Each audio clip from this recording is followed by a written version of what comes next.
Stephen King once wrote that nightmares exist outside of logic, and there's little fun to be had in explanations. They're antithetical to the poetry of fear. In a horror story, the victim keeps asking why, but there can be no explanation, and there shouldn't be one. The unanswered mystery is what stays with us the longest, and it's what we'll remember in the end. My name is Alan Wake. I'm a writer.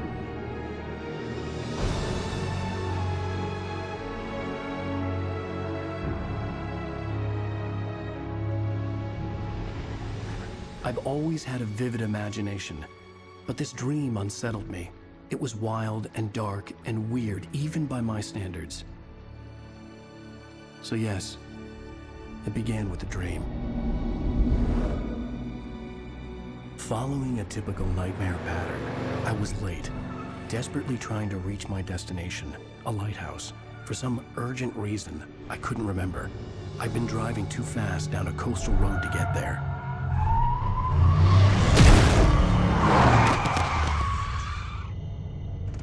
I'd seen the hitchhiker too late.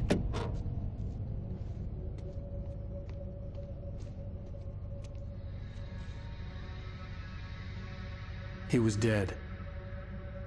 I was convinced they'd put me in jail and I would never see Alice again.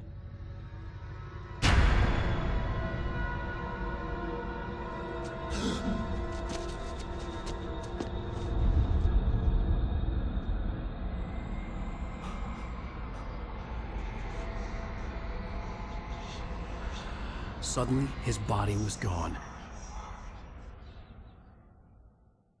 I was in shock from the crash.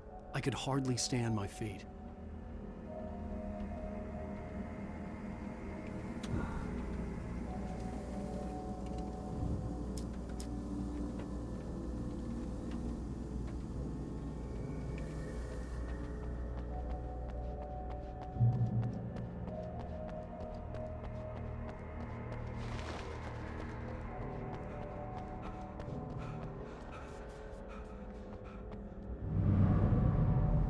I had to go to the lighthouse. I knew there was something important waiting for me there.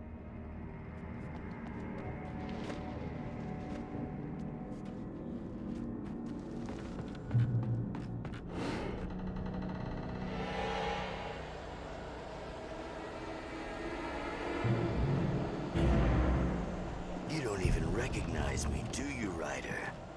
You think you're God? You think you could just make up stuff? Play with people's lives and kill them when you think it adds to the drama? You're in this story.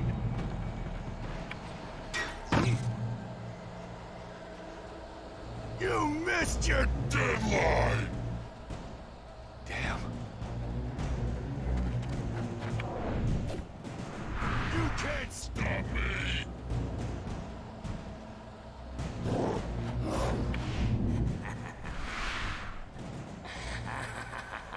I realized that the hitchhiker was a character from the story I'd been working on.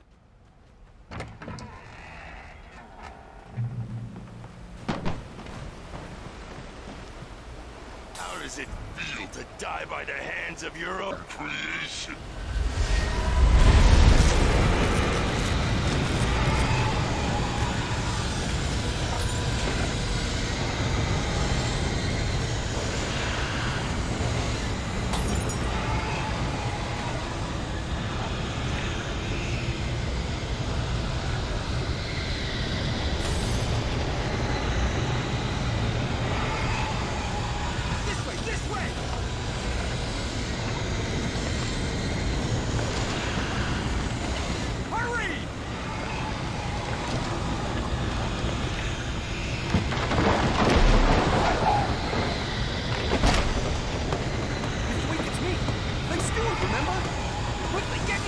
There's no time to lose!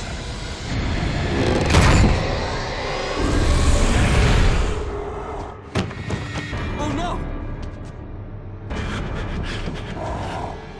Stop! No! Damn it, die! No! No! No!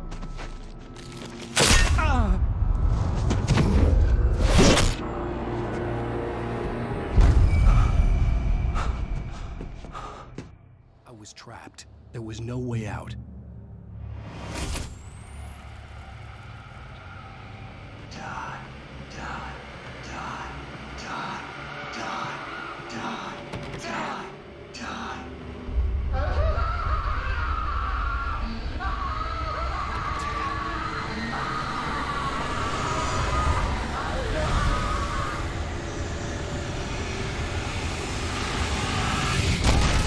The cabin was a death trap.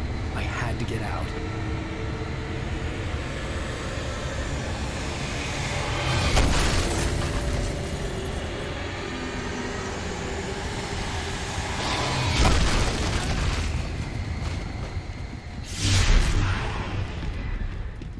Follow the light.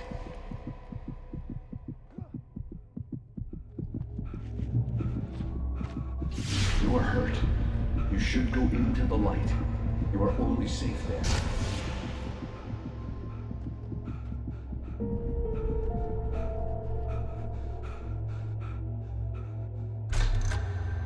Well done. I have something important to tell you. It goes like this. For he did not know that beyond the lake he called home lies a deeper, darker ocean green, where waves are both wilder and more serene. To its ports I've been. To its ports I've been. Do you understand? No. Follow my light.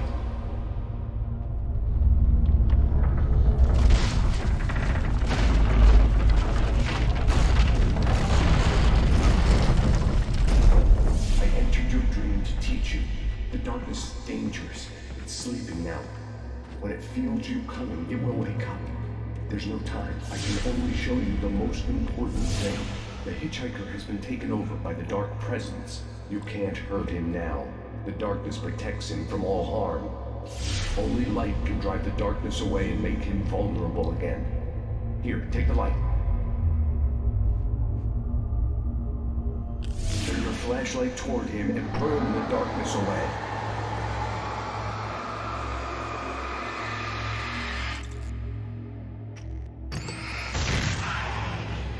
You did it. Now the darkness no longer protects him, but it's still inside, controlling him. He can't be saved. He's still a threat. He is still your enemy. Here, take the gun. Now you'll die.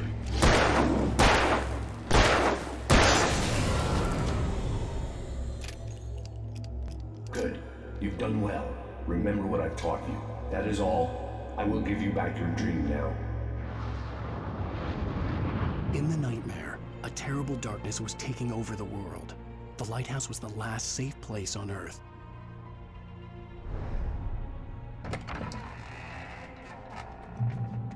You made me this way, and now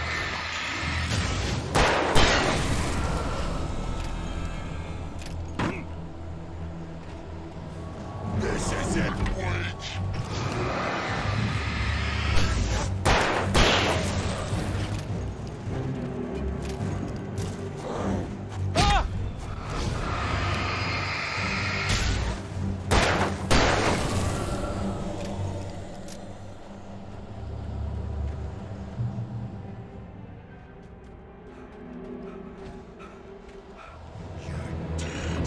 Just like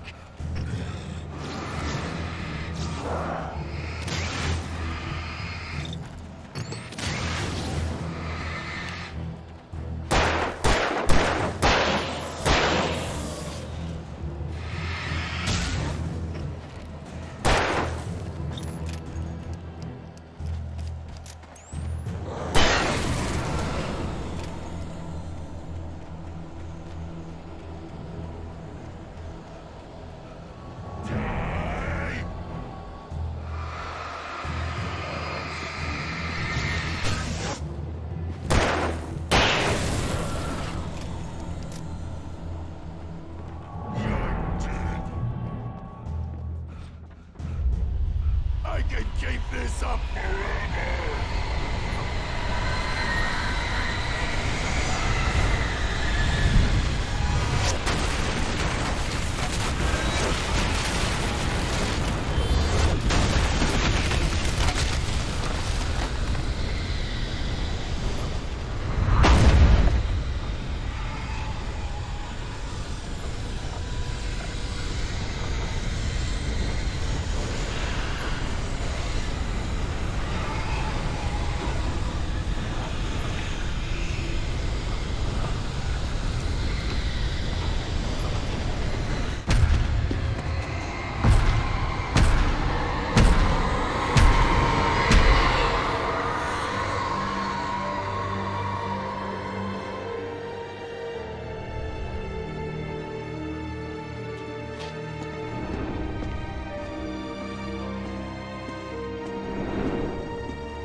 Baby, just another nightmare.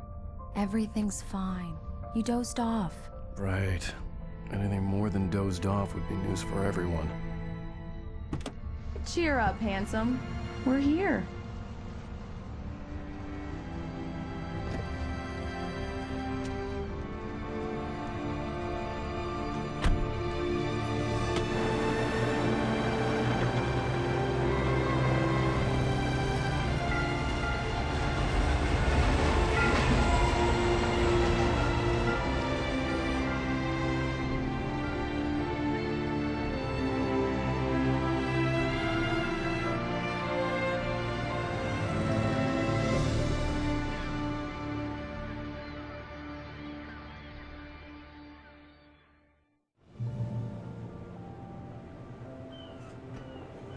Let's act like we're on vacation. Go stand next to that old gentleman there. I want a shot of you with the town in the background. Sure. I'll even give you a title for the shot. A city boy, moments before he got eaten by a bear.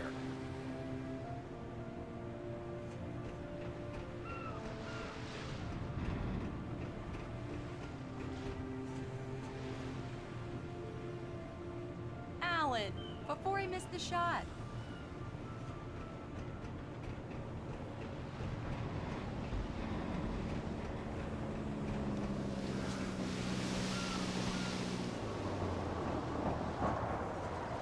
Hi. Hello there. You picked a good time to visit our town. Deerfest is just 2 weeks away.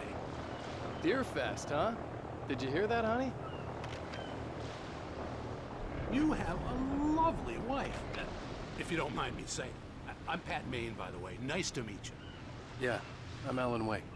I won't pretend I don't recognize a famous writer such as yourself, Mr. Wake. A pleasure. I'm an avid reader myself. I hope this isn't too presumptuous of me, but I'm the night host at the local radio station. Any chance I could get an interview? Look, Mr. Maine, I'm on vacation. In fact, I'd appreciate it if we could keep my being here just between the two of us. I'm sure you understand. Fair enough. You can trust me to be discreet. Not a hard man to track down if you change your mind, though. I hope you two have a lovely holiday.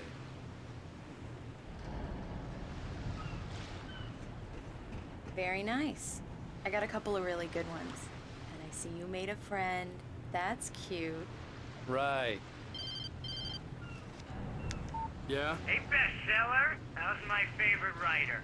Are you there yet? Barry. Yeah, we just got here. Are the locals giving you trouble? Just say the word and I'll hop on a plane and come make sure that you're left alone, Al. No, Barry, we're fine. Great, great. Just want to make sure you can relax and recharge. So, how is the place? Has it gotten your creative juices flowing? Barry, we're just settling in. Okay, Al. I'll call back later to make sure you're doing okay. And you call me if there's a problem, okay? Okay. Just looking out for you, buddy. Talk to you later. I love you too, Barry. You know he's going to be calling you every 5 minutes. Barry is Barry. I can always turn off the phone. What did I tell you? Text message from Barry. He says hi to you too. Alan, we're here. Come on, let's get back to the car.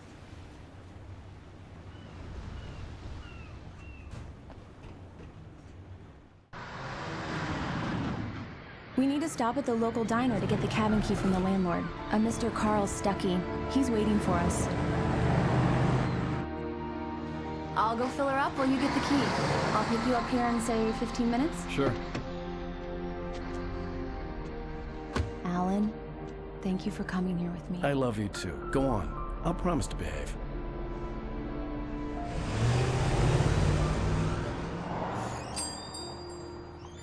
I'd forgotten there were still places like this. Towns where everybody knew everybody. Welcome to the Oh Dear Diner. Hi, I was wondering if you could help me. I'm looking for... Mr. Wake. Alan Wake. Oh, God! I am your biggest fan. I know people say that all the time, but I really am. I'm glad to hear that. Rose. Rose, I'm looking for Mr. Stuckey. Carl Stuckey? Carl? Of course, Mr. Wake. He must have gone to visit the restroom. He'll be back in a moment. I can't believe it. I've got all your books. I got the cutout from the bookstore when they took it out of the window. And you keep it here. Well, okay. Good for you.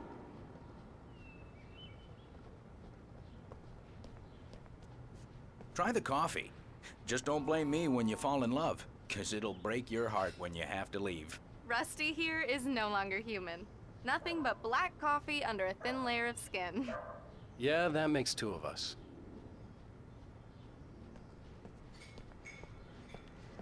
Do me a favor, Sonny. I could really use a tune right now. Coconut, number 6 in the jukebox.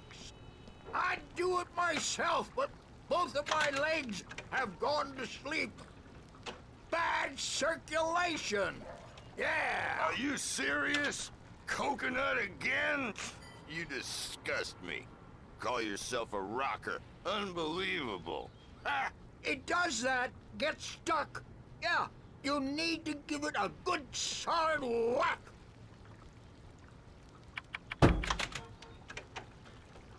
You put the lime in the coconut, drink them both up. Now that's what I'm talking about, yes!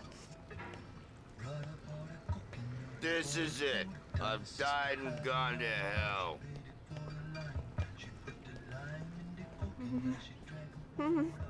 Don't go in there, young man. You can hurt yourself in the dark. I think I can handle it, ma'am. I didn't want to wait. I wanted to find You don't Stucky, wanna die, to get the do key you? and get out as soon as Worse. possible. The waitress was giving me a headache. But he Overeager didn't fans listen. always did.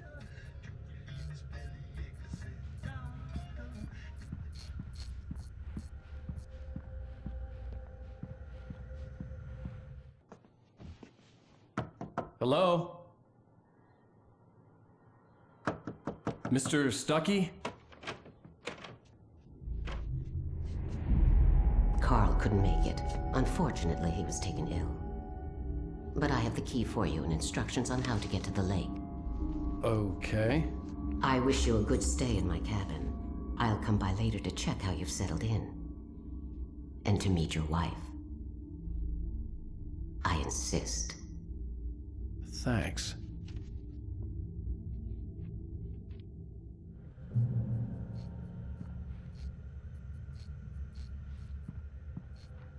Cauldron Lake is a special place. Very inspiring.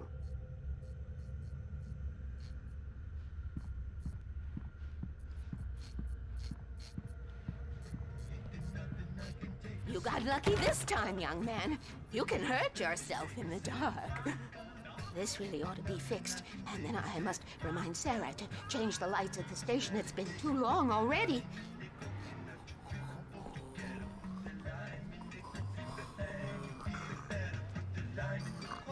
Even that sounds better than your singing. Are you all right? Splendid, splendid! Damn hernia. It swells up like a balloon if I lift anything heavier than a spoon. Yeah, splendid, splendid. It's been a long time, Tom. Good to see you. Hey, the Andersons, they're, local musicians. We're waiting for Dr. Hartman to come pick them up. They wandered off from his clinic at the Cauldron Lake Lodge.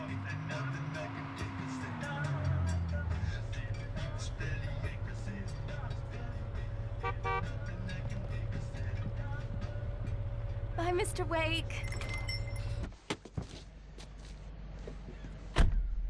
Mission accomplished. The key and the directions. My hero. I got some flashlights, just in case. Hey, wait! Mrs. Wake! Your keys!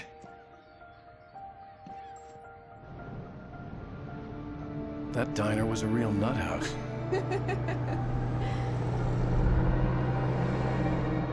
Can you believe this place? This would make a wonderful setting for a book. We're supposed to be on vacation, Alice. I'll figure it out when we get back home. Okay? Okay. We can talk about this later. Bad man here on KBFF. I didn't want to talk about it. I wanted to bury my head in sand. Here's another one of my favorites to go with it. Once upon a time, I was a successful writer, but that was a long time ago. I hadn't been able to write a word in 2 years. Not since my last book.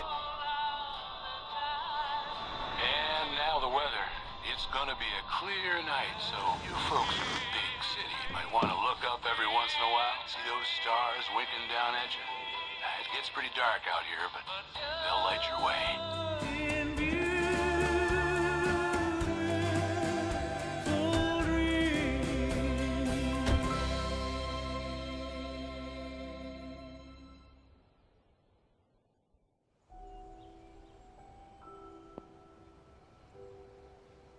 Wow.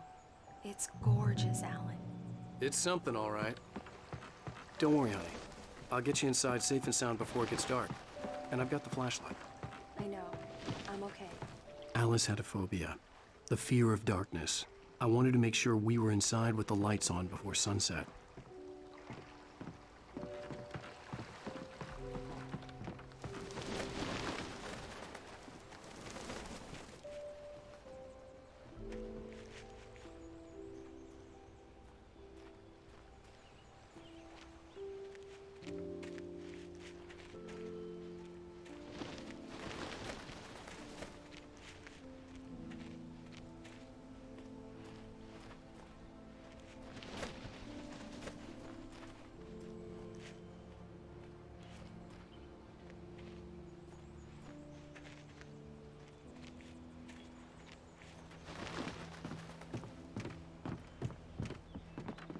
Here we go. Let's take a look inside.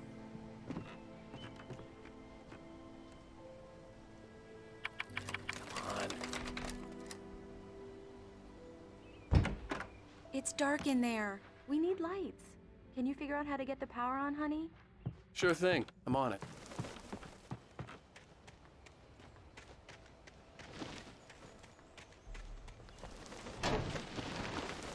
An old generator had been connected to the power cable.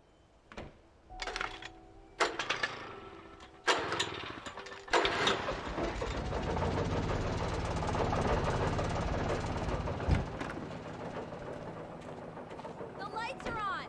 Good work, honey. I'll freshen up a bit and start settling in. Okay. I'll look around a bit. Sure thing! The island had once been the site for a love story. It was a beautiful place. I told myself I could rest here, sleep here, and forget about my work.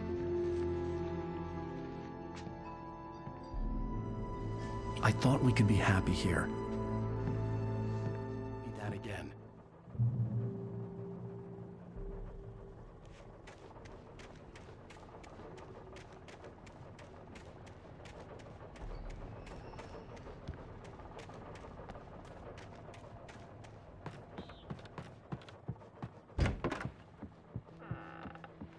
Alice? Honey? Alan, I'm upstairs. I have a surprise for you. Well, hello there. I'm not the surprise. It's in the study. Go take a look. Okay. Surprise! Alice? What is this? I guess I have a small confession to make.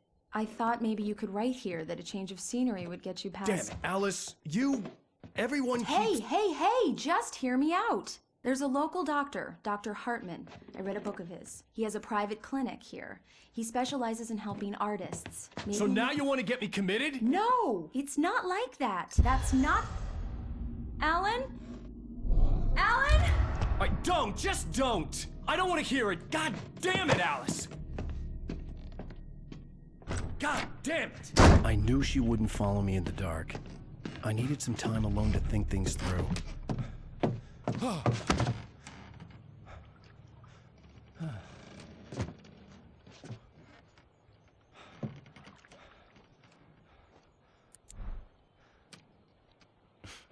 Damn it.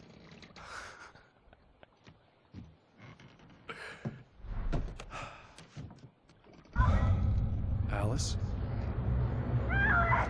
Alice? Alice! The cabin had gone dark. All the lights were out.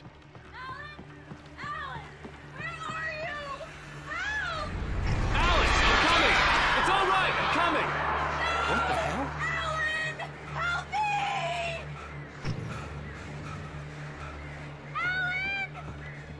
No!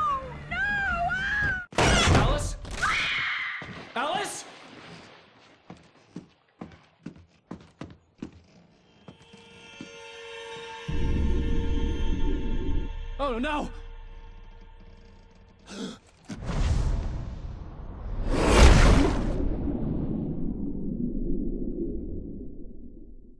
Keep going. Wake up. Alice?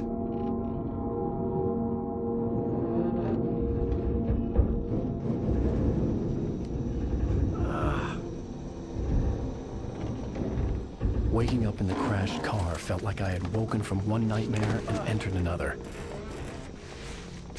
I couldn't remember how I got there. All I knew was that something terrible had happened to Alice. The phone was dead. I'd have to find help on foot.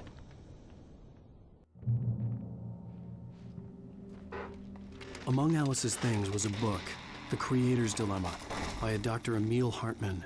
Seeing the book brought back my fight with Alice. I didn't like it, and I didn't like the guy's smug face on the cover either.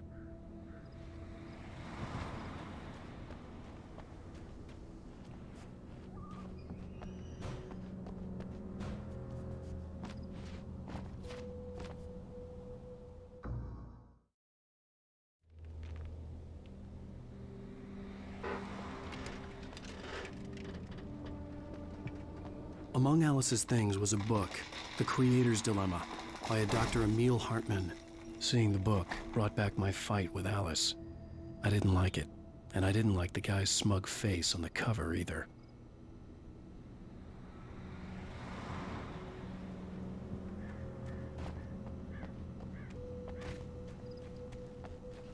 The gas station was my best bet. They'd have a phone I could use.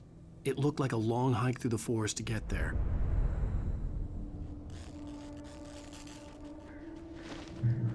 Damn.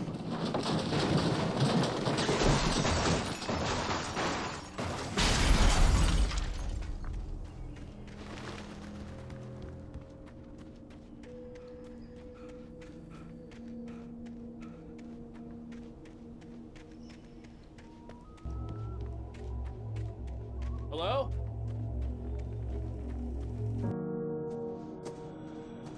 Hello?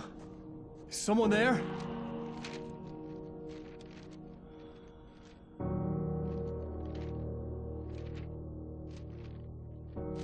The loose sheets of paper were pages from a manuscript entitled Departure. That was the name I planned to use for the next novel I had never gotten started. I was named the author. I hadn't written it. I couldn't remember writing it. In the scene on the page, the hero was attacked by an axe murderer in the woods at night.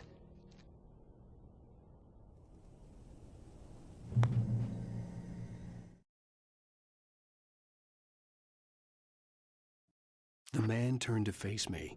His face was covered in shadows.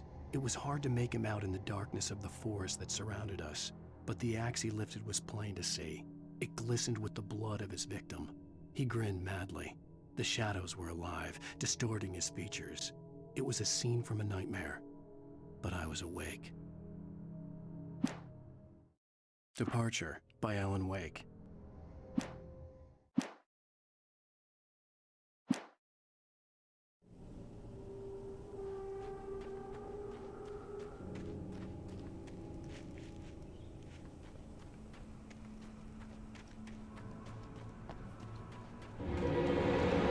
Anybody there? Please, I've been in an accident.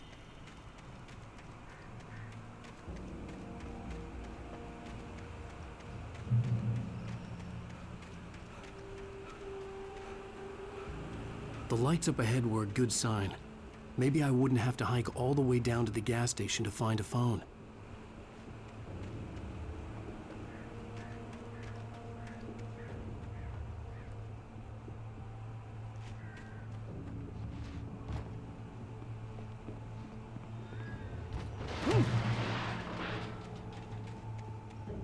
Anybody there?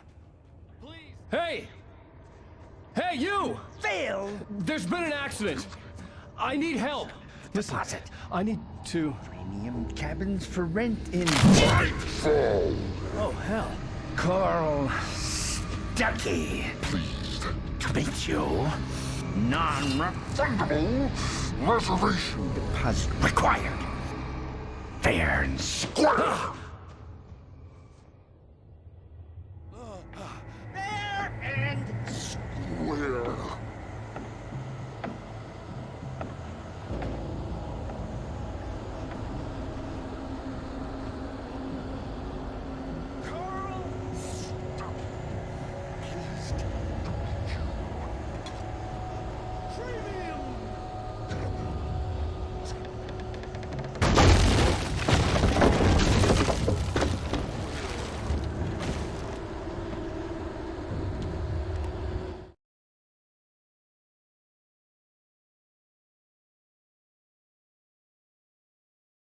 I heard them before I saw them, swooping down from the sky and screeching as they came. I spun around just as the cloud was upon me. For an instant, I stared into 100 dead eyes, black pearls glittering.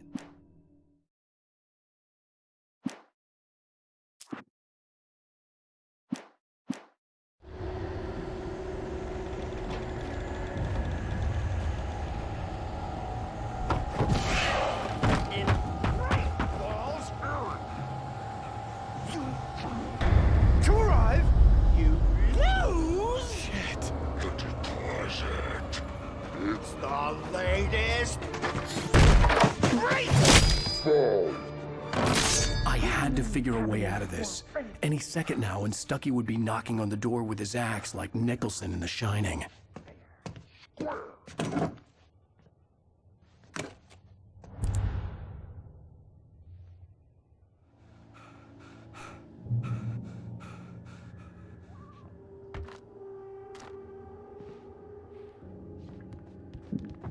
During your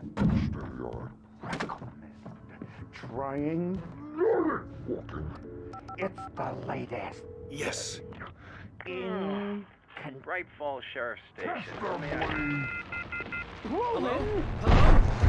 Let's two. One. The spat.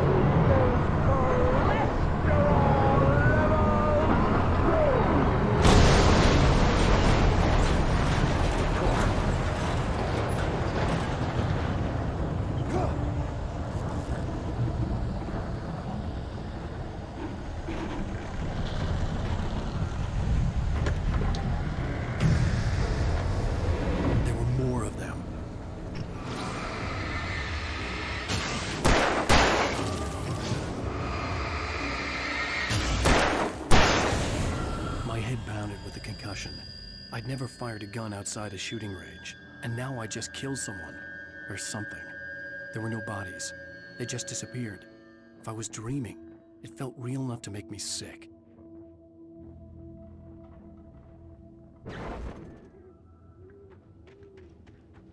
The dark forest was the last place I wanted to go, but I had no choice. I had to get to the gas station. It's rabbit season.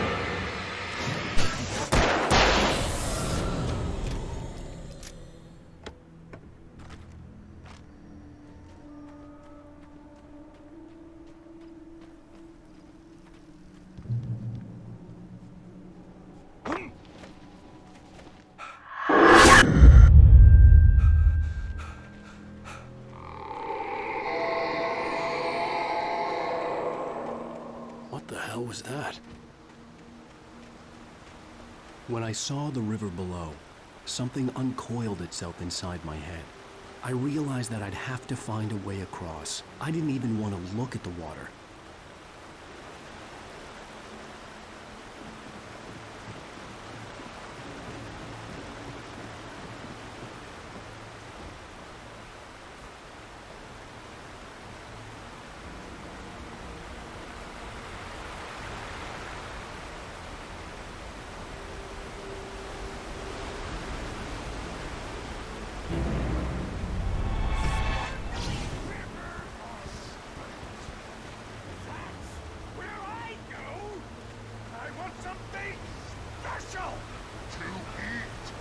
Stucky was still out there, in the dark, stalking me.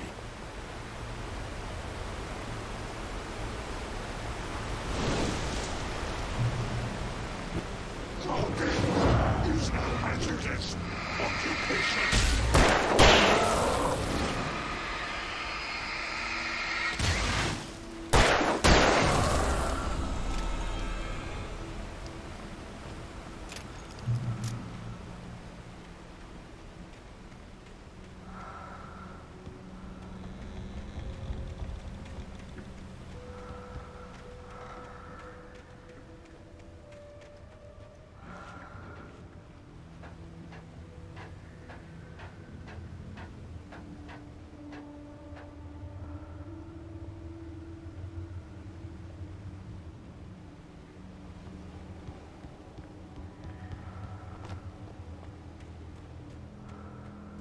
taken. They're taken. Eerie hand-painted graffiti was revealed by my flashlight. Someone had hidden a chest of supplies near it.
The staircase was broken.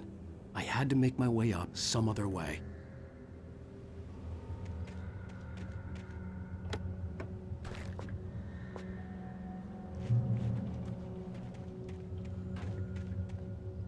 There was no power. There was bound to be a generator somewhere at the logging site.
Well, I was just outside for a breath of fresh air, and what a night. I know most of you are probably in your beds by now, but if you're still up and around, take a moment. Step outside for a spell and breathe in deep. The weather is absolutely still. The sky is crystal clear. It's like the forest is quietly breathing along with you. As you listeners know, I'm a night owl, and it's on nights like this I wish I wasn't cooped up in the studio. Makes an old man like me wish I could just roam wild. But here I am, and don't keep you company all night long if I weren't. It looks like I'm not the only one staying up late. Caller, you're on the air. Hey, Pat, it's Maurice Horton. Hello, Maurice. What are you up to? Well, I was just taking Toby on his walkies. Oh, isn't it beautiful out there? Sure, but Pat, the reason I called is that Toby heard something rustling in the undergrowth and took off after it, and I couldn't find it. Probably a rabbit. Sure. Toby loves rabbits. Well, sure. Anyway, I figured that, if anyone runs into Toby, they could grab him. My number's on his collar. And Toby's a friendly dog? Toby loves people. Usually he comes back, but we were pretty far from home, and it sounds like he went pretty wild there. Great dog, but he's just too dumb for his own good. Well, Maurice, it's out there now. Hope Toby comes home soon. Yeah, thanks, Pat. You have a good night now.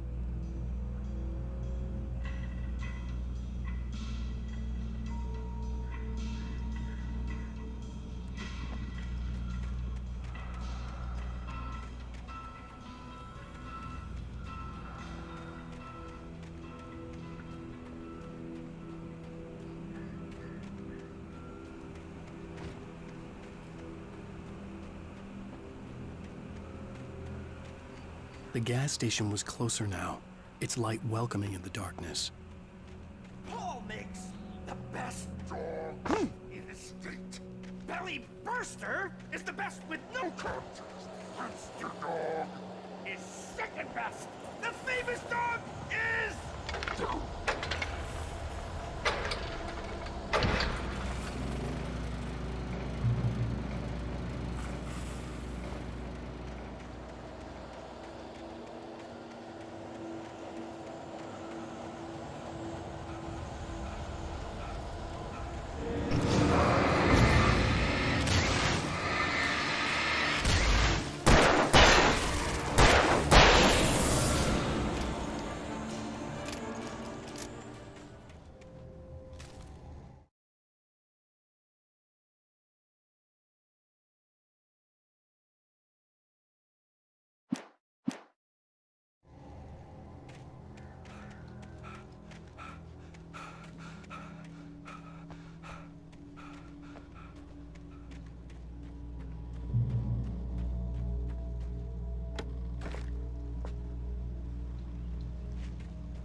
Salad, though. A man like me needs a hefty meal. That's for the day.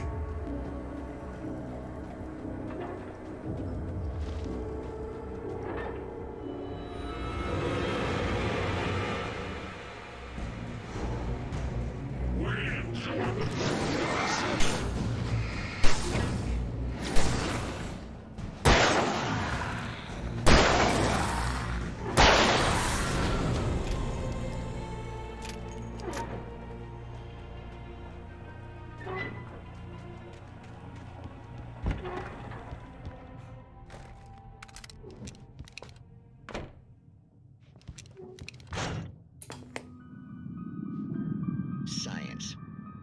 It bestows immortality on those who advance it to elevate all of mankind. Newton, Einstein, Sagan, princes among men. But the price for such a legacy is steep indeed. In Night Springs. Tonight's episode, a quantum suicide. If our lives are already written, it would take a courageous man to change the script.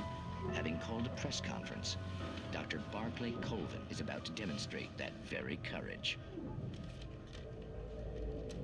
Ladies and gentlemen of the press, I am Dr. Barclay Colvin, and I'm glad so many of you could join me here at the Moorcock Institute. Tonight, I'm going to give a practical demonstration of the many worlds interpretation. As you can see, this is a loaded 9mm pistol. It shall be part of a thought experiment. And now, a real experiment. known as a quantum suicide. Did he say suicide? Is that a real gun? He's kidding, right? Please, please, stay calm. There is no risk.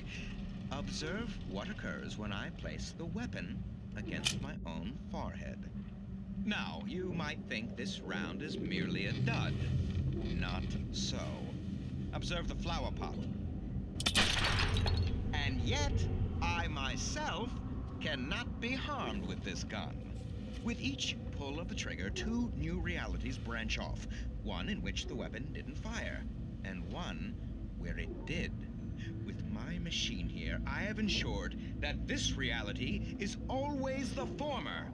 I have bestowed upon myself quantum immortality.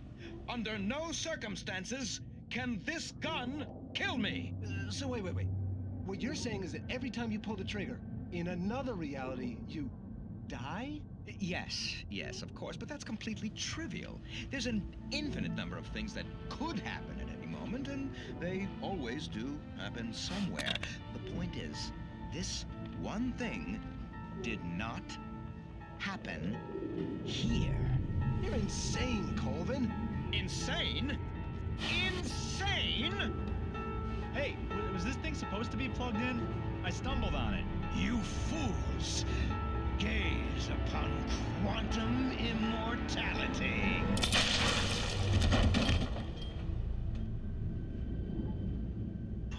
Poor Dr. Colvin, felled by his own hubris or the ignorance of the masses.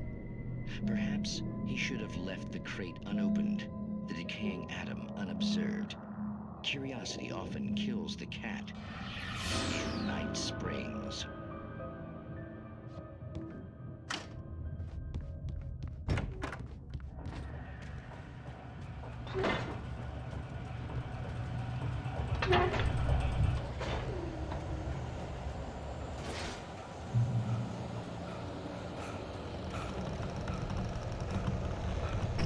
Changing a spark plug to your vehicle is not as simple and easy as you might think. It can be dangerous. It requires patience.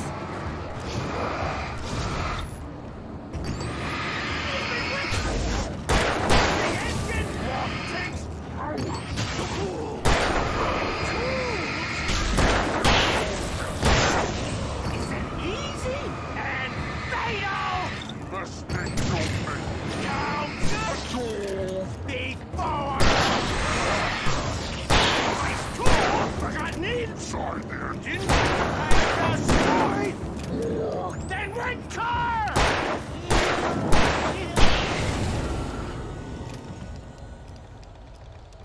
Stucky's body vanished, leaving behind only a lifetime of nightmares to come, assuming I'd reach the lights of the gas station alive.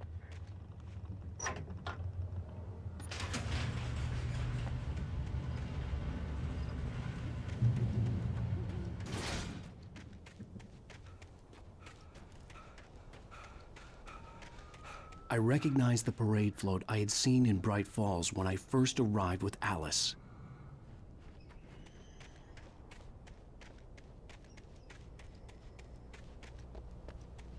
After the insanity I had just experienced in the darkness, the lights of the gas station felt comforting. At least for a moment, the sane world reasserted itself.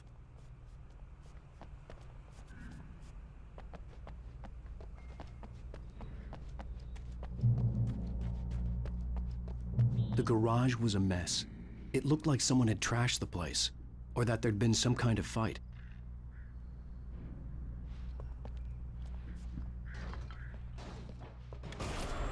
All right. I'll keep writing. Outside, there's only darkness. Outside the cabin, outside the story, there's only darkness. I can feel her presence in the dark. Just now, I could smell her perfume in the room. I'll reach her. I'll fix it up. I'll bring her back. The story will come true. If I stop, she's lost. I don't believe this. It'd been me on the TV, talking crazy. Was I losing my mind?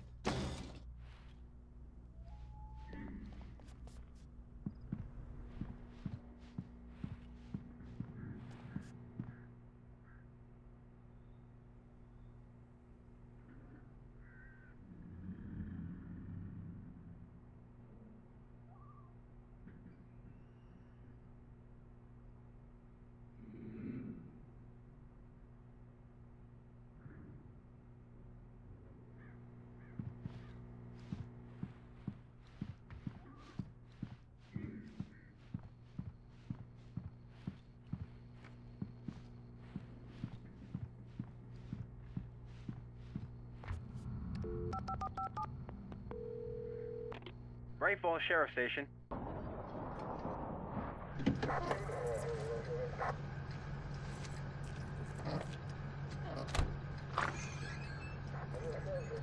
Oh, thank God, Sheriff. Sheriff Sarah Breaker. You are... I'm Alan Wake, but listen. I was in a car crash. My wife, Alice, she's missing. Calm down, Mr. Wake. We were staying in a cabin on the island, on Cauldron Lake. There's no island on Cauldron Lake. Not since the big eruption in the 70s. Please, I can take you there, okay? You look like you've taken a pretty bad knock to the head. Are you okay? Listen. We'll figure this out. Please get in the car. We'll swing by the lake and then we'll go to the station, okay? Mr. Wake, have you seen Stucky, the guy who owns this place? I realized I couldn't tell her what had happened in the forest. She wouldn't have believed me. And then she wouldn't have helped me with Alice.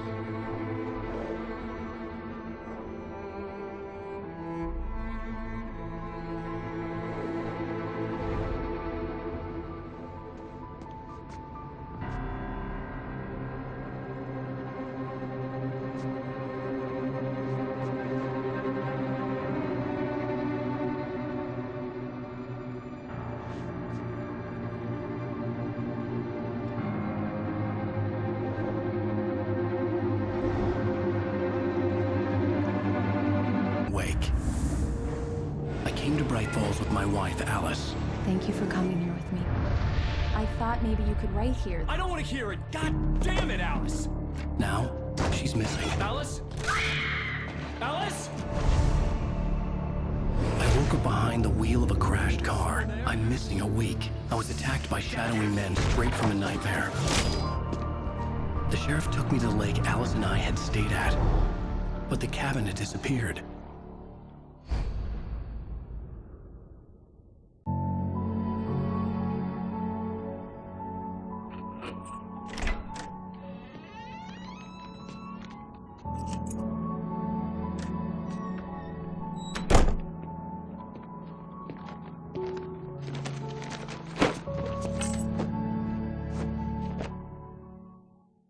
Honey, I'm home.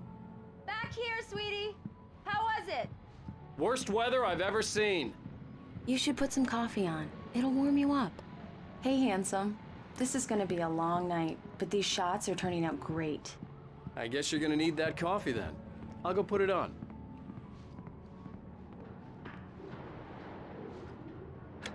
Coffee's on. Great, thanks. I'll need it if I'm gonna finish this by tomorrow.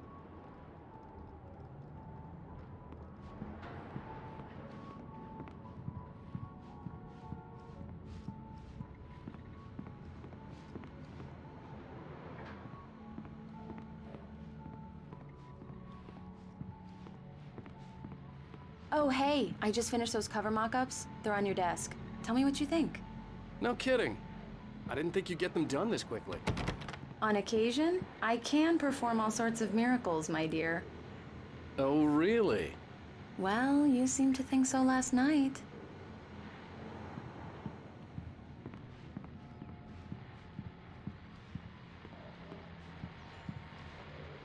These look really good. Oh, sure, until Barry gets his hands on them. Which, by the way...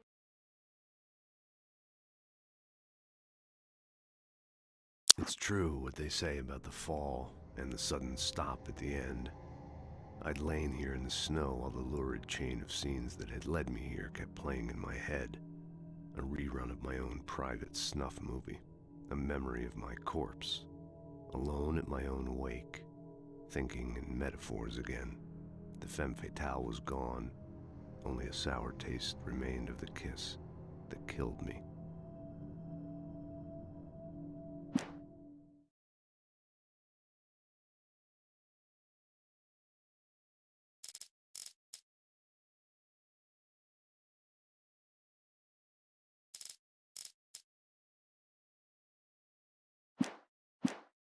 Way will happen over my dead body. The last time was the last time. Oh, and speaking of Barry, he called. Alan? Alan, please check the fuse box. I'm right here. I'm on it, honey. Please hurry. I'm right here, baby. I'm fine, I'm fine. Just get the lights back on. Now, please.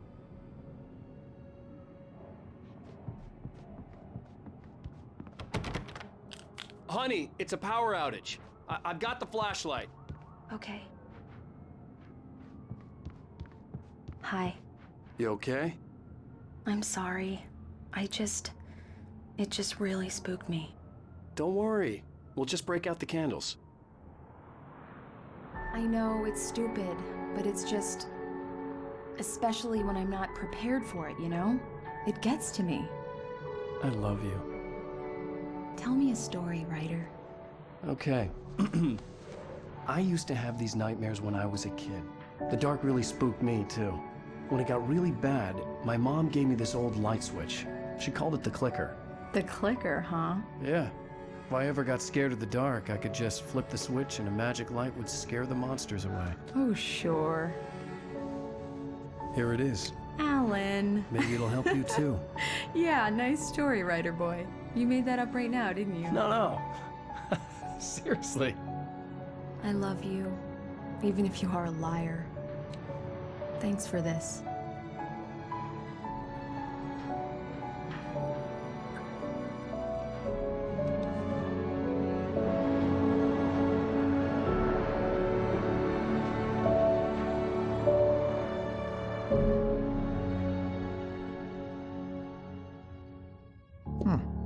How do you feel, Mr. Wake?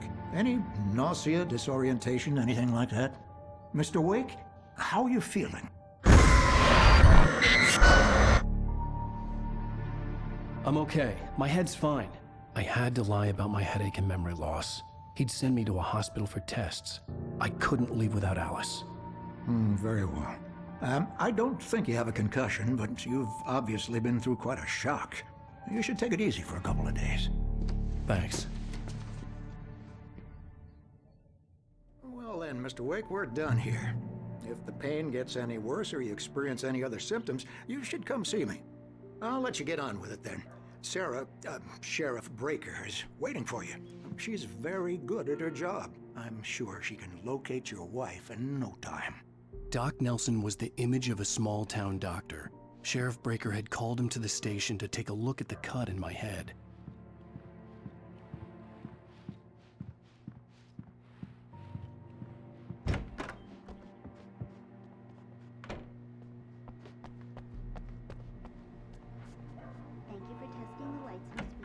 Come in, Mr. Wake.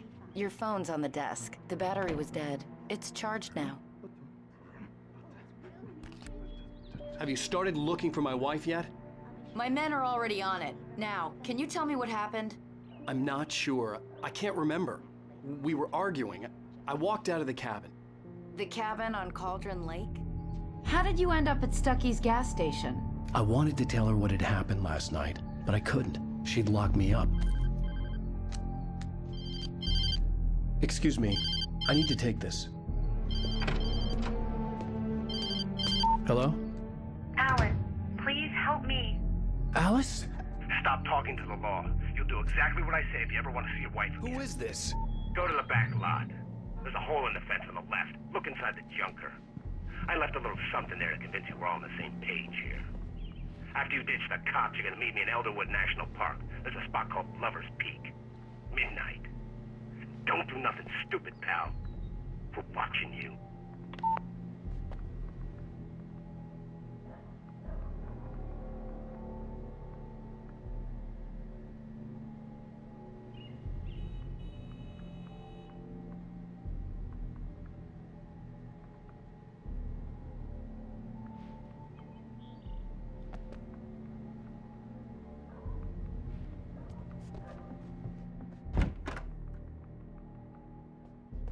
Mr. Wake, can I help you with anything?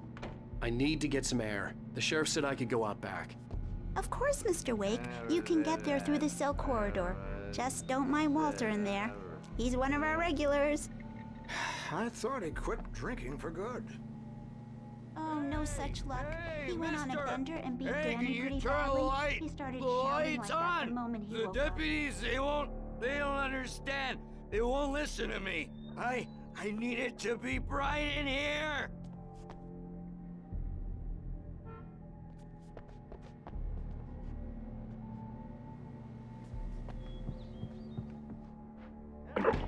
It's Mulligan here. I'm at Stucky's gas station with Thornton. There's no sign of him. Over. Wait. Yeah, this is Thornton. Look, we've located the brake float. It's here. That's some good news, right? Stucky was supposed to be driving it at the rehearsals today. Over. Oh, give me that. Mulligan here. Looks like someone really thrashed the garage. Over. Okay, roger that, guys. Keep looking for Stucky. Jane's out.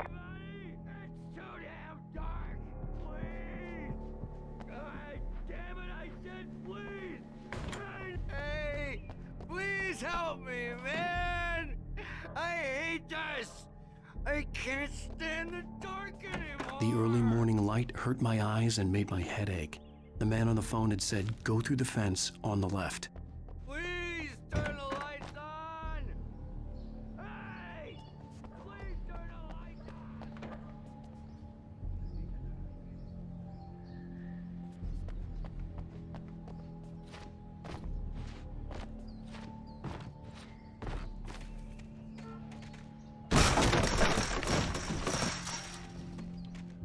Alice's driver's license had been placed on the front seat. The caller meant business. Barry? Ow! Thank God! Where the hell have you been? I've been trying to reach you for a week, you and Alice. I've been worried sick. I flew out yesterday. I'm here in Bright Falls. Barry, listen to me. I'm at the sheriff's station. Come and get me. I can't talk now. Al, what the hell is going on? I had to get the sheriff to let me go. I needed to get to Elderwood National Park to meet Alice's kidnappers.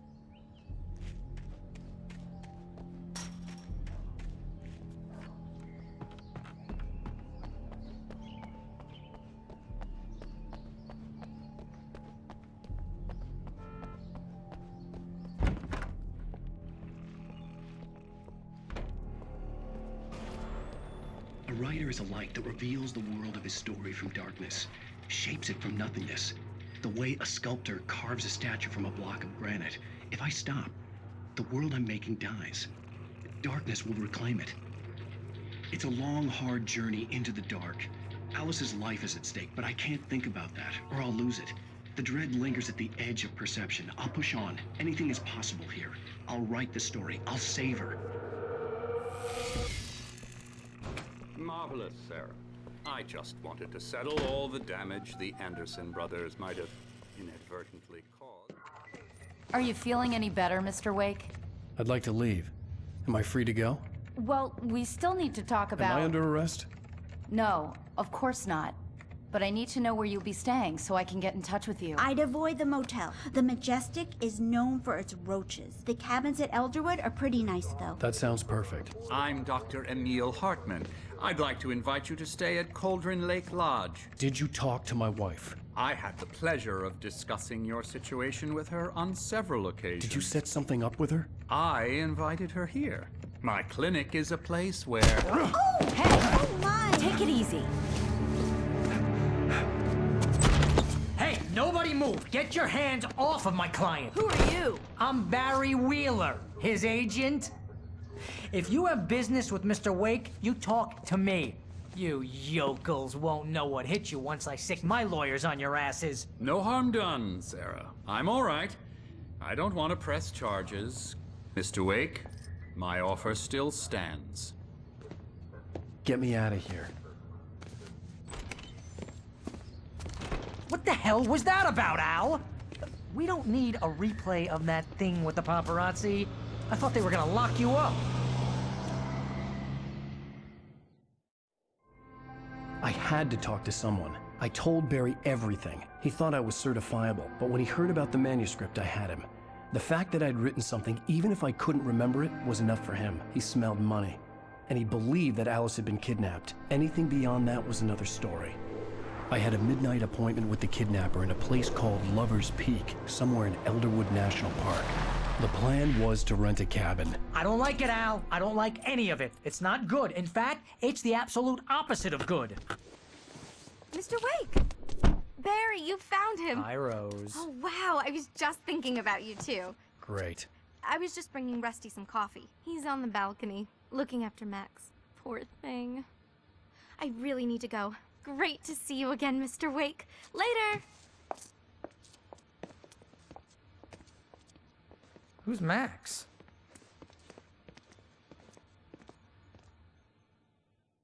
What an airhead. Jeez, Mr. Takes a swing at everybody. This is not her fault. She's a very nice girl and, more importantly, a fan. She even has a fan site dedicated to you. And she was very helpful when I was looking for you. Seriously, Al, what you were saying in the car, just listen to yourself. What, you shot a guy and his body just disappeared? When was the last time you slept? What, are you high? Have you been drinking? No! Look, Barry, I'm missing a week, and someone's got Alice. Do you and understand everything's just... what it sounds like when you say stuff like that? Don't get me wrong, it's a good story, could be a bestseller.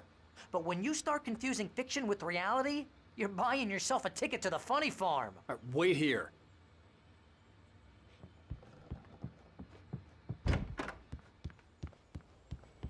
Easy there, boy. I'm almost done. Hey, Rusty, right? You rent cabins. Oh, Mr. Wake. I'd shake your hand, but mine are kind of full here. Actually, I'm sorry about this. Would you mind grabbing the registration form from the desk?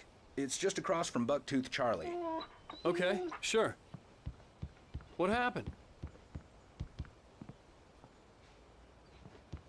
Seriously, Al, you can't just go and meet a kidnapper. Those situations always end up in disaster. You gotta talk to the cops. She's my wife, and it's my call. Can we talk about this later? No. This whole thing... Listen, you hit your head. I mean, geez, Al, come on. You gotta understand how crazy all this sounds. If you're trying to pull a joke on me, freak me out, it's working. Ha ha, let's have a laugh on Barry. Well, you had me going there real funny, Al. You can quit it now.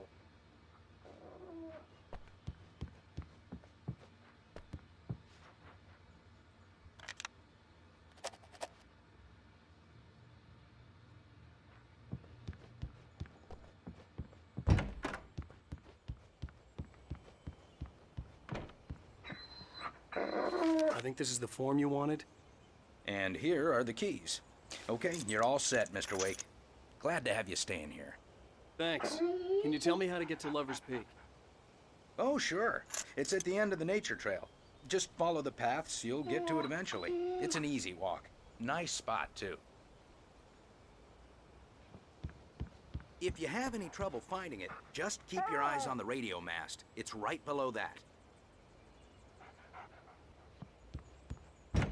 Look, Al, you're asking me to believe that you shot a dude who went poof into thin air, a guy who was bulletproof until you pointed a flashlight at him.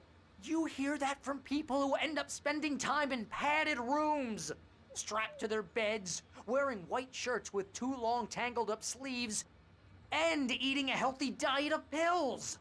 Al, you make cruel jokes about people who believe that kind of stuff. You're the skeptic. You gave me an hour-long lecture on homeopathy last month. What was it? If there's no proof, it's pure bullshit. Period. Guess the laugh's on me then. Al, come on! I mean, okay. Okay, maybe something weird happened to you, okay? Well, thanks for the heartfelt vote of confidence. All I'm saying is you gotta throw me a bone here, bestseller. What would you think if it was me? There's no way you should be going out at midnight with a gun. No one asked you to come here, Barry. Either work with me on this or go straight back to New York. Your choice.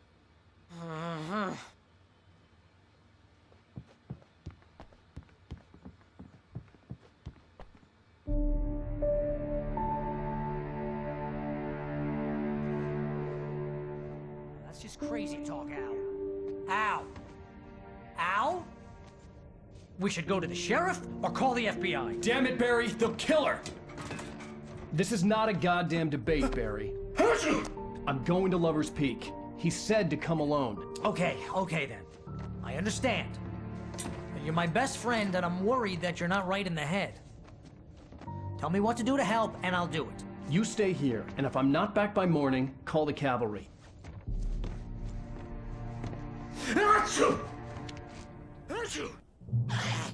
Just be careful with the natives, Al. These yokels are dangerous. Everybody hates a tourist, or it'll be deliverance all over again. Bless you. Oh, this place is trying to kill me. I'll bet there's mold in here, spores, poison ivy, God knows what. This is so not worth a 15% commission.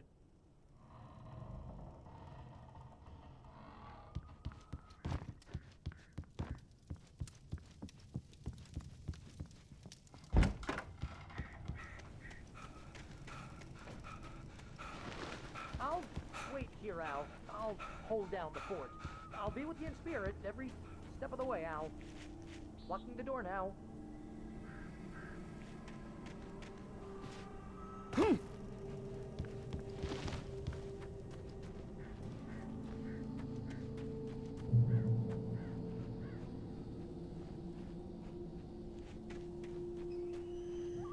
Barry had the keys to the car he rented.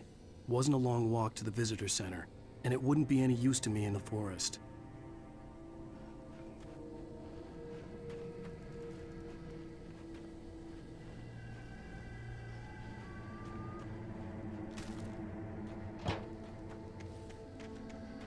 I knew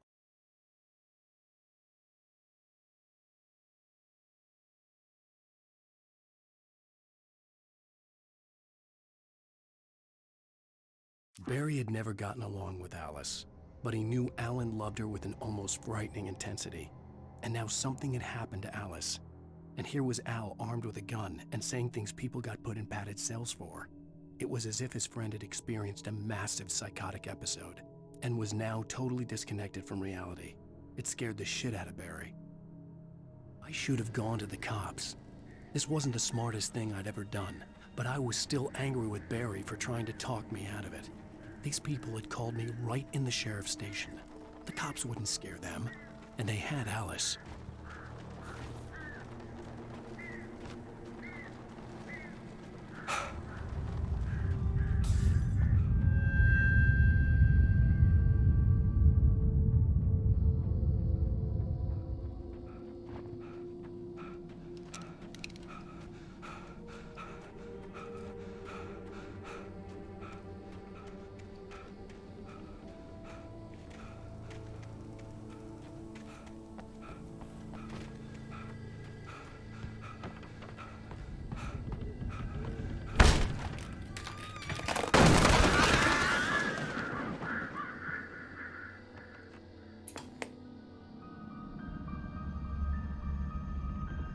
Crime and punishment.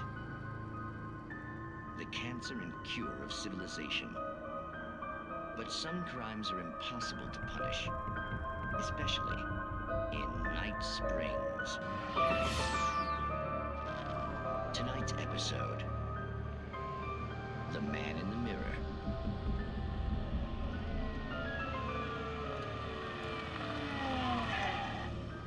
He's inside, Agent. He's a weird one. So, you're confessing to killing that guy, huh? Why? Had it coming? Yeah, but why would you do that? I mean, you're a nice guy. Normal. Took a kid to a soccer game. So how come at the game, you pick a guy and, quoting from the arresting officer's report here, assault the victim's head area repeatedly with the weapon of choice being a pair of bare fists? Wow, that sentence really flows, huh? Maybe you're not the literary type. Okay, so you mess him up. But why? Who was that guy? We couldn't ID him. Why would a guy like you do him like that? I didn't like his face? Well, you must have hated it, because you really went to town there. I mean, there's no way to tell what he looked like. No ID on him either. That must be difficult. But then we ran the fingerprints. Got a match. Your prints. Identical. Huh, how about that? Your son said you were wearing a white shirt when you took him to the game. The white shirt is on the dead guy. It's plenty red now. You won't get away with this. Do you really think that's in any way relevant to me? I had plenty of time to talk to my boy before the cops arrived, you know? He won't stop screaming, am I right? You think he's ever gonna be okay? I left my mark. Believe me. You bastard. What? You gonna shoot me? What's the point? I'm going to prison. You got me. I don't understand any of this. And you never will. Don't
The air in the visitor center was heavy with an awful smell, as if some rotten drowned thing had crawled up from its grave.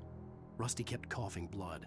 My eyes were drawn to the twisted shape of his broken leg. The attack had been vicious. Max whined in his cage. Rusty's eyes were wild with fear and terror. He gasped. "Mr. Wake, it happened just the way it was on that page."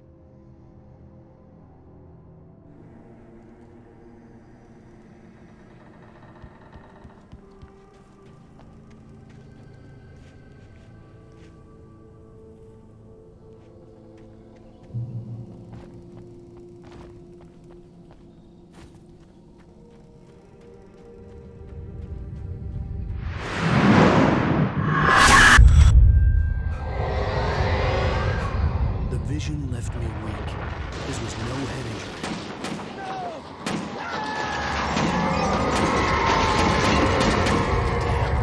Rusty, hang on! I'm coming! Please, help me!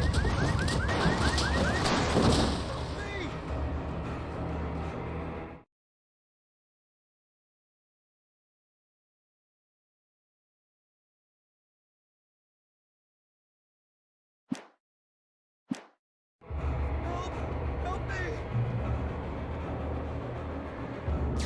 Can you hear me? Anyone! Please help! Hello? Back here. I'm back here. Mr. Wake? Oh, hell. It happened just the way it was on that page. I found. Came true. It knew. So dark. It'll come back for me. You must... The lights. In the office. I have the key. Okay, Rusty. Hang on. I'll be right back. Whatever did this couldn't be far. Rusty had found a page from the manuscript. It would help me understand what had happened.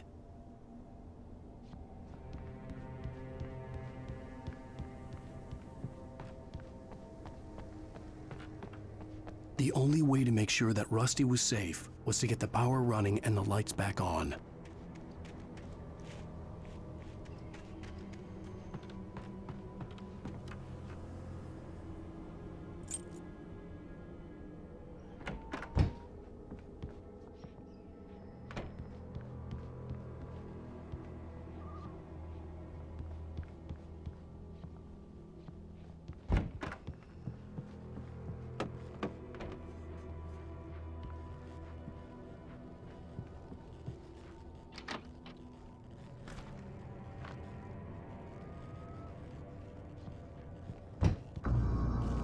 I was too late. Someone had destroyed the circuit breaker. There was no way to get the lights back on.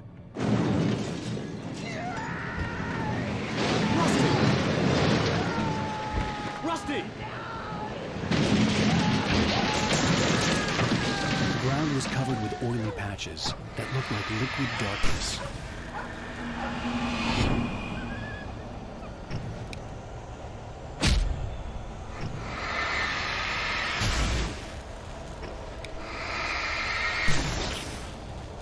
Hunters need hunting licenses.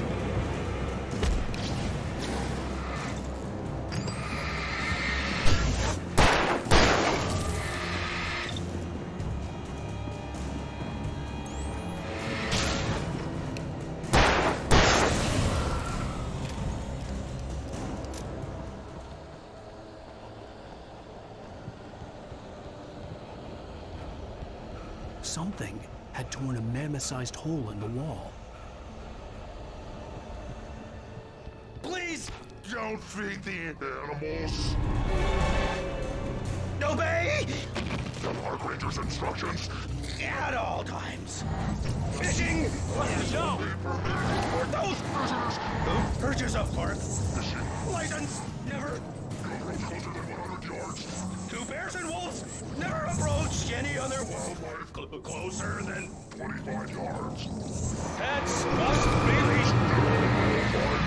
Never!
Forget about it, Barry. It's just me going crazy. Oh, jeez. Oh, jeez. You're not crazy. I wish you were crazy, but you're not crazy. Al, be careful. Stay in the cabin. Don't open the door for anyone. I mean it.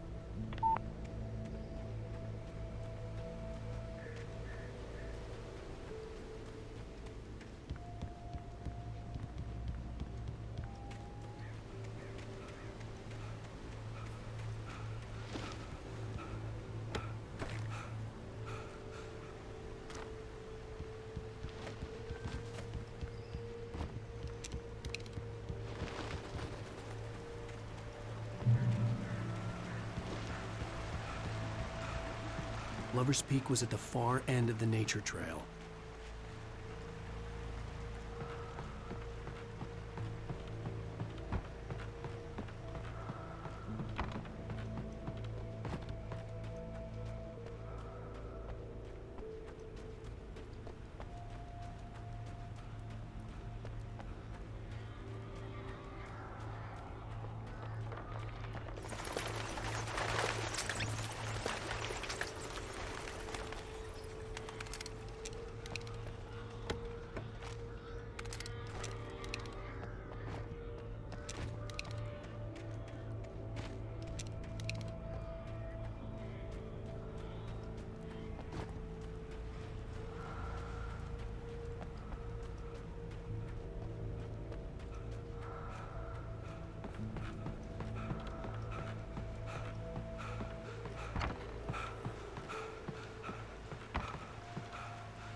Agent Nightingale didn't want to be in Bright Falls. These little communities revolted him, and he didn't like the trees or the coffee. He now knew that impossible horrors lurked behind the storefronts and smiles. He desperately wanted to turn the car around and just drive until he passed out or ran out of road and booze. But he had a job to do. He had a rider to catch, at any cost.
We gotta get moving. More of them coming. That flashlight's kid stuff. The flares will keep the bastards away.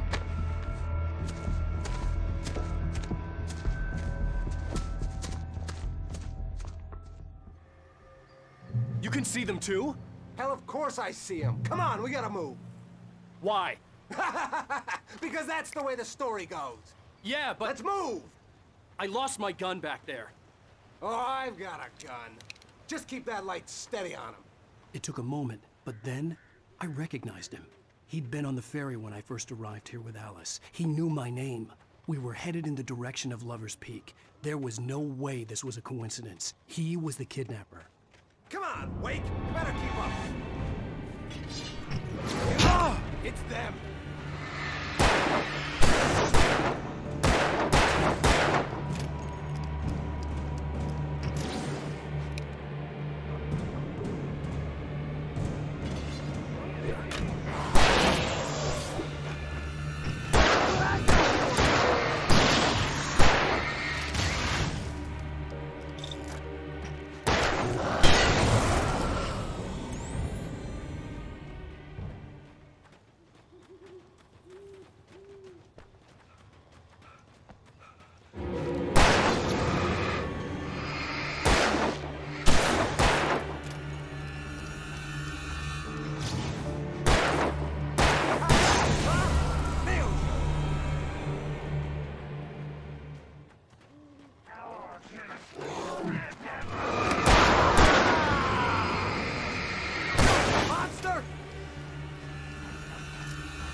These stairs, Wake.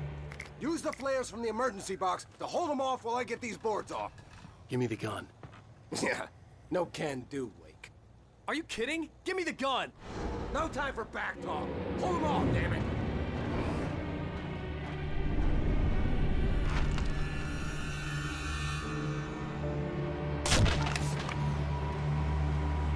Just a little longer. Scare them off.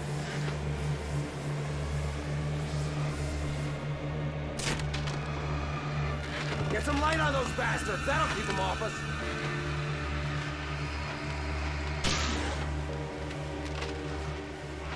Just a little longer. I almost got it. Okay, it's open. Move it or lose it.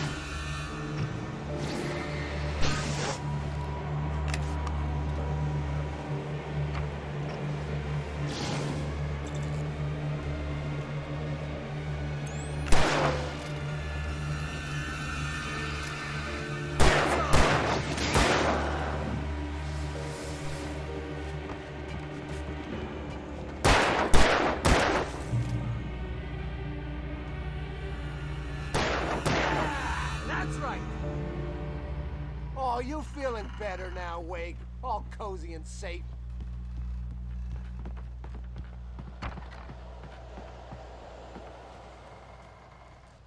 Better get ready. They'll be on us soon.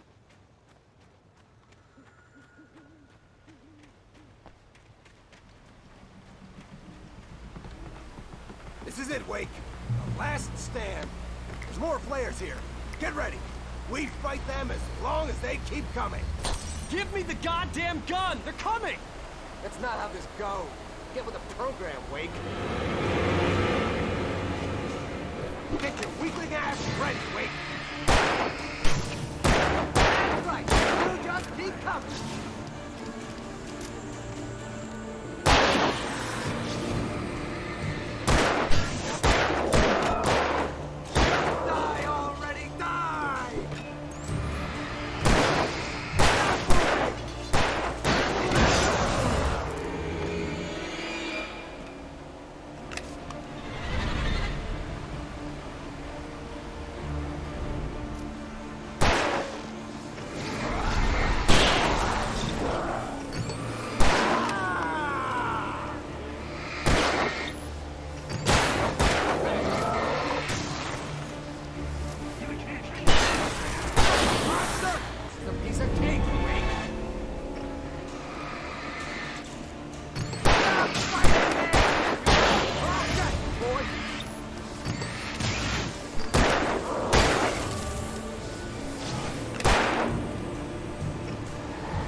Nothing to it. Let's cut the act now. Where's my wife? I knew you were gonna say that. I read it all before. You're a hell of a writer. Congratulations. You're gonna bring about something glorious and terrible once we get you some proper editorial control. What the hell are you talking about? Where's Alice? I want the entire manuscript, or she's gonna suffer bad. You touch her up.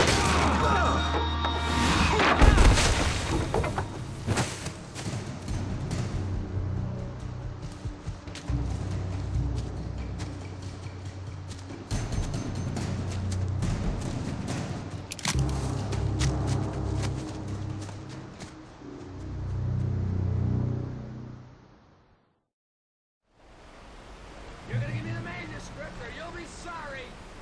No! Come back here! I swear I'll kill you if you hurt Alice! Do you hear me? Come back here!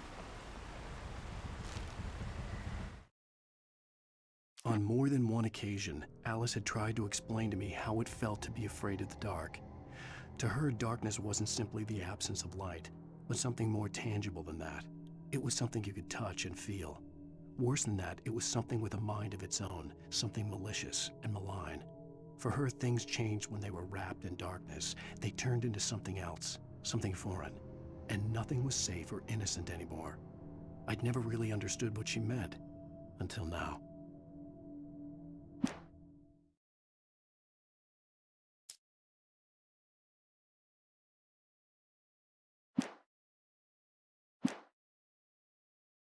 He had Alice, and he wanted the manuscript because he thought it held some magical power.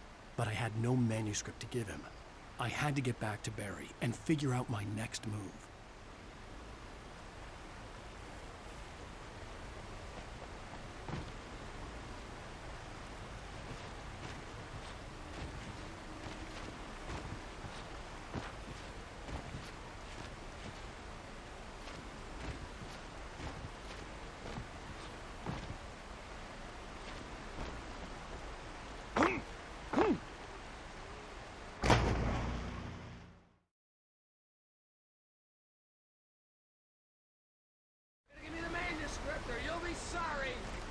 No! Come back here! I swear I'll kill you if you hurt Alice! Do you hear me? Come back here! He had Alice, And he wanted the manuscript because he thought it held some magical power. But I had no manuscript to give him. I had to get back to Barry and figure out my next move.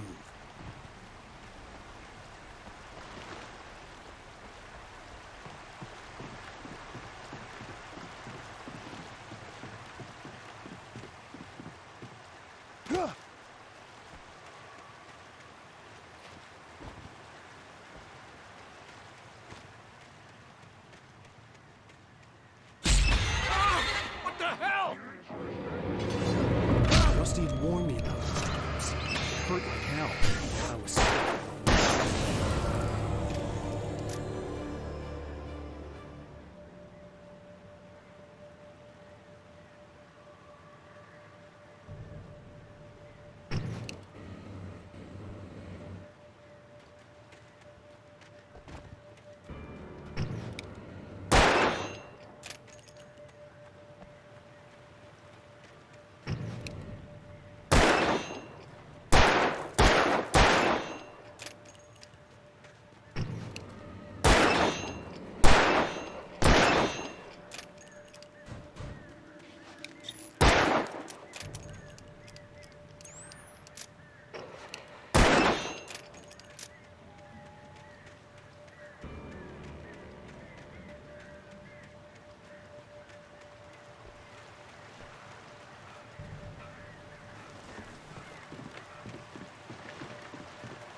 The night had been one desperate situation after another. I was exhausted, and my body felt as though it had been chewed up and spat out. The flashlight was heavy in my hand, and each pull of the trigger sent a painful shock up my arm. But I was finally out of the woods, and things were looking up. That's when I heard the chainsaw.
The logging site was a mess.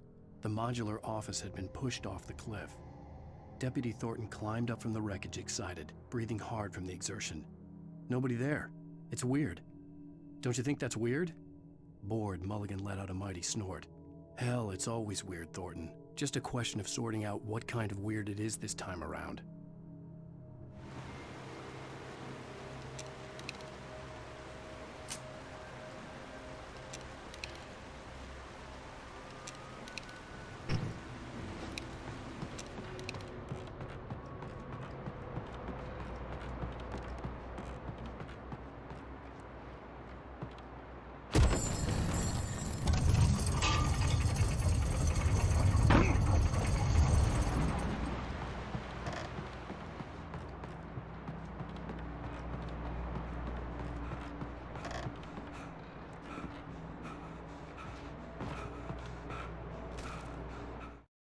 When Barry saw the darkness attack the visitor center, it made him a believer.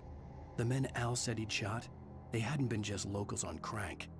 Somehow the world had changed, like the channel had been switched without warning. You think you're watching a sitcom, and you're really watching a horror show. When the birds started attacking the cabin, Barry wasn't surprised, just terrified.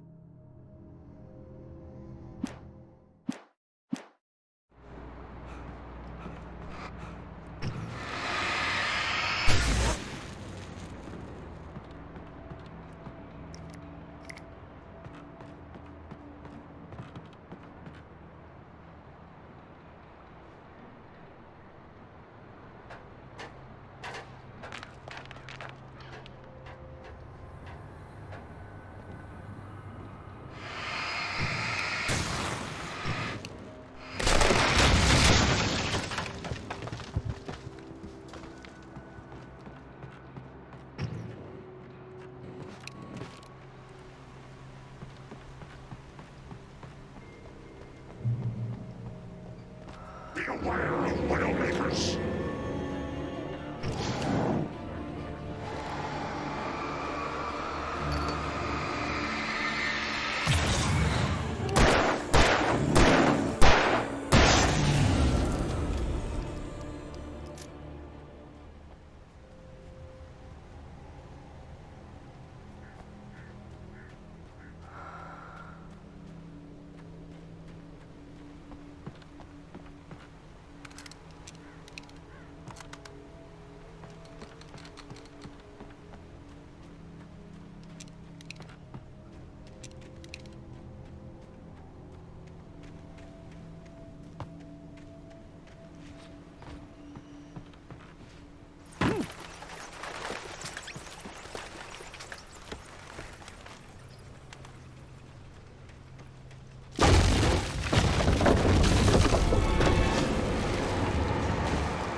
Occupation.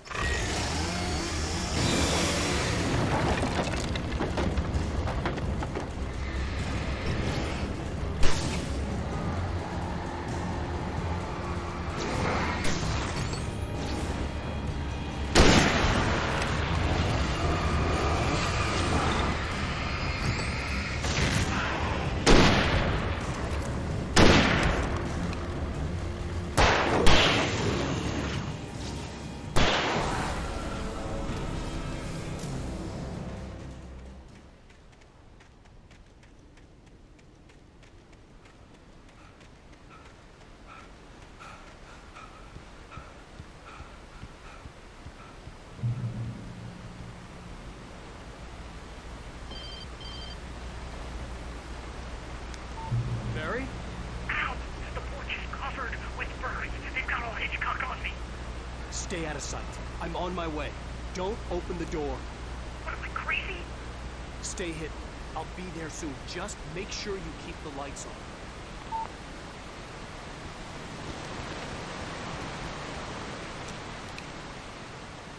I still had to reach Barry at the cabin, but at least I was out of the woods.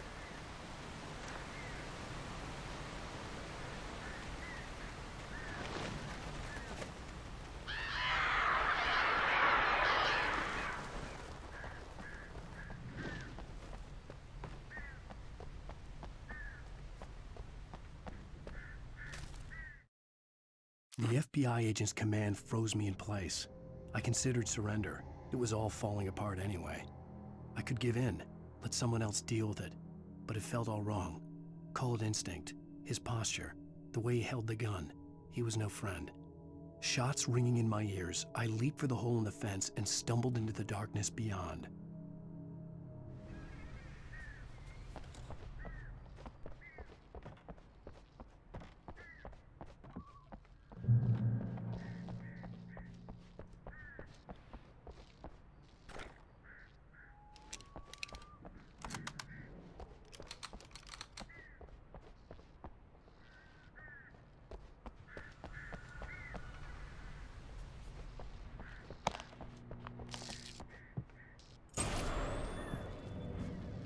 A story is not a machine that does what you tell it. A story is a beast with a life of its own. You can create it, shape it, but as the story grows, it starts wanting things of its own. Change one thing and you set off a chain reaction of events that spreads through the whole thing. The characters have to be true to themselves. The events need to follow a logic that fits the story. A single flaw and the magic is gone. The story dies. Alice dies. You can learn about me and yourself.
The flare gun was probably the best weapon I could imagine against the dark things I was facing.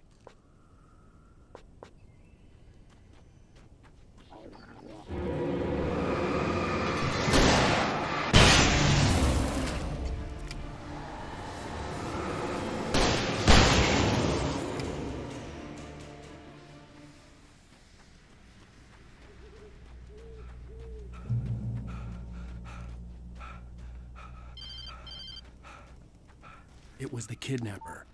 You son of a bitch! Where's my wife? Enough horseplay, Wake. You deliver the manuscript, and you can have your woman back. Simple as that. I don't... Listen. I'm gonna need time to finish it. I still need to write the ending. I need a week. It's not done?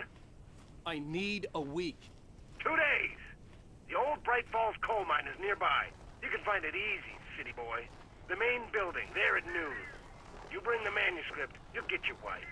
If not, well, get me? Yes, I get you.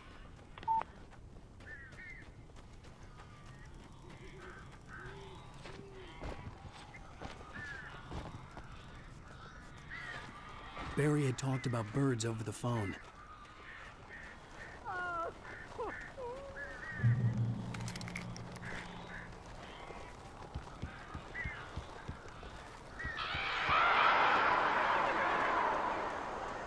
Al, I am so glad you're here. A couple of them got in here before I blocked the chimney. This isn't normal. These birds are weird.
Hey, Al.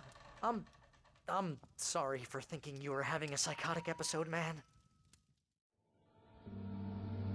I sent Barry to the town to ask around about a man fitting the kidnapper's description. He'd go through the archives of the local paper. Perhaps he could learn something.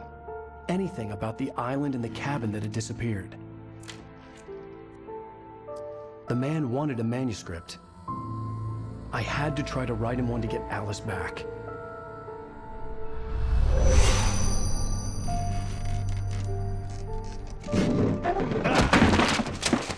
For me, the supernatural had always been nothing but a metaphor for the human psyche, a tool to use in writing fiction. Now, it was happening for real, and I couldn't put a single word on paper.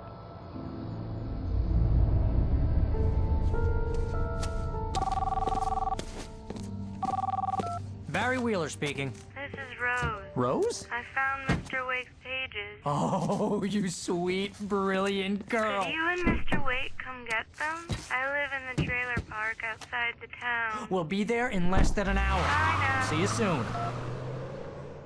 Have a great day. Hope you come back soon. Welcome to the Oh Dear Diner. Good girl. Previously on Alan Wake, Alice has been kidnapped. Alan, please help me. Alice? You'll do exactly what I say if you ever want to see your wife again. I can't tell anyone except my agent Barry. Damn it, Barry, they'll kill her. You're my best friend, and I'm worried that you're not right in the head. The ransom is a manuscript I supposedly wrote that's coming true before my eyes. It happened just the way it was on that page. So dark. I have found only a few scattered pages. I want the entire manuscript. The deadline is in 2 days. I found Mr. Wake's pages. Good girl. How the hell did she get her hands on the manuscript anyway? I don't know. She's resourceful. I told you were too hard on her. Listen, I found out all sorts of interesting stuff while I was digging around. Yeah. Mr. Wake, it's Sheriff Breaker. We have an FBI agent here, Agent Nightingale. FBI? He's anxious to see you. You'd better come to the station. Okay, I'll be right over, Sheriff. Let's make this quick, huh? Help you folks? Name's Randolph. I'm the manager. We're looking for Rose. Works as a waitress down at the diner. Rose, sure. Nice girl. Who wants to know? I'm Alan Wake. The writer, huh? I heard on the radio you were visiting. Well, I'll show you her trailer. That Rose, she's a nice girl. Always pays her rent on time. As I was saying, Al, I found all sorts of weird stuff from the local newspaper's archives. This place is crazy. Disappearances, mysterious deaths, urban legends come true, and get this, most of this stuff takes place around Cauldron Lake. Well, you ain't wrong, mister. The Indians thought the lake was a doorway to the underworld. I'm the God-fearing type myself. I don't hold with that sort of thing. Yeah, okay. Anyway, there was an island there owned by a guy called Thomas Zane.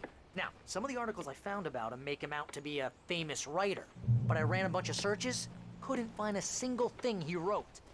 Zane was heavily into diving, so much so that the place came to be called Diver's Isle. But the volcano under the lake erupted in 1970, and Zane went down with the island.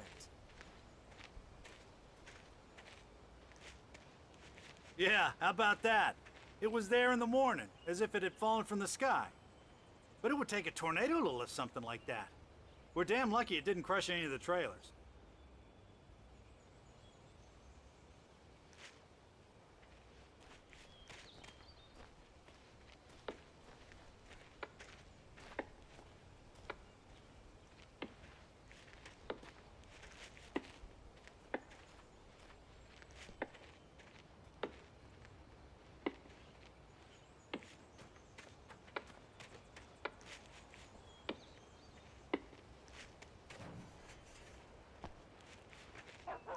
Come on, mister. I'll take you to Rose's trailer.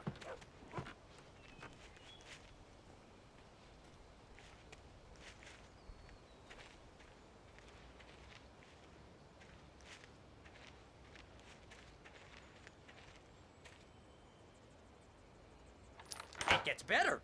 A local girl, Barbara Jagger, drowned in Cauldron Lake just a week earlier. They were lovers. Sure, Jagger's a local spook story. The Scratching Hag. Comes for you in the dark. Childish stuff like that. Anyway, Al, I'm just getting to the best part. All of the articles about this stuff were written by Cynthia Weaver. I asked around, and she's that crazy bag lady you met. What, the lamp lady? She can be a little loopy, but she's not homeless or anything. Yeah, anyway, she knew both Jagger and Zane before they both died, and she had some kind of a breakdown.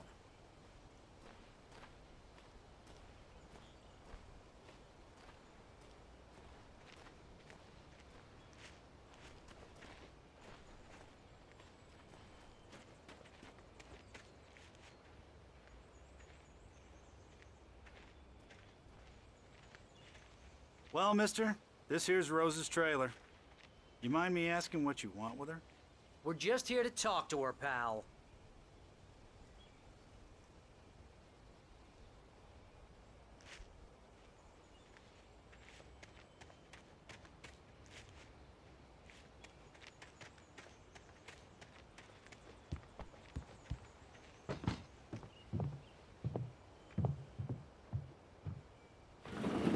Welcome to... Oh dear, Mr. Wake. I'm so glad you're here. Rose, you have my manuscript? Oh. Oh yes. Yes. Please, come in. Hey, this is really good. Rose, Yes, my manuscript. I really need it. I understand. I know what you need. A muse to inspire you. Oh, for Barry. She doesn't have anything. Yeah, hey, Al? Al, what's... Oh... Barry! What? What?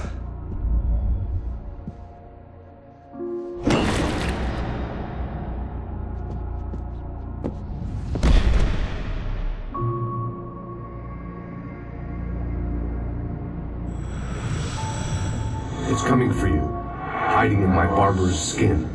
I'm too weak to stop it. You must turn the lights on. I promised I'd come visit you and your lovely wife. You must finish what you started. I insist. You must turn the lights on. Turn the light on. Back to work, boy.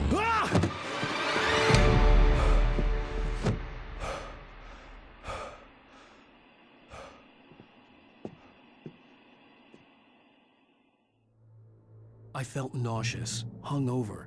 Only anger kept me going. I can't tell reality from dream anymore, but it seems I have an imaginary editor to help me. She's an old woman in a funeral dress. I call her Barbara Jagger. She's very strict. I'm writing faster and faster. My manuscript is being heavily revised. The edits are getting very aggressive, and each day there's less of me and more of her.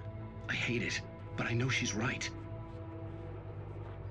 She promises me I can save Alice this way. She knows more of this than I do. About the complex incantation I'm attempting. About this place. She's worked with another writer under similar circumstances, Thomas Zane. The genre of the story seems to be shifting. It's turning into a horror story. I'm getting close.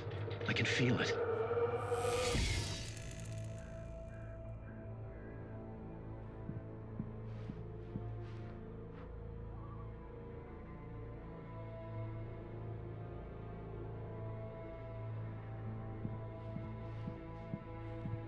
Rose took a day from me. I had less than 12 hours left to meet the kidnapper. All I could do was get Barry into the car, work something out once I got on the road.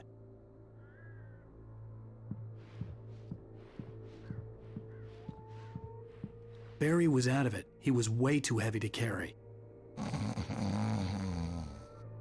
You're right. I deserve more money. I'm so handsome. Welcome to the Oh Dear Diner. What can I get you today? Coffee? I couldn't work up much hate for Rose. Something had used her to get to me and left its mark. First refill is free. Milk and sugar on the counter there. Would you like to hear today's specials? Thank you.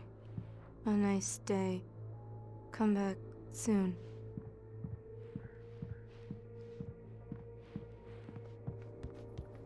My gun and flashlight were gone. I'd have to find a way to get Barry into the car as quickly as possible. There was no time to waste. Mr. Randolph liked Rose. That little smile she had. How she was still sweet when life had tried so hard to make her bitter. It wasn't any of his business what she did in her trailer. But those strangers, the writer and his smart-ass sidekick, looked like trouble. And they'd been in there for hours, way past her normal bedtime. He reached for the phone and called the sheriff's station.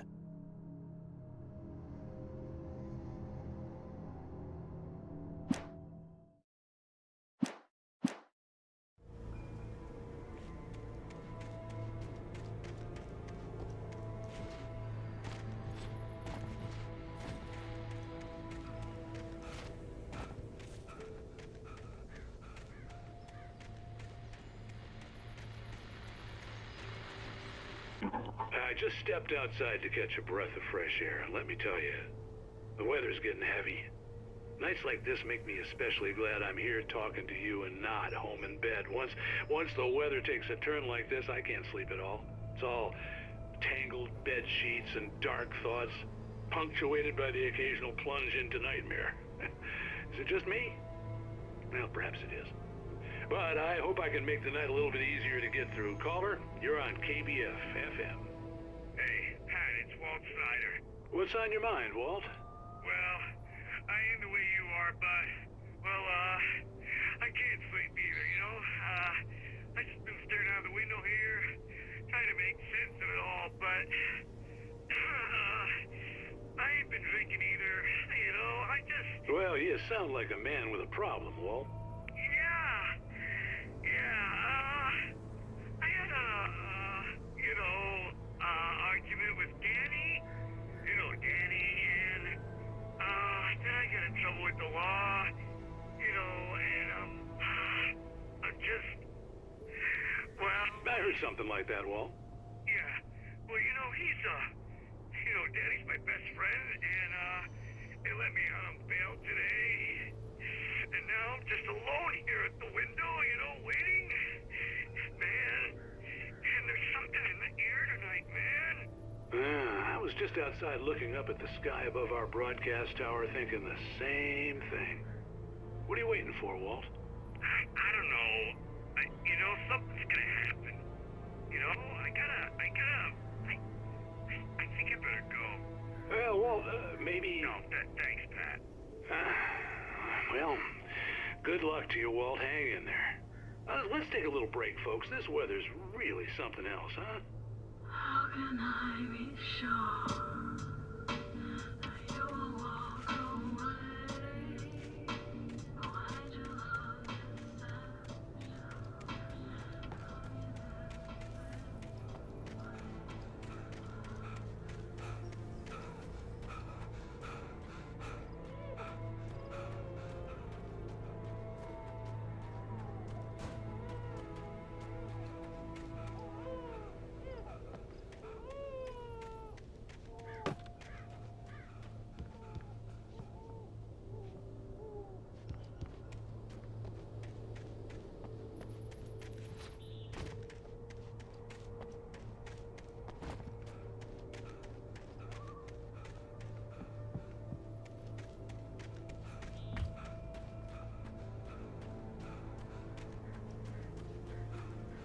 Oh, you're gonna get it now. God knows what you've done to that poor girl. This is Agent Nightingale, FBI! Get him up, Hemingway! You're under arrest! You move a muscle, I'll unload right in your goddamn face! Stay right where you are, Blaine!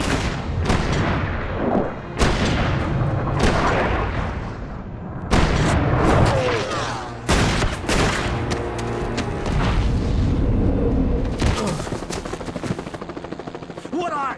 I'm standing right here, you goddamn maniac!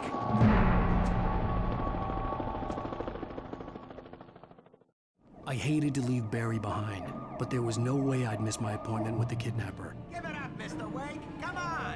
Take it easy on him. Get after him. Don't let him get away. Move it, move it, move it. I'm having shots. Let him get away.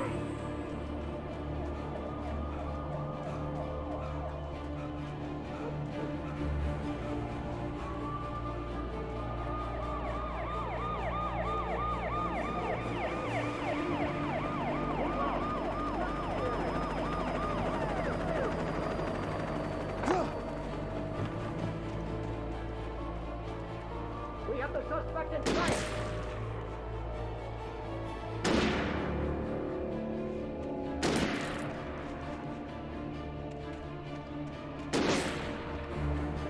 Stop running! We have the suspect in sight. Okay, men. Keep your eyes peeled. He's gonna try to make it through here. Oh, damn.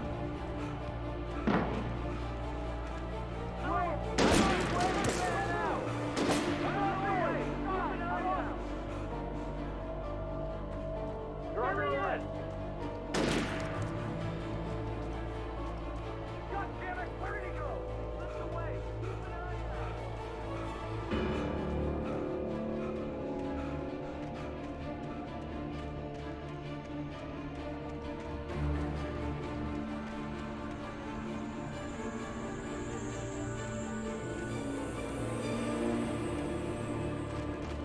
He's gone. Come on, guys. We need to head him off. For decades, the darkness that wore Barbara Jagger's skin slept fitfully in the dark place that was its home and prison. It was hungry and in pain. It dreamed of its nights of glory when the poet's writing had called it from the depths and given it a brief, terrible taste of power and freedom. The rock stars had stirred it from the deep sleep the poet had sunk it back to in the end. When it sensed the writer on the ferry, it opened its eyes.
the area.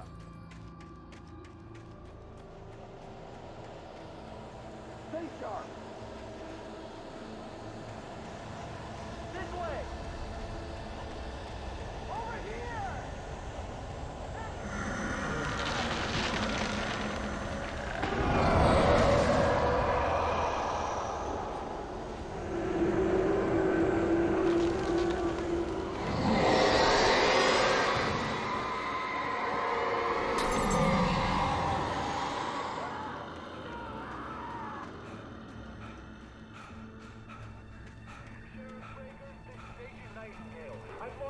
This horror was everywhere I went, circling me. The cops didn't stand a chance. They were after a writer, not a monster. This guy, he wears a tweed jacket. Over. He's the guy we're chasing. If it's not him, who then? Bigfoot? Over. I don't know yet, but I'm not in the habit of jumping to conclusions. That tends to come back and bite you in the ass. Out.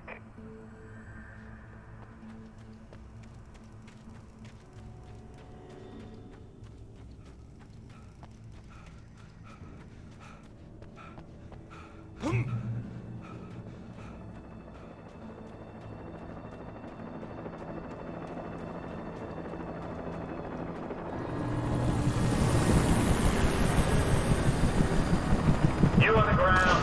Hold it right there. There's nowhere to run. Freeze!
This is James. Mulligan, Thornton, come in. Over. Thornton here. James, we got both Wheeler and Rose in custody. They didn't put up a fight or anything. Why, they were... Hey, what are you doing? Come on. Sit down and give me that. Gaines, Mulligan here. Over. Go ahead, Mulligan. Over. We got Wheeler and Rose here. Wheeler's drunk or hopped up on something. Speaking of which, that Fed had a pretty distinctive whiff of Otis Scotch about him, if you know what I mean. Over. I don't have anything on that, Deputy Mulligan. Over. Well, whatever. Anyway, Rose is just being plain weird here. You better get Doc in to take a look at both. Over. Gotcha. You better get them here quickly. The, Fed's gonna want to interview Wheeler. Over. Oh, yeah, I'll bet he does. Looks like they have a lot in common. Mulligan out.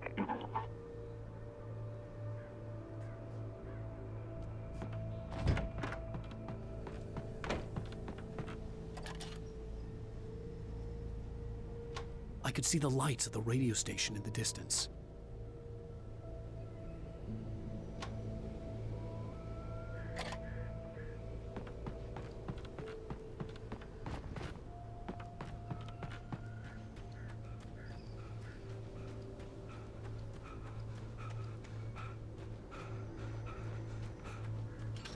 I imagined that the broadcast tower in the distance was part of the local radio station. Maine seemed like a decent guy. Perhaps he could give me directions to the coal mine.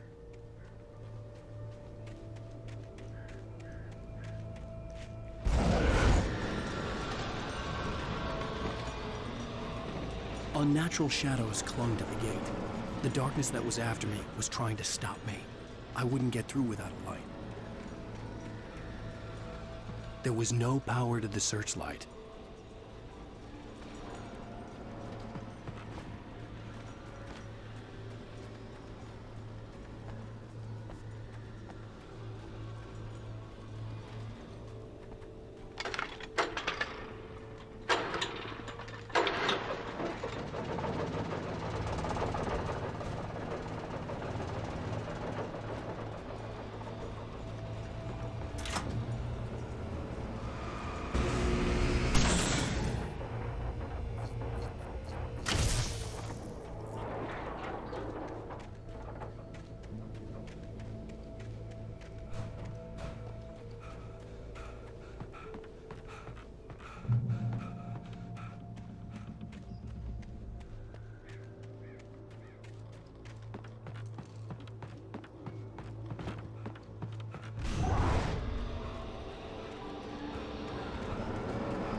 It took me a moment to recognize the flashbang grenades.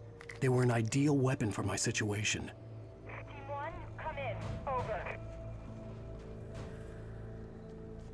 Team 1, this is Sheriff Breaker. Report. Over. Team 2, come in. I need a report. Over. Come on, guys. Talk to me. Come in, please. Over.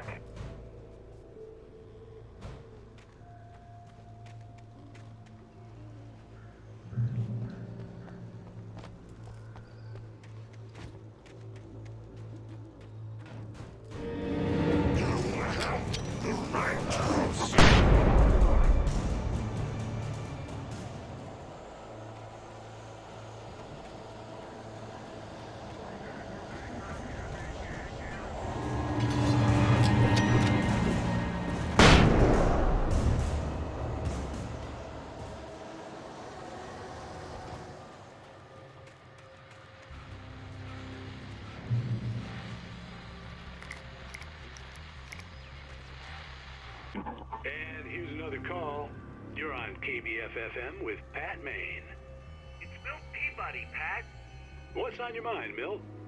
Well, I live near the trailer park, Pat, and there's a big ruckus going on over there. Well, that's just up the road from me, too. What's going on, do you know?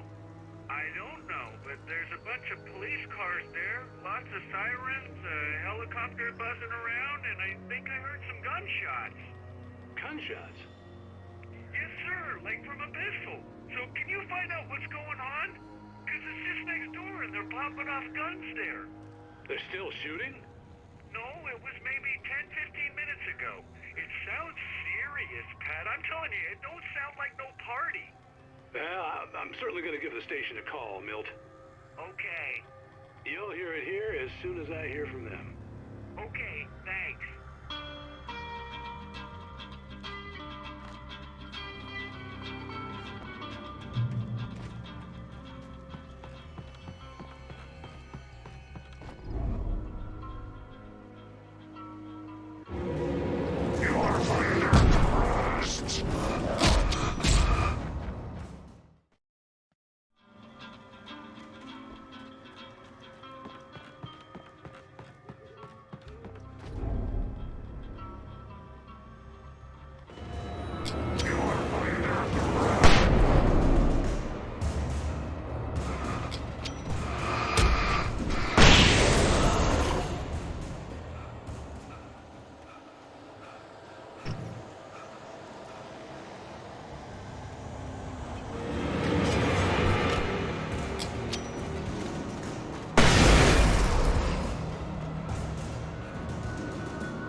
I hope Maine could lend me a car to get to the coal mine.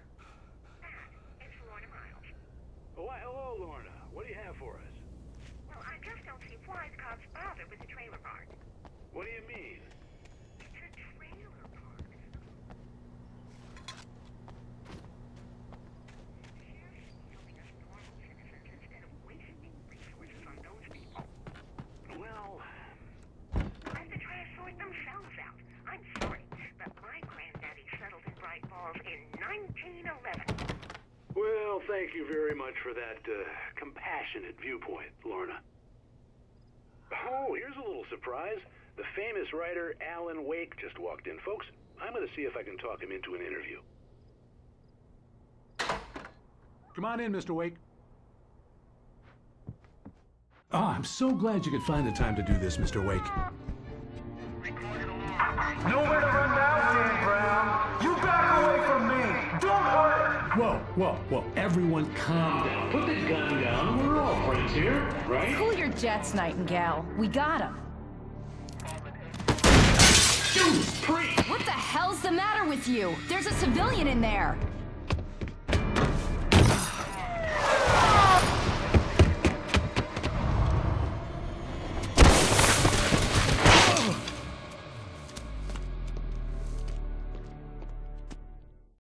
I'll get you yet, even if it kills me. You hear me?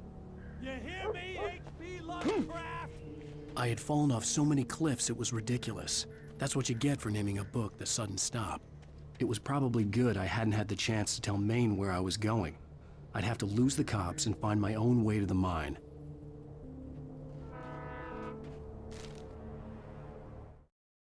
Nightingale stared through the broken studio window into the dark woods. He turned around, started to walk out, but Maine grabbed his arm. "Young man, you almost shot me.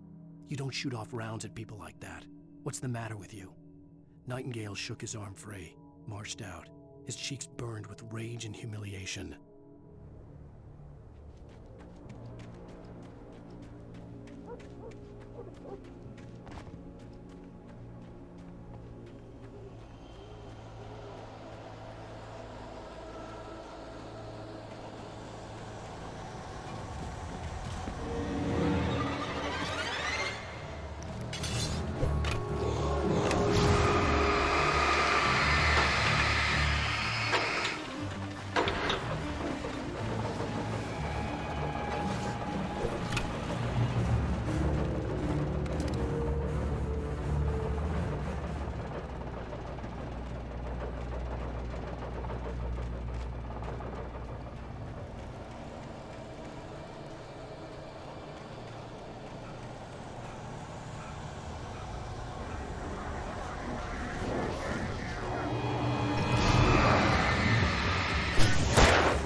There was no sensible reason for the power company work lights to be here.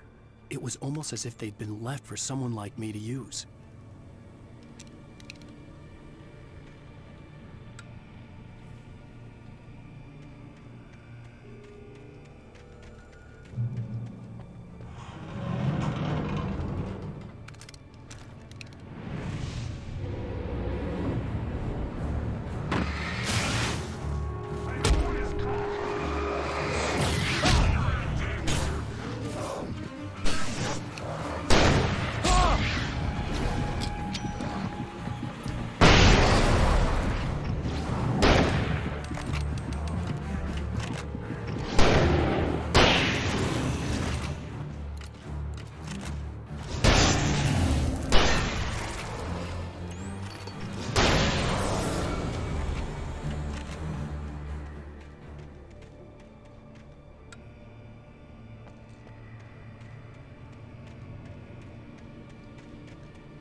Sarah trusted her gut, and her gut said Agent Nightingale was an asshole.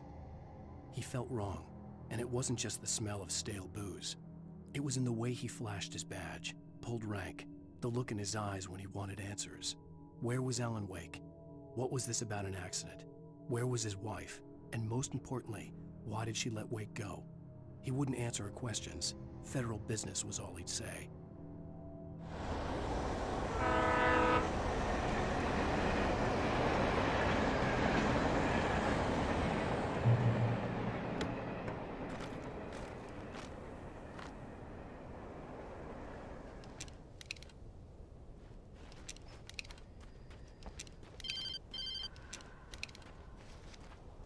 Hello? The most stubborn man I've ever met. Alice? Alice? Alan, I'm so afraid. Keeps me in the dark. Please help me. I look at you, Alan, and it's not you. Something else. Looking out from behind your eyes. Alice, I'm here. I'm so alone here. It's all gonna go to hell. You need to be careful. Cooperate. The connection had been terrible, but that wasn't the only thing that hadn't been right with the call. She sounded wrong somehow, but she had called me.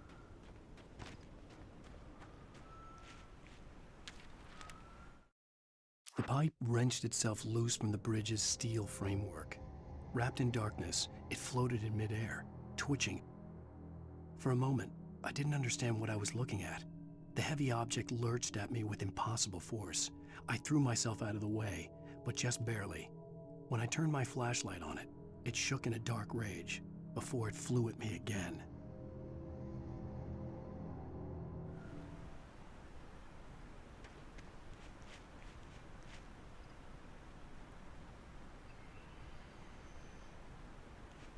I could see a railway bridge up ahead and a warehouse of some sort on the opposite shore. I hoped I could find a car from there.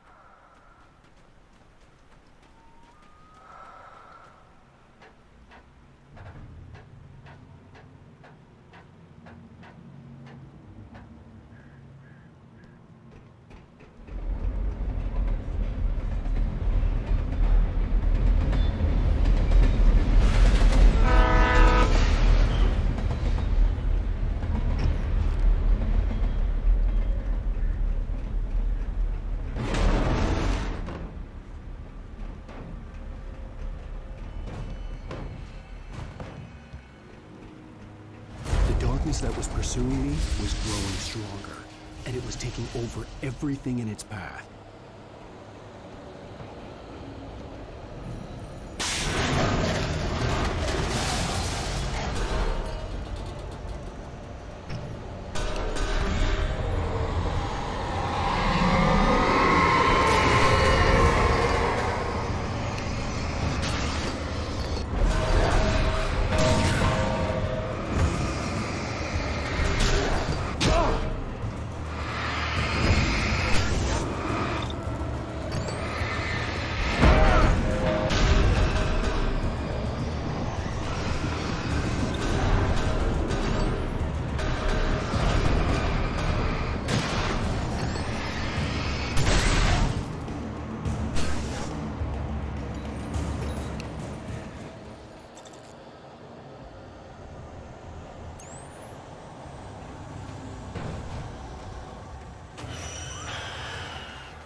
I slammed the door shut right in his smug face. He pleaded for me to open the door. True to form, the asshole actually thought I would obey. I had no sympathy left, no guilt either, not for him. I took a moment to savor the scream. I bet I had a smile on my face. It was all that I had time for. The dark presence was inside the lodge with me.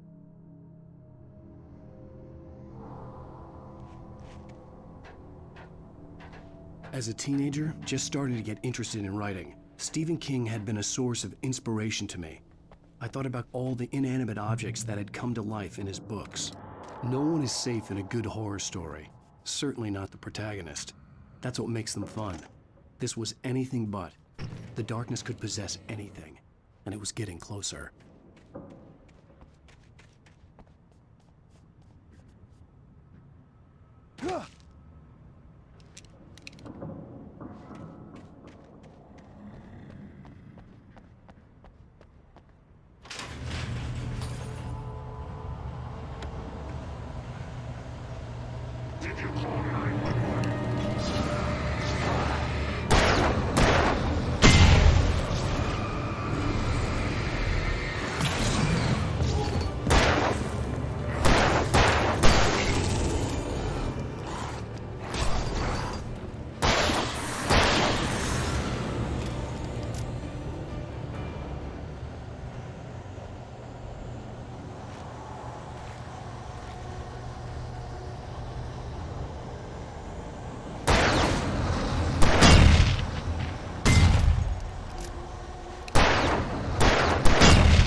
We take the facts of our existence for granted, unaware that they are merely a thin veneer of desperate self-delusion, covering a vast cosmos of madness and horror. All too often, the stars are right. In Night Springs. Tonight's episode, a family occasion. Journalist Alvin Derleth's trip to study the local customs of an insular community in Night Springs has been less than successful. Until tonight. Well, I'm glad you changed your minds about this. Ancient customs, local mythology. My editor loves this kind of stuff. Well, Mr. Derleth, we don't want to feel like we're on exhibition. But you have demonstrated the seriousness of your intent.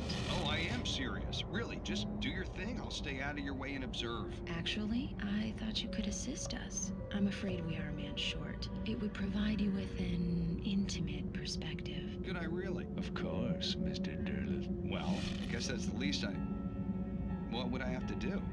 Oh, here. Let me show you with a kiss.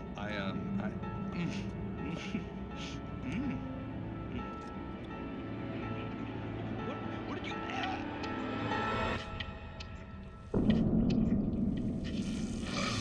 Oh, Mr. Derleth, you have well pleased Nixie Perka, the dweller in flesh. Your body shall host his 1,000 young, and all shall be glorious. Shh, darling, be calm. Shh. Alvin Derleth learned a harsh lesson. If you go looking for mythology, it may come looking for you. And such quests always bear fruit. In Night Springs.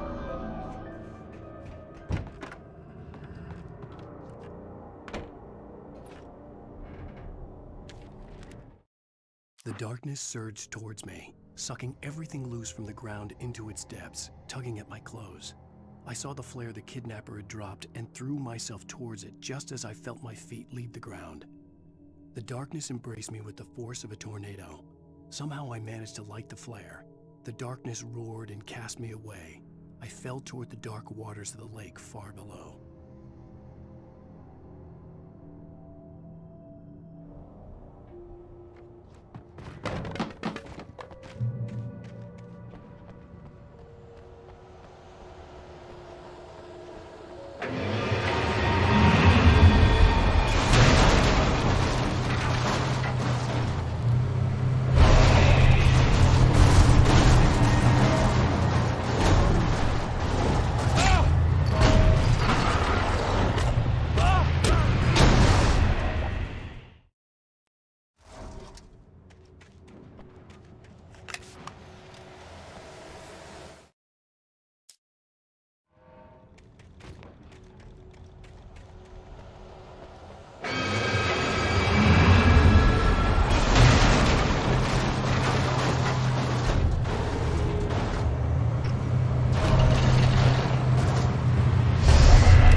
never been this glad to see the sunrise.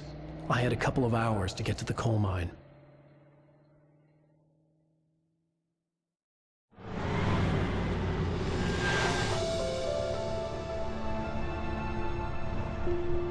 The coal mine wasn't far now.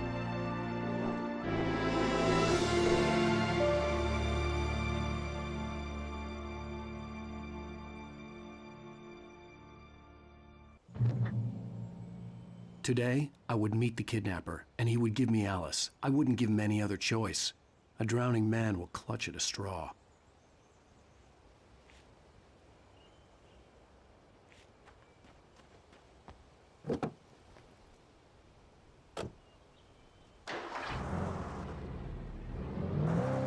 Little by little, without realizing it, I'd come to believe that the story in the manuscript was coming true. The current of its narrative had taken me deeper and deeper into dark waters. Alice had been taken from me. Barry was probably in jail. I was a fugitive from the FBI. The whole world taken over by the dark presence was trying to destroy me. It all felt real, but it matched a textbook case of insanity.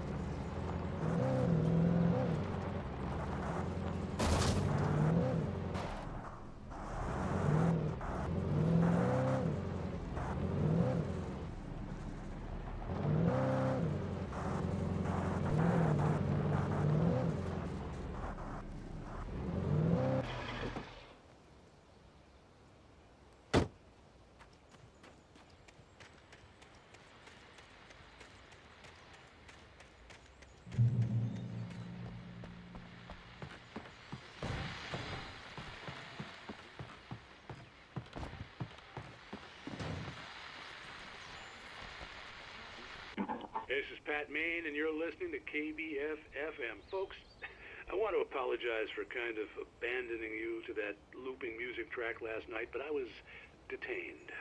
You see, I encountered a big-shot G-man with an itchy trigger finger who could use a lesson in manners and a boot in the ass, not necessarily in that order either. Now, folks, I know I'm not being very informative here, and I apologize for that. I really should just keep quiet, but I'm just so peeved right now, because some people just shouldn't be carrying badges. I'm just glad that our Sheriff Breaker was there to straighten things out.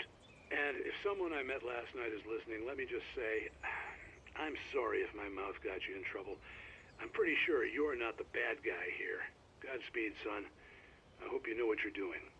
Now, on a lighter note, I'll be talking to Dr. Nelson all morning. But first, a little music.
Welcome back to KBF-FM. Hope you enjoyed that tune. Now, Doc, you were talking about life and finding that special someone, that soulmate. Well, you were talking about that. I was saying I don't buy it. Well, see, to me, that's strange, because I always pegged you as a hopeless romantic. You got me there, Pat. But I think love's where you look for it. And you need to do a lot of looking, sure. But the idea that there's that one special person out there for you, and if you miss that chance, it's gone forever, and you're forever incomplete. I mean, isn't that depressing? Or heck, childish even? There's plenty of fish in the sea. And apparently a fisherman has a fishing analogy for everything, but what you're saying, isn't that a little harsh? Well, no.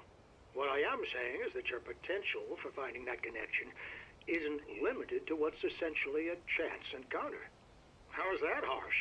Yeah, well, I guess that's a nice thought, but let me say something personal here. Okay. Now, well, I don't disagree with you exactly, but I can't really fit that together with what I feel, what I felt for someone, because she was the one. She was. And I let her drift away from me. Maybe I didn't put in the work, I don't know, but, well, since then, and it was a long time ago, but since then, there hasn't been anyone, not like her. And I'm not saying I dwell on her or haven't moved on. I like my life. I'm not living in the past, but I do miss the way she completed me. You can't argue with the heart, Pat. I'm sorry, folks. I had kind of a scary experience last night, and let's just say it's shaken a few things loose.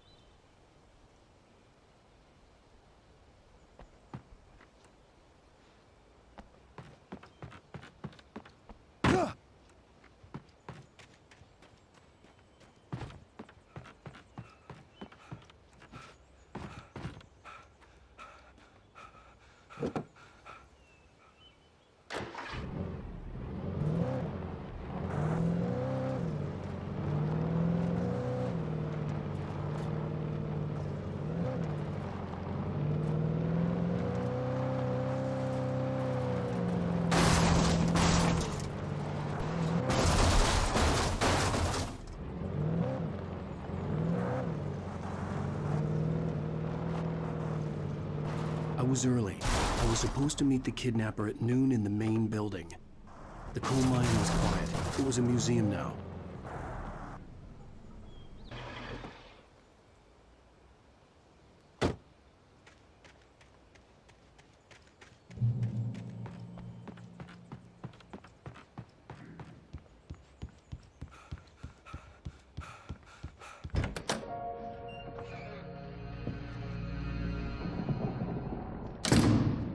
I didn't want to go outside.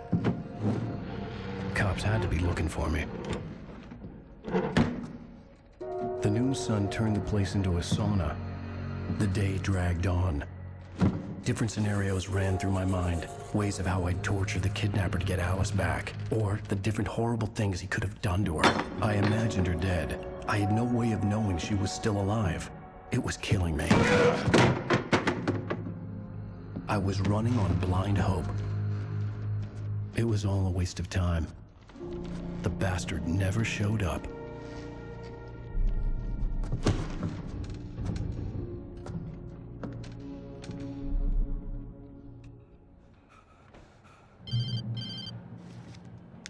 Wake! Where the hell are you? Change of plans. You know where Mirror Peak is? It's a big mountain north of where you are. You follow the path from the mine, you can't miss it. There's a lookout point there. I'll be waiting. I'm through being jerked around by You you. want to see your wife alive? Because if you do, you better watch what you say to me. Do we understand each other? I want to talk to Alice. Yeah, and I want the manuscript. Don't keep me waiting, Wake. Hello? Hello! Ah! I'm gonna kill him! I had to get to Mirror Peak.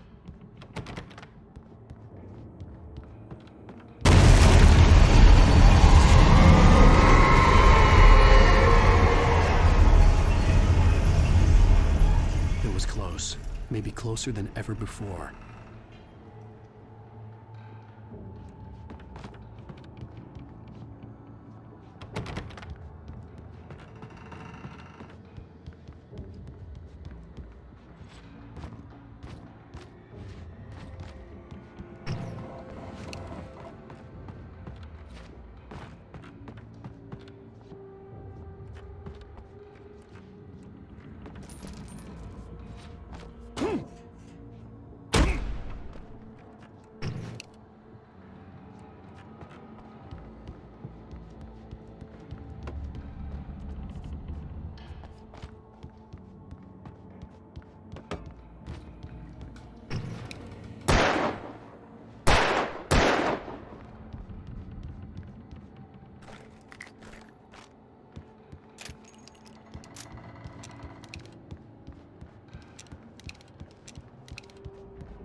to reach the hillside ahead was to go through the building. I had to find a way to avoid electrocution.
Some of the Taken retained echoes of their former selves, but these were just the nerve twitches of a dead thing. Nothing remained but a shell covered and filled with darkness. In most cases, these puppets were enough for the purposes of the Dark Presence. But for anything more elaborate, as with the writer, it was different. It needed his mind. And so rather than taking him over completely, it merely touched him.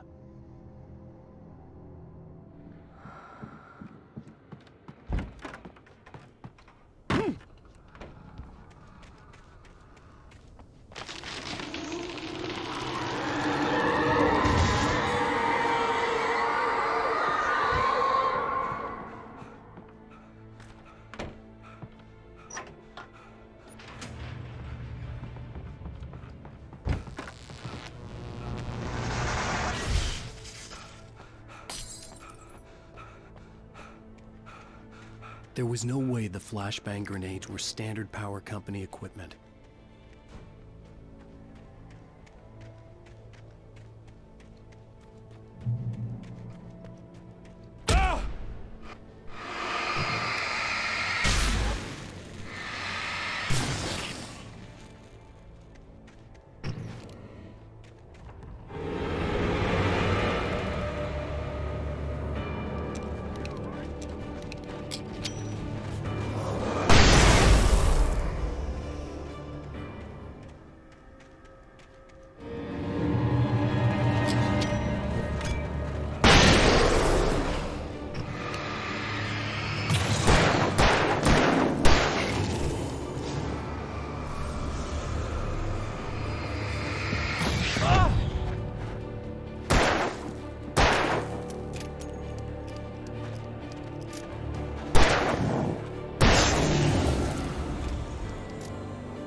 I stared through the bars of the jail cell. Barry stood behind me, swaying on his feet, looking as ill as I felt. Agent Nightingale stood on the other side of the bars with Sheriff Breaker. Nightingale had a stack of manuscript pages in his hand. He seemed unhinged as he gloated. "Well, I've got you now, Raymond Chandler. It's all here. All the evidence, including conspiracy to murder a federal agent."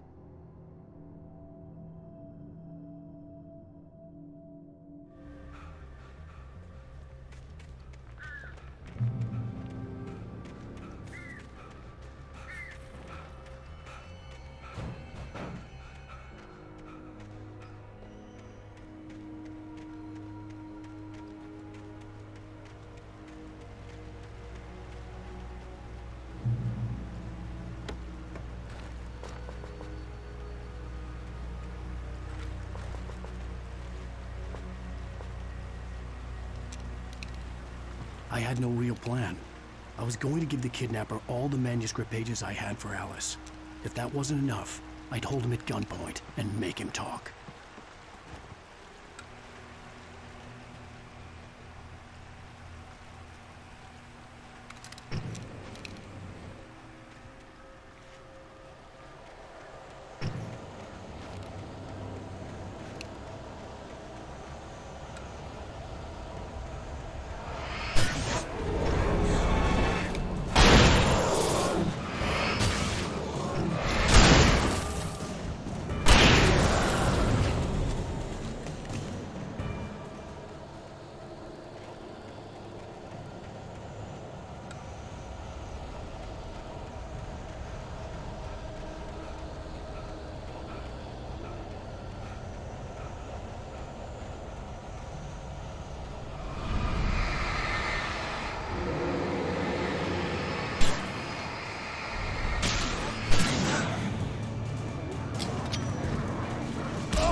dark presence was moving ahead of me in the same direction I was going. A cold feeling settled itself in the pit of my stomach.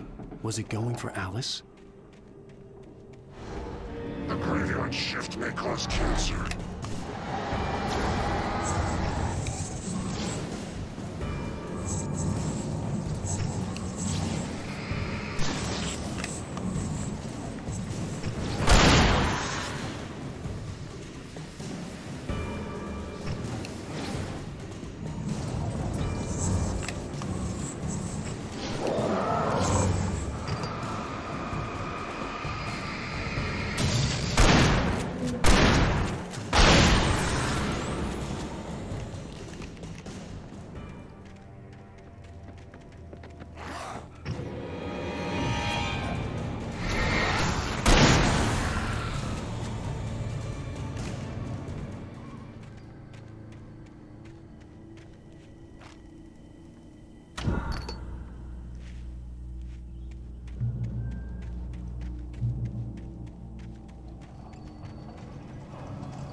The place was dead, a ghost town.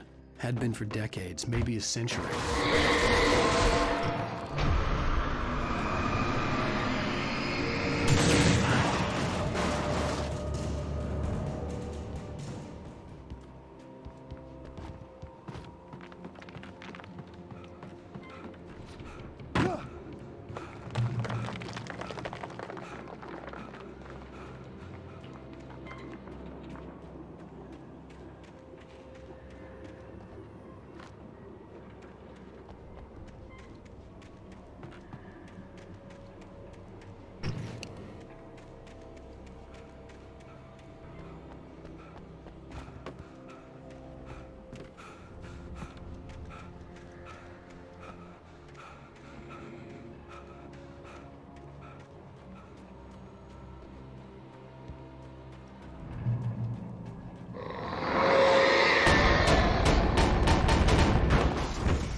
Outside of writing is a struggle.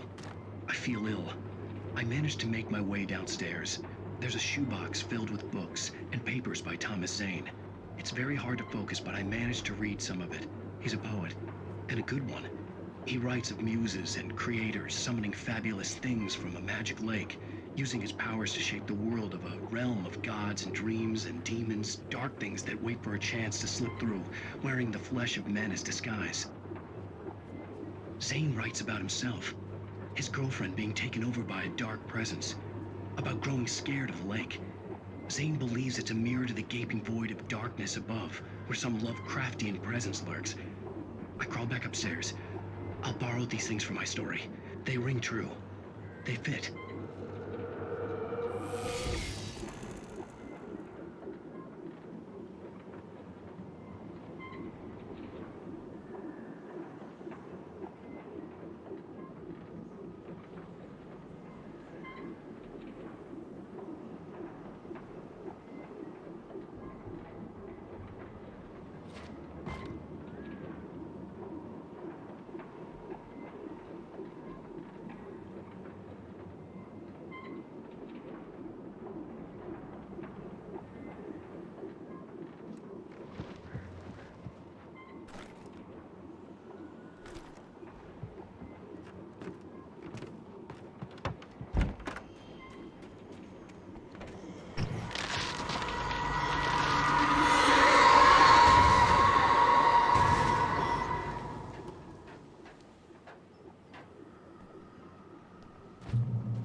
The kidnapper had sent me a text. The message was full of spelling errors and insults. It was telling me to hurry up.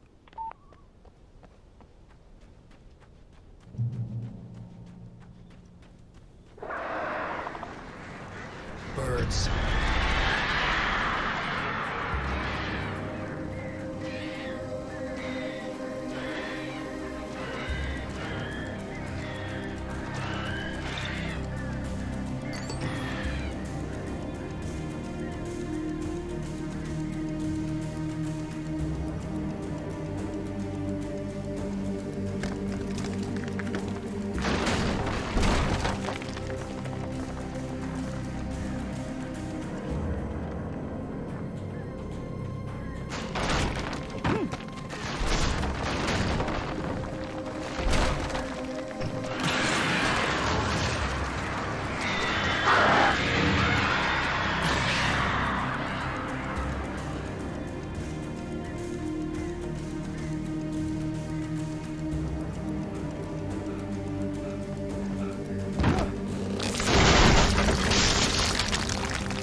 Even behind the closed doors and curtains of his grimy room at the Majestic, the local motel, Nightingale could feel the locals' eyes on him, the unrelenting pressure of their judgment.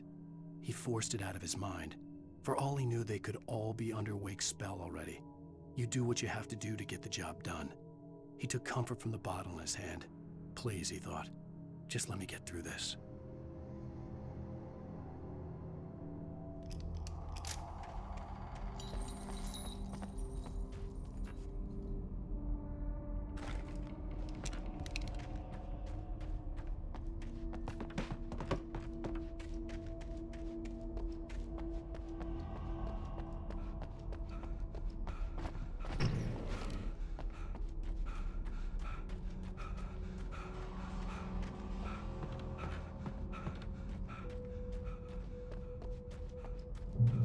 I'd have to make my way up this mine shaft in order to go on.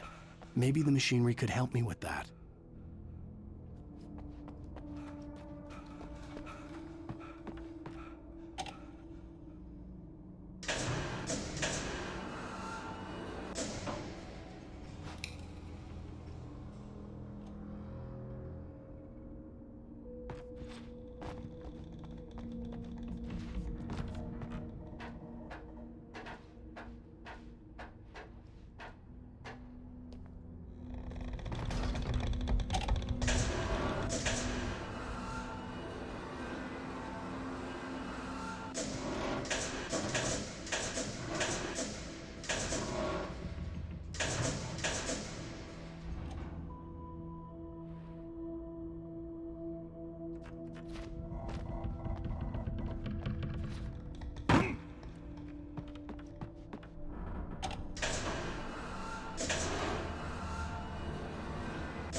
Lightning flashed behind the windows of Cauldron Lake Lodge.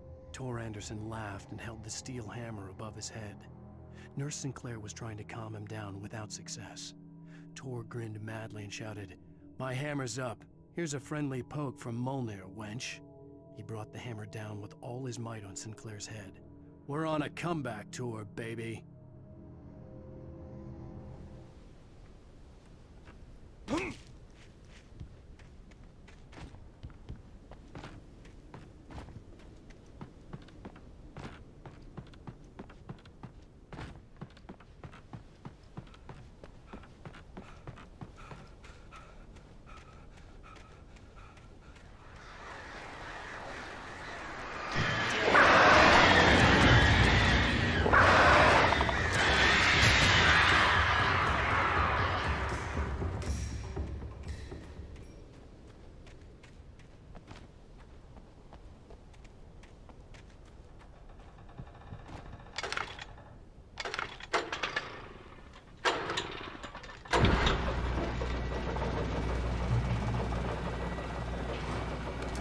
Great. Another cable car. Just great.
Maude had checked all of Stucky's rental cabins. There had been no sign of the Wakes. It was dark when he'd found their car parked at the end of the road by Cauldron Lake. It made no sense. They must have taken a wrong turn, but there was no sign of them, and the car had been there for hours already. Frustrated, Mott stood on the rotten ruin of the footbridge that had once led to Diver's Isle before it sank beneath the waves years ago. The boss wouldn't be happy.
I could see Cauldron Lake. I thought I could make out the spot where the island and the cabin had been. There was a light near it. It had to be a boat.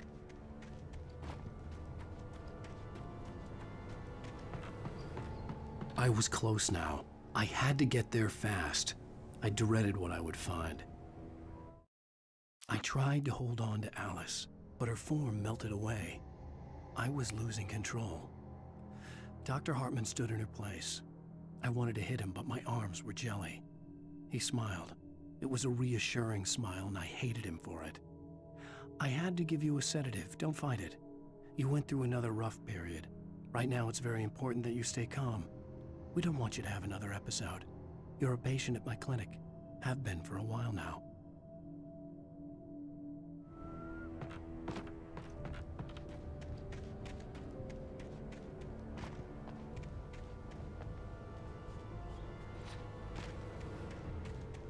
Wait!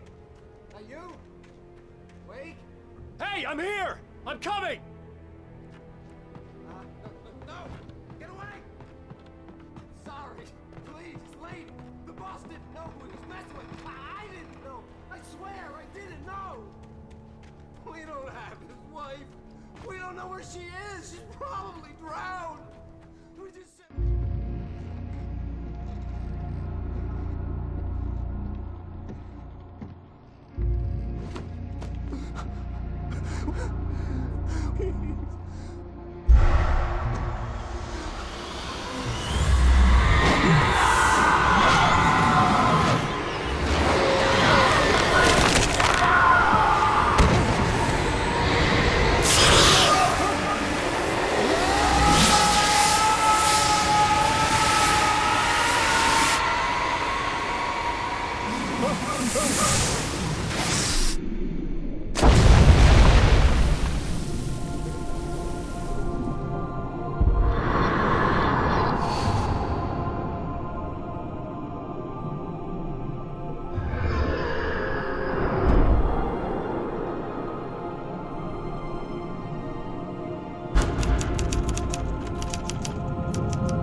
Wake.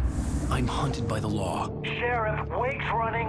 I'm giving chase. Are you seriously telling me that writer just took out my deputies? A thriller I supposedly wrote is coming true. The genre of the story seems to be shifting. It's turning into a horror story. I was told that Alice had been kidnapped, but that was a lie. We don't have his wife. We don't know where she is. Her purported kidnapper was eaten up by the dark presence before it attacked me.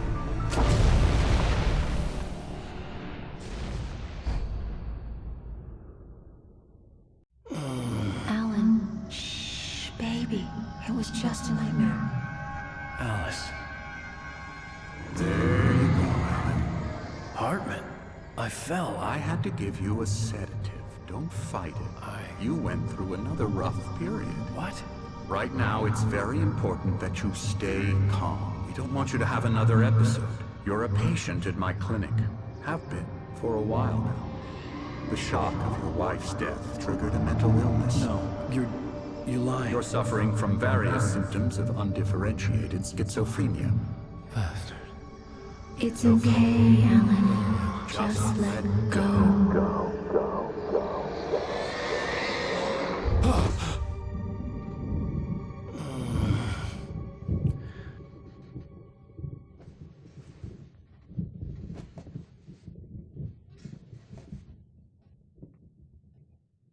I felt groggy. Whatever Hartman had bumped in me was making me numb. I felt like this was happening to someone else. Someone I was watching on television. I couldn't think. Couldn't focus.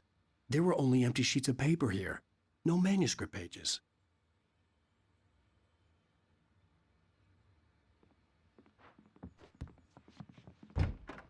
The door was locked. I was a prisoner here. Good evening, Alan. Are we feeling better now? Feeling calm? Yeah.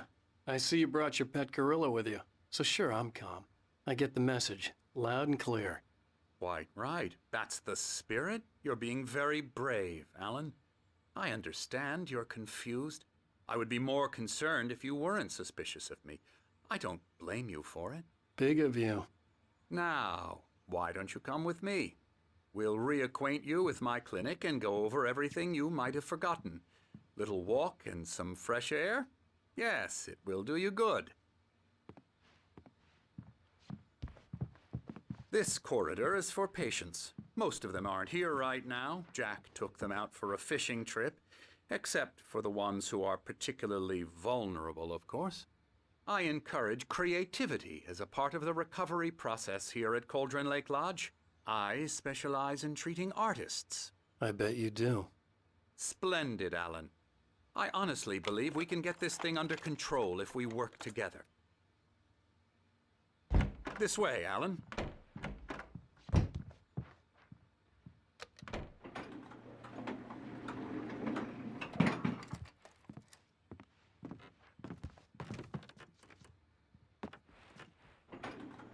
Now, Alan, from past experience with you, I know I need to get right into the heart of the matter as quickly as I can after an episode. So I'm just going to say this. Alice is dead. No. You're in a very vulnerable state until you understand and accept this. Alice drowned, and you couldn't face that. You're suffering from hallucinations, paranoid delusions, unusual thinking, an obsession about light and darkness, a feeling that everything revolves around you, your thoughts and dreams. Your mind has constructed an elaborate fantasy scenario in which your writings are affecting reality. She has been kidnapped and supernatural forces of darkness are trying to stop you. We go this way, Alan. I wasn't ready for another shot, so I went along with it. He had to be lying. But under the influence of the drug he had given me, I had to fight not to believe his words. It's all in your head. You've been making it up. Apart from the tragic accident with your wife, no one has been killed. Your delusions are just a manifestation of your subconscious mind trying to protect you from the too painful truth. Unless we fight the fantasy, it will return. I know the instinct is to resist me, but think about it. Doesn't this make far more sense than the insane supernatural conspiracy you have concocted in your mind? You're a skeptic by nature, Alan. We both know this. Everything can be explained logically.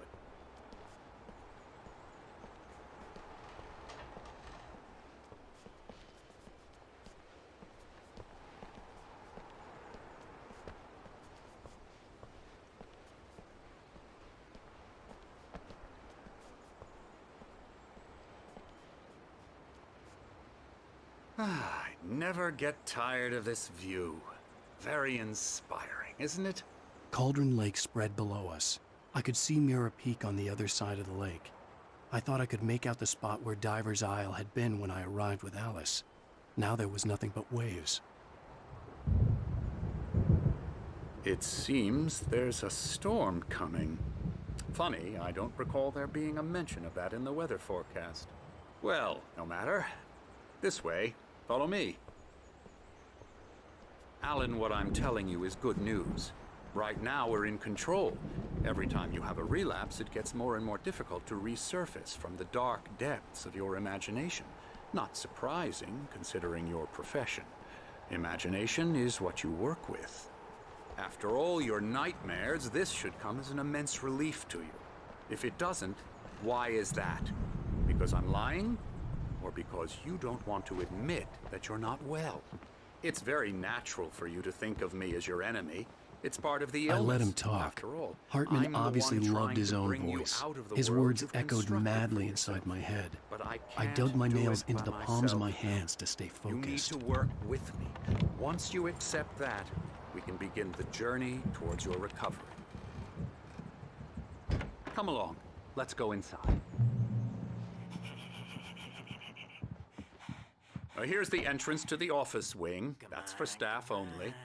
You were impressed by my trophies when you first arrived here. I do love to hunt. The great outdoors, man versus nature. It's wonderful stuff. Pretty damn wonderful, yeah.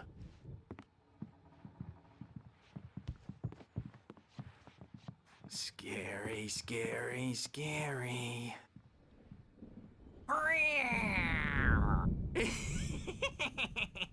Emerson.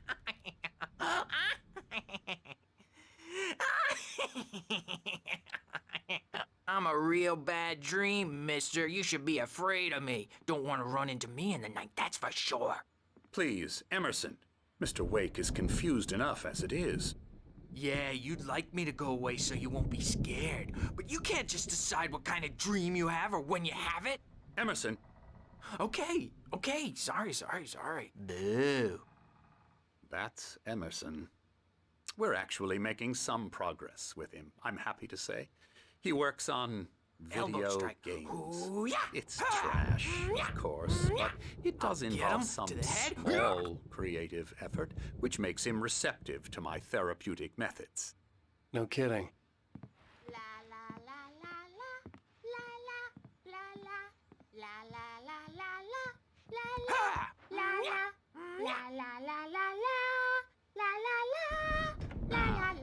You might have noticed the typewriter in your room.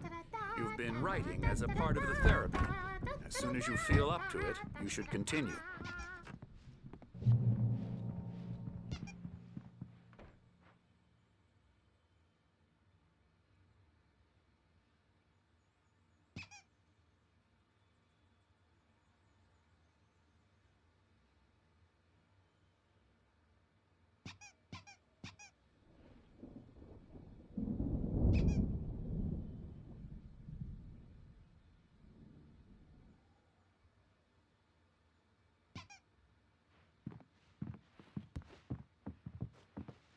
My rheumatism's killing me. There's a storm coming. Oh, what a storm. I hope it wipes this place off the face of the earth. And these two are the Anderson brothers, Odin and Thor. They had how should I put this? A heavy metal band in the 70s and 80s called Old Gods of Asgard. They even adopted new first names to complete the image of Viking gods. After the band broke up, they lived on a farm nearby. They are, well, in advanced stages of dementia. They're well cared for, TLC and all that. There's nothing more that can be done.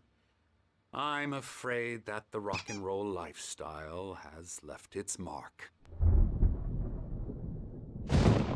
Oh, that won't do. I'm so sorry to cut this short for now, Alan. The power has been acting up. I'd better go check on it. We'll continue this soon. Meanwhile, when you feel up to it, return to your room and try to write. It really is for the best. Don't you think? I'd like to bash his head in with a hammer. Oh, he'd love to fish out our secrets, but he has no clue. He's not crazy enough. Not crazy like us, Sonny.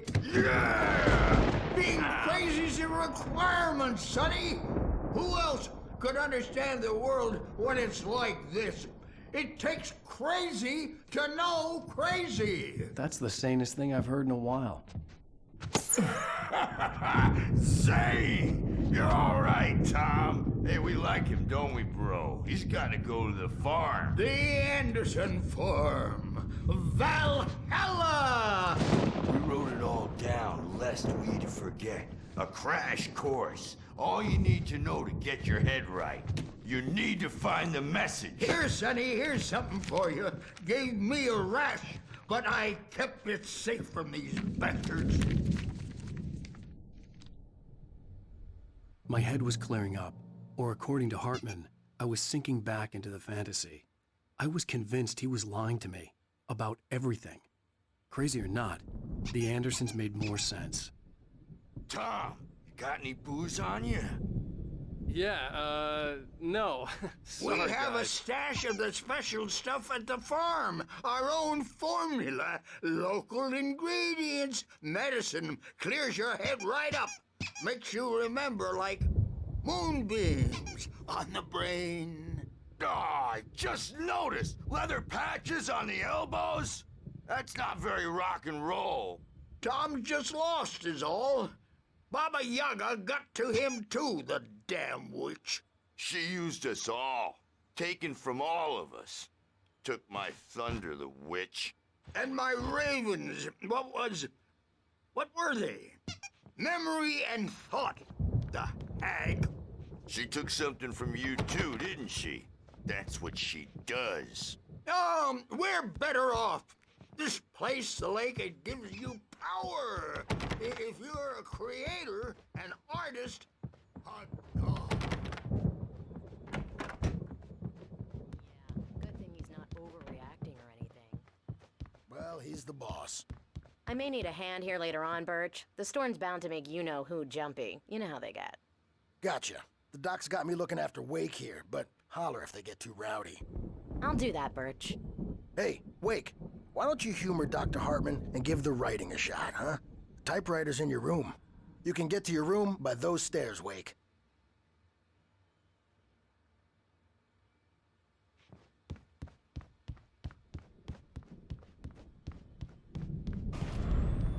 Something's wrong. I'm not myself. It's hard to think that there's a shadow inside my head. I can only focus on writing. Everything else is a blur. I'm trapped in this cabin. Have been for days, but it's always dark outside. My editor is real. I saw her again. She's not human. It's not human. A dark presence is wearing the old woman's face. She was covered in clinging shadows. There's a hole in her chest where her heart should be. I think I've made a horrible mistake. I don't think I'm any closer to saving Alice. It's been lying to me, using me to get the story it wants, and the story will come true.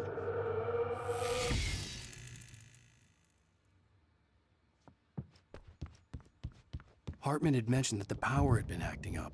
Maybe that was the reason for the generator and the work light on the balcony. The generator hadn't been activated, and there was no key.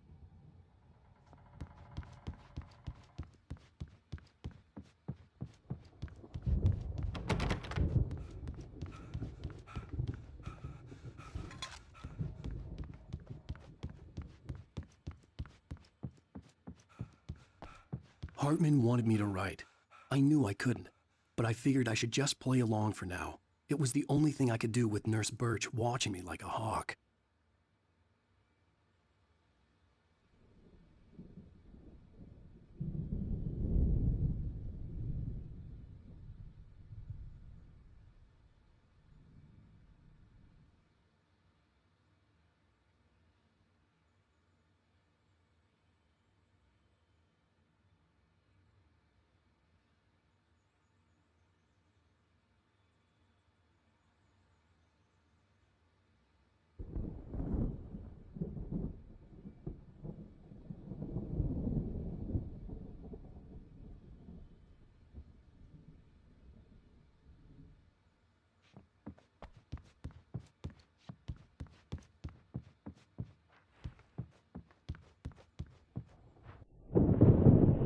The white glare of the blank page in front of me hurt my eyes. My hands began to shake uncontrollably. Everybody, calm down. Put that down. Bert, I need help. Hey, Wake, you stay here. I'm gonna go see what's up. You just keep doing what you're doing. Be cool, okay?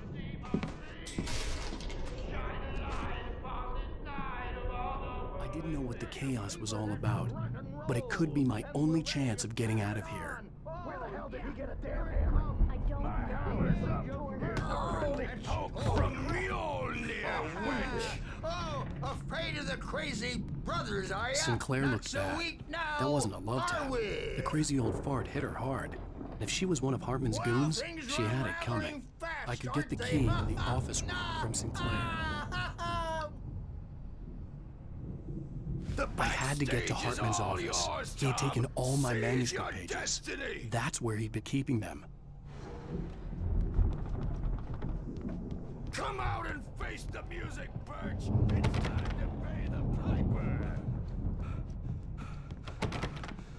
Maybe you could come out and paint our wrinkled, adult, diapered asses for it, since you're so tough, Birch. We were on the Let me out of here! The markings on the tape said they were recordings Hartman had made at the sessions with his patients. I saw Alice's name on one of them. For a moment, I couldn't breathe right.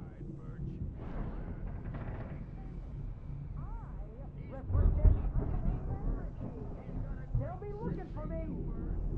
Oh, that's how you want to play it? Is that how you want to play it? Really? Okay, that's how we'll play it. Now, Mrs. Wake, can you tell me about Alan's problems? He's more and more out of control all the time. The parties, he's so angry all the time. He's getting violent. Do you mean with you? No, not with me. No, never. Sometimes I almost wish Alan would take a swing at me, because at least that'd lead to a conversation he couldn't just march out of. But no. Alan doesn't really sleep. And the work, well, he's not writing at all. He sits there for hours and just gets more and more frustrated. And I can't talk to him. Yes. Tell me, Mrs. Wake. What would you say to him if he'd listen? I don't know. I want to say, I look at you, and it's not you. Just some stranger who resembles you. Looking out from behind your eyes. And I don't like that guy much. And now it's all gonna go to hell. But you don't ever say this. No. I've tried, but he's not listening. He's too deep in his own problems, always going on about something else. I'm so afraid I'm gonna lose him, and we're not even talking anymore. He doesn't let me in anymore. He just keeps me in the dark. I'm so alone here, even when he's home. Please help me, Doctor, because I'm at my wit's end. Well, if you can just get him here, I'll absolutely do my very best. Yeah, but Doctor, you need to be careful with him. He's not just going to listen to you and cooperate. He's the most stubborn man I've ever met. Well, I'll be sure to bear that in mind. Hearing her voice, what she was saying made me happy and sick and guilty all at once. Worst of all, I recognized the words. The phone call from her. It had been a cut-up of this. Just a recording.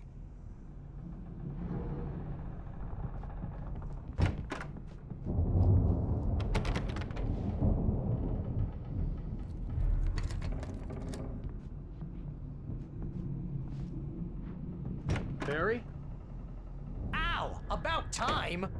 Barry, man, am I glad to see you. We need to get to Hartman's office. It's right next door. You okay? Yeah.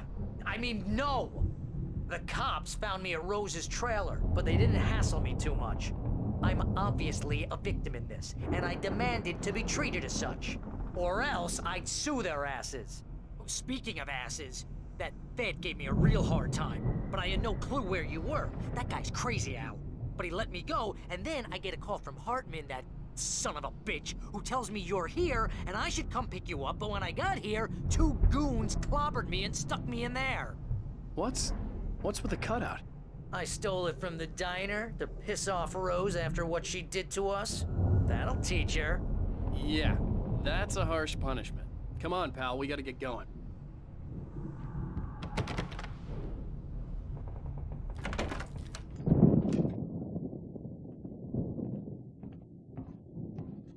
These were all the pages I had on me. And more.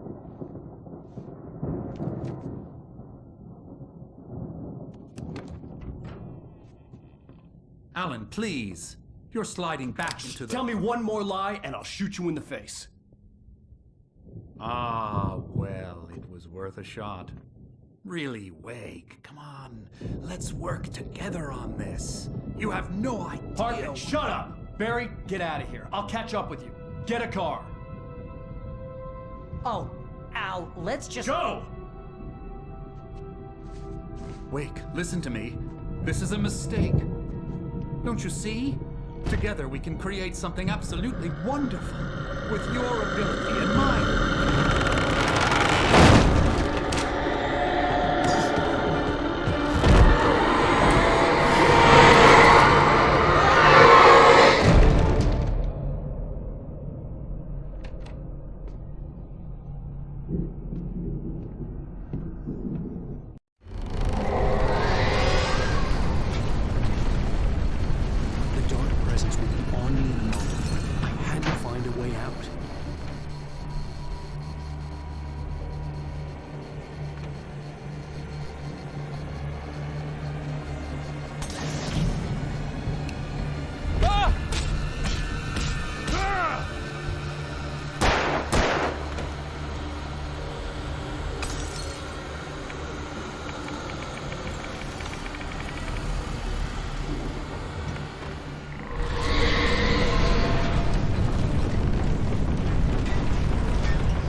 To get the possessed bookshelves out of my way.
Hartman knew he was no creator.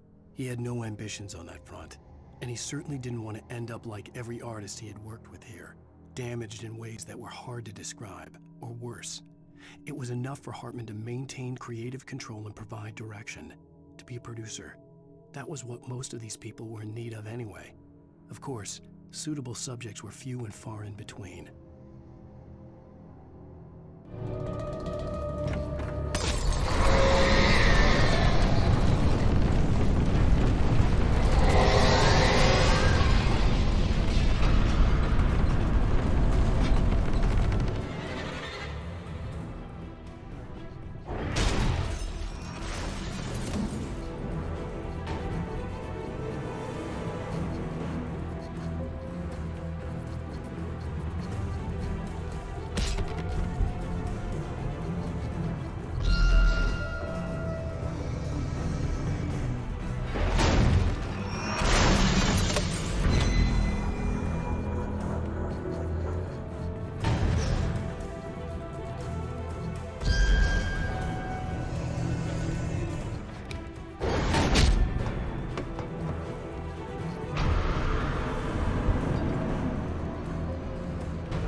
But the gate's locked. You're gonna have to go through the hedge maze over there. Barry, I don't have a light. Take this, Al.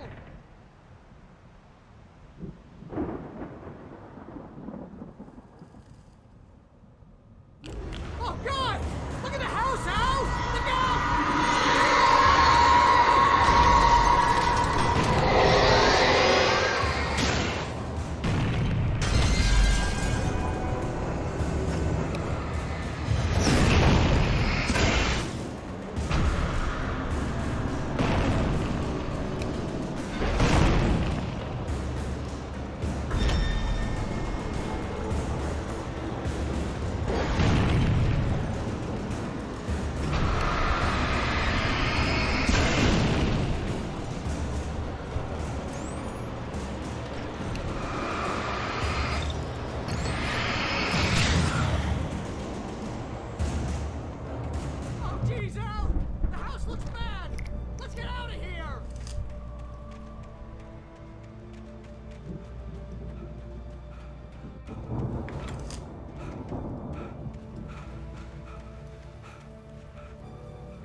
I stared at the Viking paraphernalia that littered the area, surrounding an unlikely centerpiece. A full-size stage complete with an impressive sound system with all the trimmings, including a dragon. It took a special kind of crazy to build something like this in a remote field. When the sky split open with a deafening boom and the music started blasting, it felt strangely appropriate.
Hartman hurried down the corridor.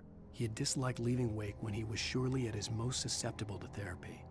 But this was not an ordinary storm. Wake had been writing, and he had woken something up in the depths of the lake. Now, it was coming for him. Hartman had naturally prepared for a situation like this. The idiot brothers would keep Wake distracted while Hartman double-checked everything, just to be sure.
Channel, we turn it off. We don't want any fighting. It makes me mad.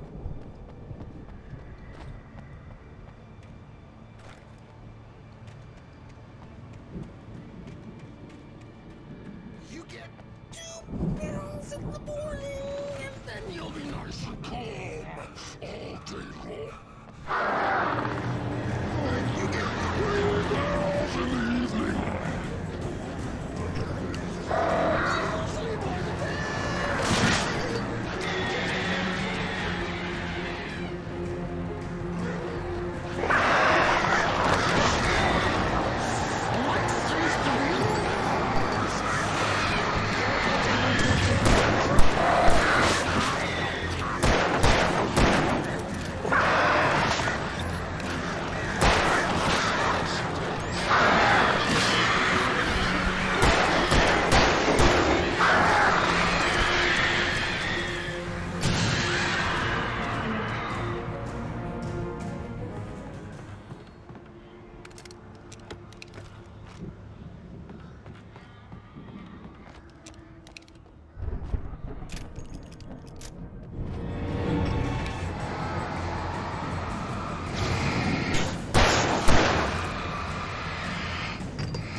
Mott knew that Wake was smarter than him.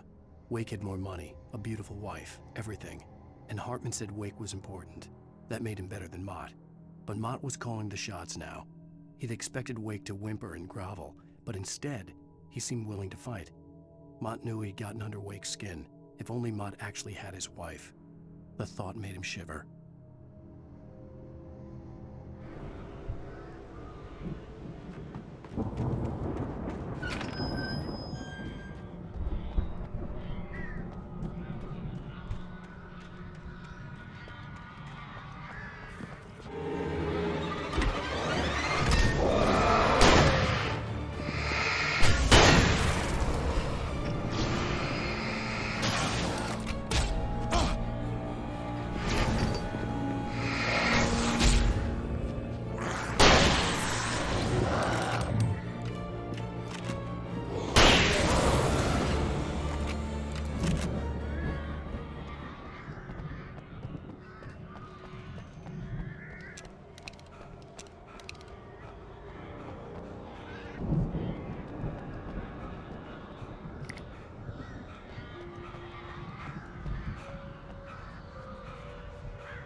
Hartman watched as Wake's features slackened.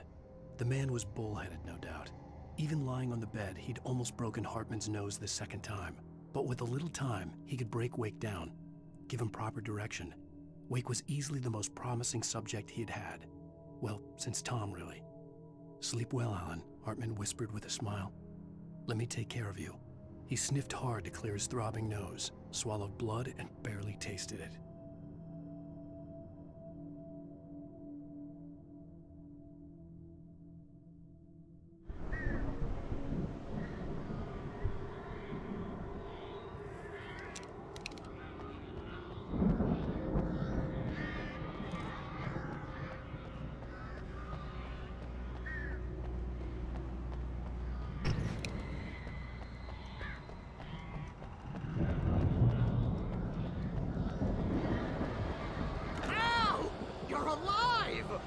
Let's get out of here. Can you open this gate?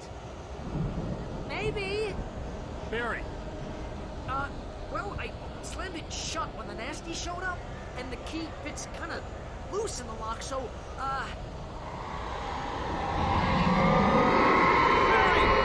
I'll find it! Don't worry about it!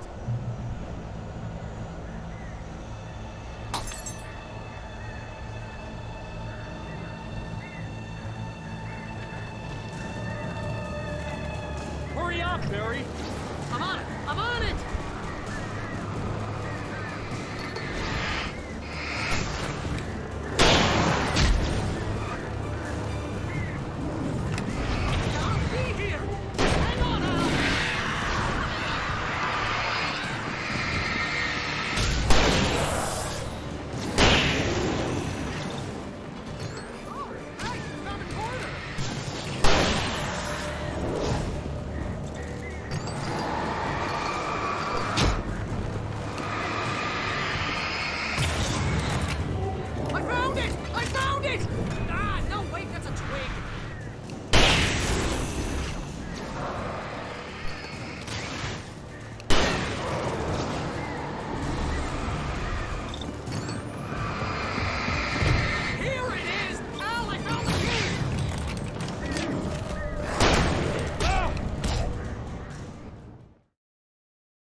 For the nearest, "You're now leaving Bright Falls. Come back soon" sign. We're going to the Anderson farm. I knew you were gonna say something like that. You know what? You owe me big time for this. When this is through, if we make it, I don't care what anybody says, I'm done with darkness. You're gonna buy me a tanning bed as a gift, and I'm gonna live in it.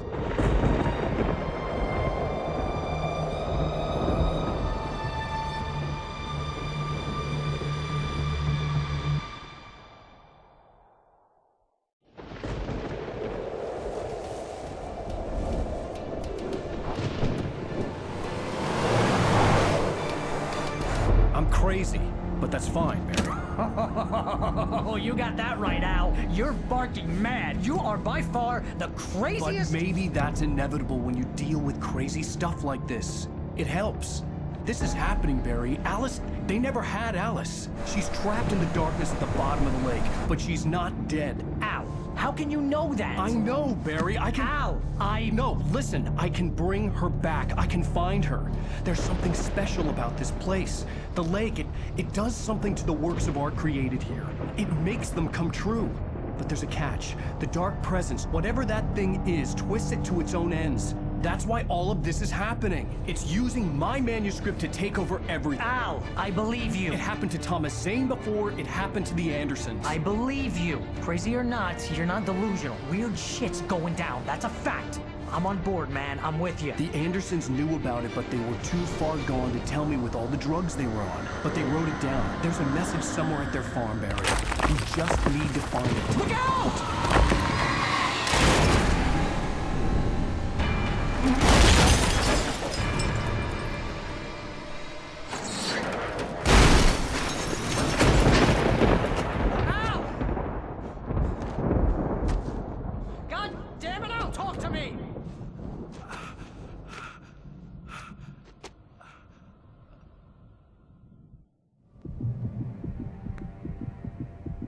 I had lost my gun in the crash. Barry was nowhere to be seen. Barry! Barry! Oh, man, you're okay! Jeez, it's good to hear your voice! I was trying to get out of the car, but the ground gave way. Man, what a drop! And don't worry, your cutout is fine. Forget that! Are you okay? I hit some bushes, didn't get a scratch. There's no way you can climb down, though. It's like a sheer wall. Al! There's something moving down here! Barry, it's a taken! Use a flare, Barry! Yeah! Barry, are you alright? I'm good, Al! I'm great! Guess you never messed with anyone from New York City before, huh? You're gonna have to find your way around to the farm, Al! I'll be waiting! Barry, just wait for me, okay? Al! I'm not staying here! It's suicide! I'm going to the farm! I'm gonna go ahead and secure the area. You can catch up. Don't worry about it. I'm on the case. Now he's Rambo. This would turn into a disaster if I didn't catch up with Barry.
When he stopped the car at the Anderson farm, Walter felt relieved. Oblivion was close at hand. The brothers wouldn't miss a jar of moonshine or two in the booby hatch. But then he saw the man on the porch, and he knew who it was. Driving for his life and knowing it was useless, he didn't realize he was crying until he couldn't see the road for the tears.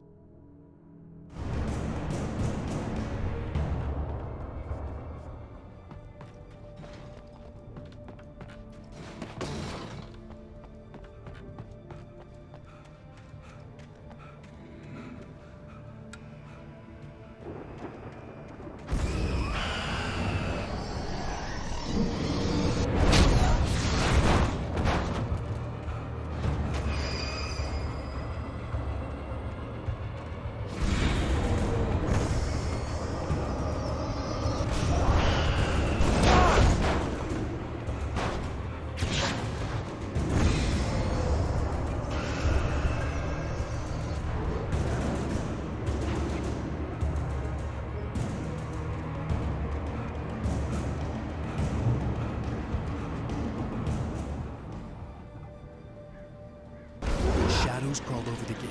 I needed a light to destroy them to get through.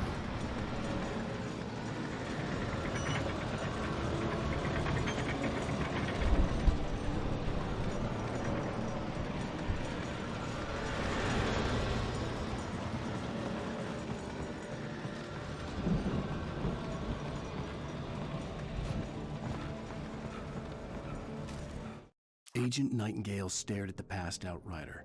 The man was sleeping off one hell of a night. Nightingale felt a stab of envy at Wake's oblivion, but he had a job to do. He put the gun to Wake's head and almost became a murderer. His hand shook and his throat felt tight and dry. Biting his teeth, he tried again to pull the trigger. He lost the nerve. Wake stirred. Nightingale would have to settle for an arrest.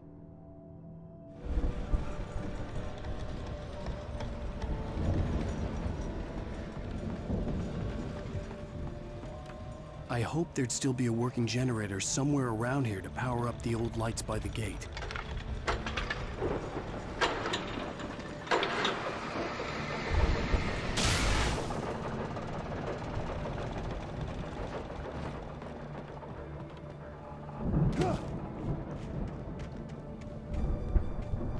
I could sense the movement in the woods ahead. Facing the enemy without a weapon was dangerous, but I had no choice.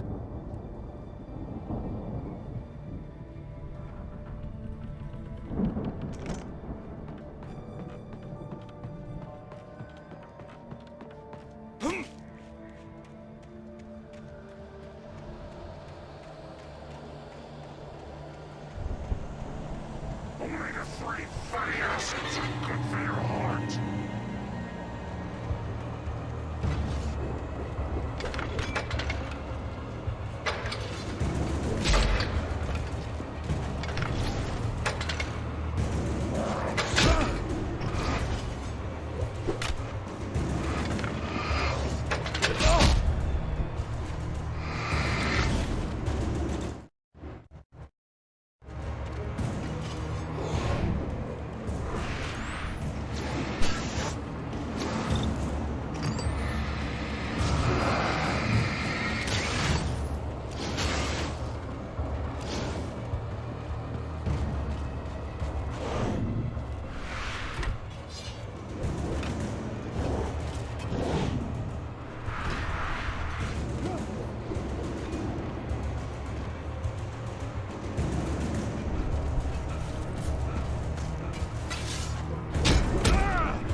A car was driving away from the farm, headed in the same general direction as I was. For all I knew, it was Barry, caught in the consequences of leaping before looking.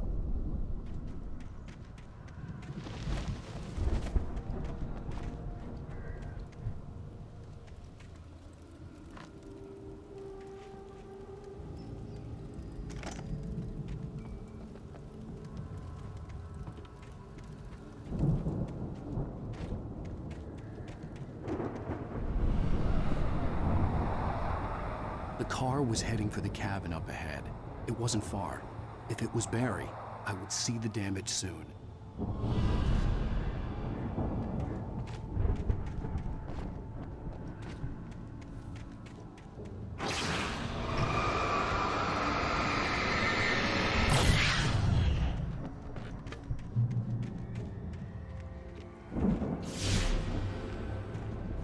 I'm trying to deliver each page to the right time and place. I'm trying to show you how the story goes. I had seen glimpses. The dark presence followed the choreography laid out to it in the manuscript, growing stronger and stronger, moving like a storm from one scene of destruction to the next. But it was still bound to follow the story and chained to the dark place it came from. When the story reached the end it longed for, it would finally be free. The light before, I had seen it in my dream. It was a strange spaceman or a diver in a bulky suit. He was the one who'd been placing the pages on my path.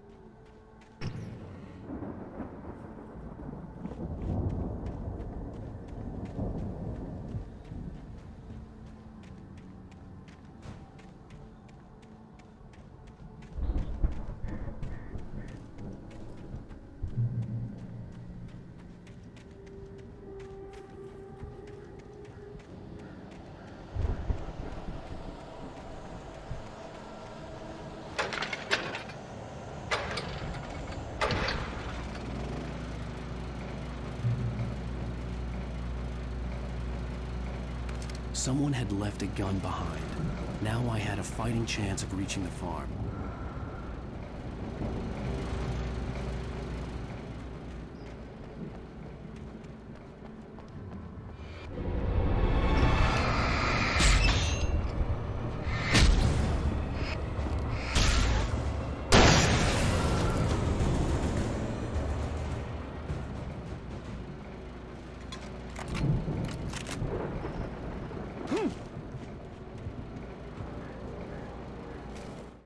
The storm raged on as the Anderson brothers walked unsteadily away from the clinic with the other patients in tow, knowing that this time they wouldn't return. The darkness around them seethed with horrors, but Tor and Odin were unafraid. Their eyes glinted with guile. They knew every secret path, and there was blood on their hands. They had fought these shades before.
I could see the car, but there was no sight of the driver.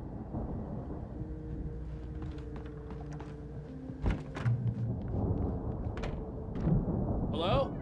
Anybody here? Barry! No! Danny, you're not! Please! What are you? No! Don't! I'm sorry!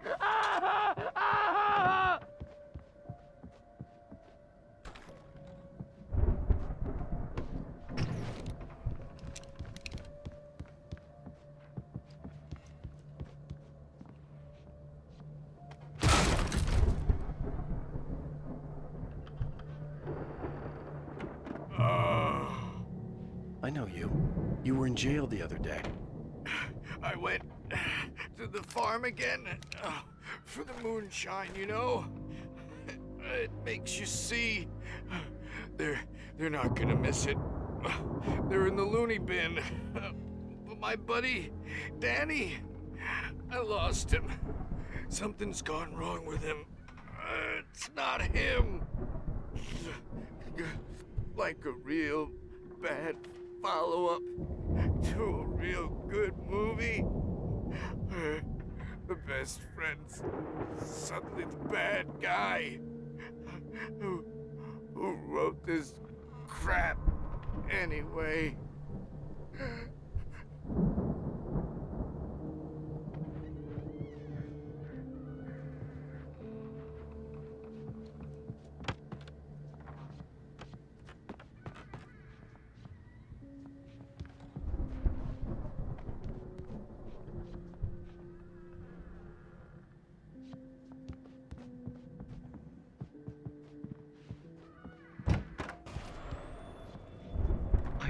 through every possible course in my head.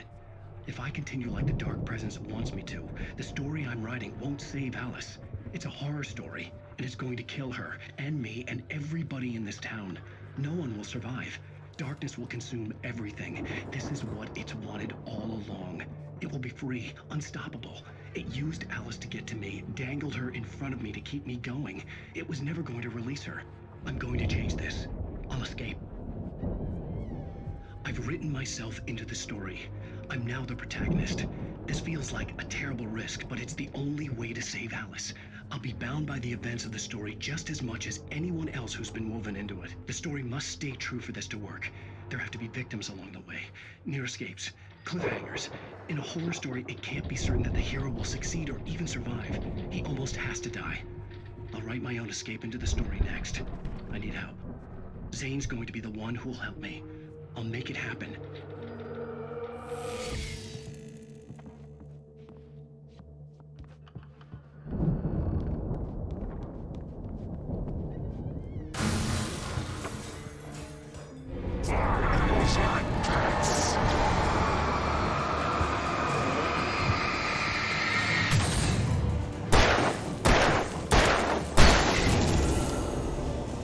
Let me guess. Danny, huh?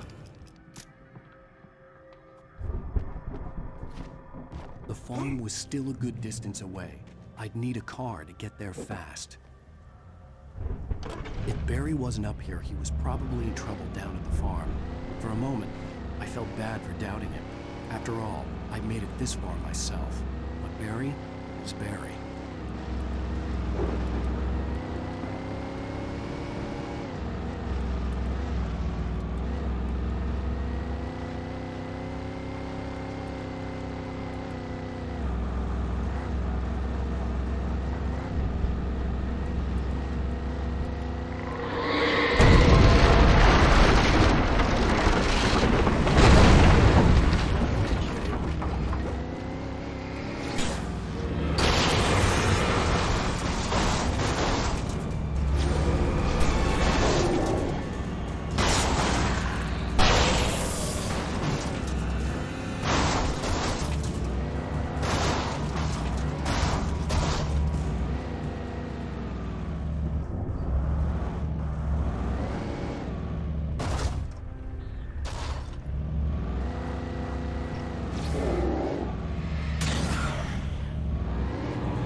I'd known the brothers used to be some kind of rock stars, but it hadn't really sunk in until I saw the stage.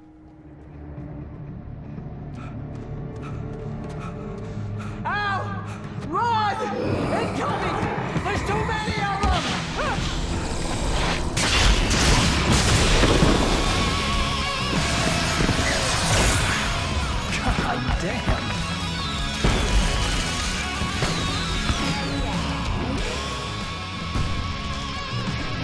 glad you decided to go it alone, Mr. Johnson. Shut up and shoot! Al! We have to fight them off! I can set off more of the fireworks from here and help you out! Hey, Al! Did you know there's ammo and stuff around? This place is stocked! Al, hold on! I'll try to get the stage lights on!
Bright Falls, rock and roll capital of America. Hey, Al! This way to the farm!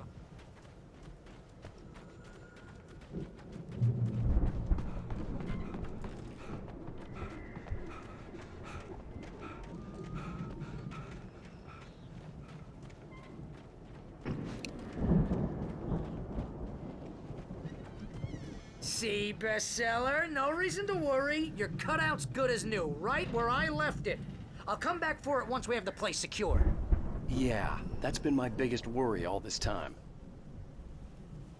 We need to get this thing moved out of the way. This is as far as I got, before they ambushed me.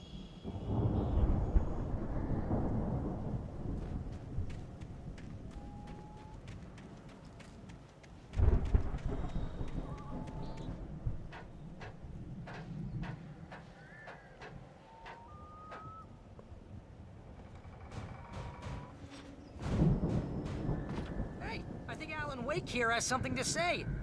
What's that, Al? Ooh, I'm Alan Wake. I'm always right about everything. And if I don't get my way, I'll sulk all day long. I'm always intense and moody. It makes me very attractive and mysterious. Right now, I'm just standing here because I need my best friend Barry to carry me. But that's okay. I can just take him for granted. I think I see what you did there. Yeah, it was pretty good. You want me to do my imitation of Barry Wheeler? No? Thought so.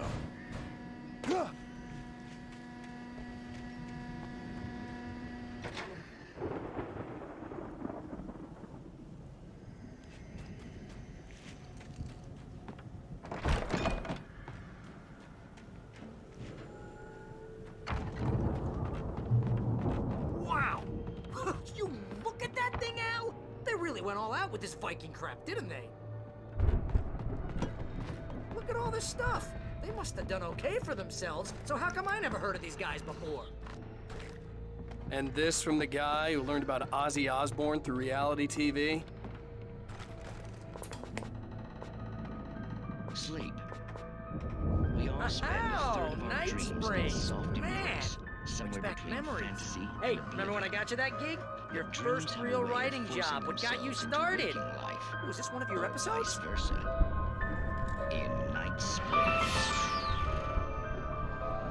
Tonight's episode, The Dream of Dreams. That's by someone else. We join Mr. Jones as he explores the endless dreamscape, only to be brought to a sudden stop by a decidedly mundane situation. A long line of people. Hey, Jones, right? Listen, we're gonna have to wait until His Highness over there is good and ready. Oh, wow. Who's that? You don't know him? What are you, new? He's the guy dreaming us. Well, not just us. He dreams everything. All of this. Wait, no. I'm the one who's dreaming. I'm asleep. Isn't this my dream? Oh, yeah. Sure. Get real, pal. You're just another dream. I'm a dream. You're a dream. The weirdo in the diving suit is a dream. And the girl made of smiles and sunshine is definitely a dream. But I'm pretty sure I'm dreaming this. Well, maybe you're a really confused dream. What am I, a shrink? All I know is I'm going with the smart guys, and they say that's the guy doing the dreaming. Right there. I don't know what that means. It means we keep him happy. No sudden falls. We make sure he has his clothes on when he goes out in public. No chases where the monster is nipping at his heels and he runs like crazy, but his legs don't seem to get him anywhere. None of that. Because if he wakes up in a cold sweat... Yeah, precisely. So we wait till he wants to move on. Keep things nice and calm. Hey, something's happening here. Yeah? What's that? What? Can't you hear that?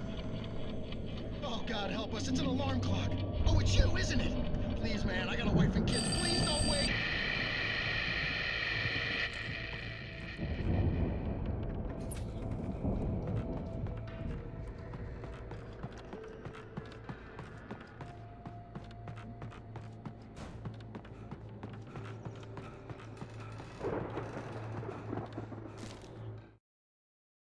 It's 1976. Madness reigns at the Anderson farm. Contrary to all logic, the headiest ingredient of their moonshine is unfiltered water from Cauldron Lake. The Andersons feel like gods. Odin can't stop laughing.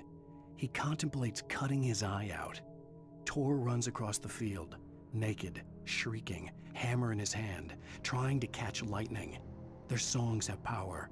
Something ancient is stirring in the depths, coming back.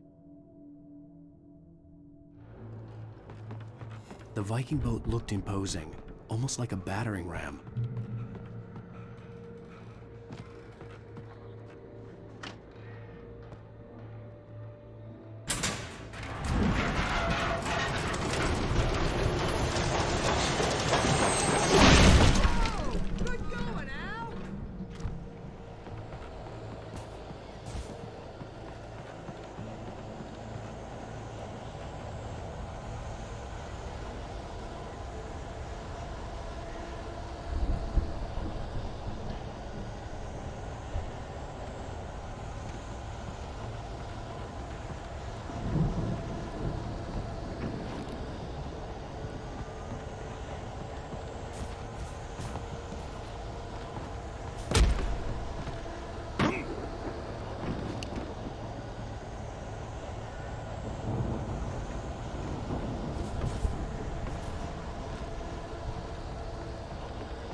Planting the crops is hard work.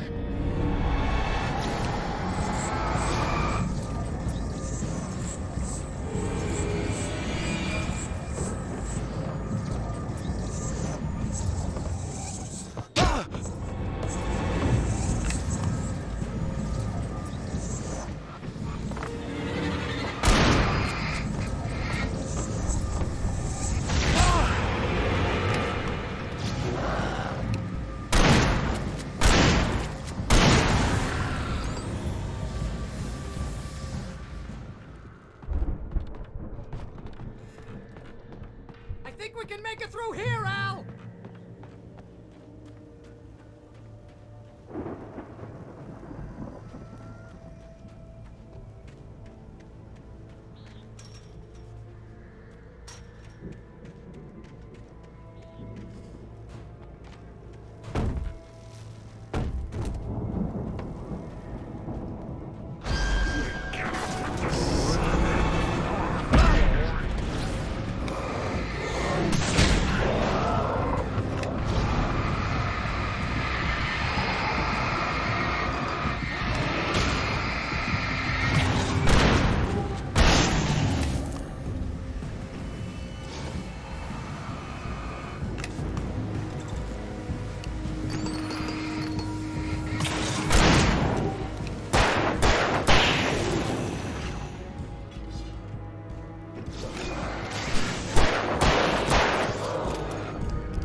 Wow! Those geezers had quite a production going on. Ooh, you know what, Al? If we make it through this alive, I'm gonna start representing them. Yep, sell this stuff online, maybe get a reality show going, release a new single. Good luck with that, pal. Hey, you find us a way out of here, okay? I'm gonna take a closer look at this stuff.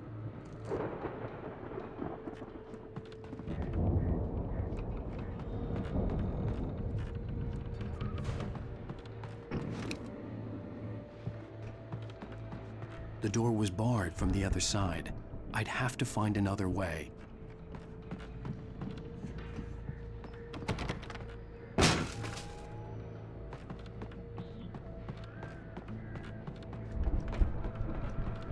Be careful, Al!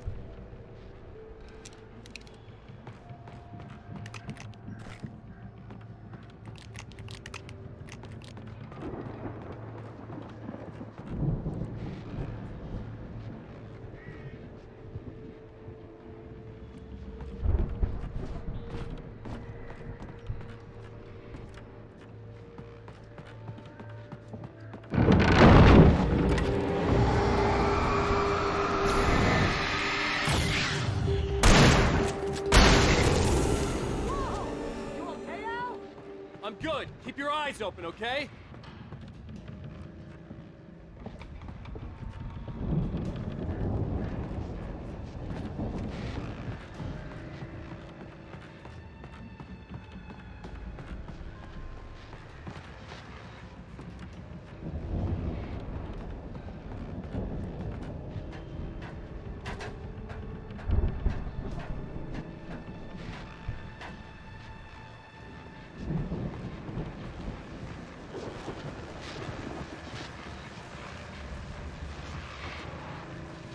As you regular listeners know, I tend to work through the night, but I'm not the only one. Deputies Mulligan and Thornton are taking a couple of moments off their busy schedule to join me here in the studio. Boys, how busy are you now? Deerfest is almost here, isn't it? I bet that keeps you in business. Pretty busy, yeah. Actually, Pat, we've been real busy with other stuff, which concerns an ongoing investigation. We can't talk about that, Thornton. I wasn't gonna say anything. I was just saying we got, other irons to fry. And how would you compare your workload to last year's? Things have seemed relatively peaceful to me, but people do tend to get a little wild this time of year. Oh, it's wild, Pat. It's pretty wild. There's been all sorts of trouble this year. Vandalism, fighting, public disturbances. A lot of people gone missing, too.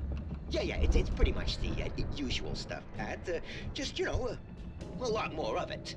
Now, is it just me, or does Deerfest get wilder every year? People seem to be more drunk, at least, or they start earlier and younger. Oh, it's definitely not just you, Pat, but... Definitely, Pat. Hey, I'm talking here, Thornton. Oh, shoot, I lost my train of thought. Not just me. Oh, yeah, it's wilder, Pat, but actually most of the trouble seems to be coming from grown men. People who ought to know better, you know? Kids are doing fine this year. Well, that's nice to hear at least. Boys, I want to thank you for stopping by. I'll let you get back to your patrol. Sure thing, Pat. Yeah, sure thing, Pat.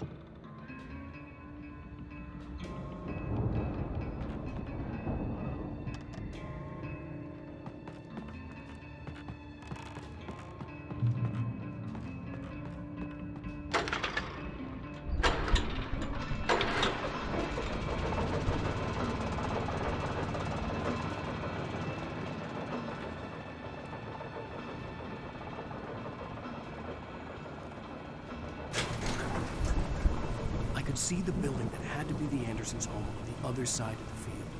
It wasn't far now. I wasn't worried about trusting the ramblings of two burned-out geriatric wrecks. They had the goods.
Al?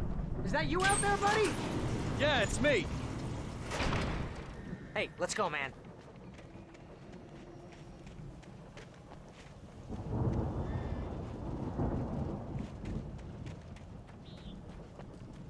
I think we're gonna have to work together to open this gate, Al. Looks pretty heavy.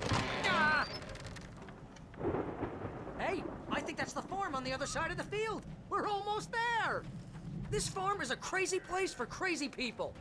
We should feel right at home then.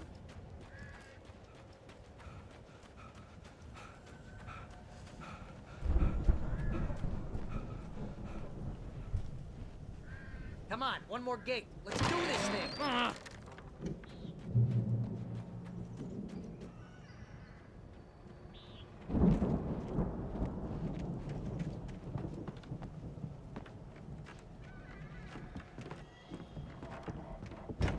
The lights are out. I guess we better check the fuse box.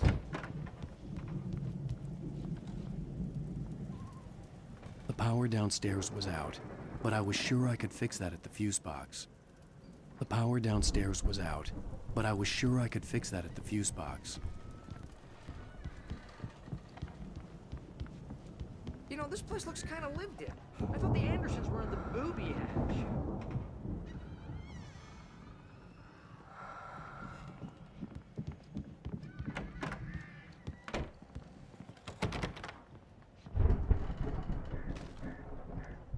Again, Alice's screams rang in the stillness of the night. I saw myself run toward the cabin, flashlight in my hand. I followed my past self. I was an out-of-body observer, a time traveler in a crazy drunken dream. This was the beginning. The night Alice had disappeared. The mystery of what had happened during the missing week was about to reveal itself.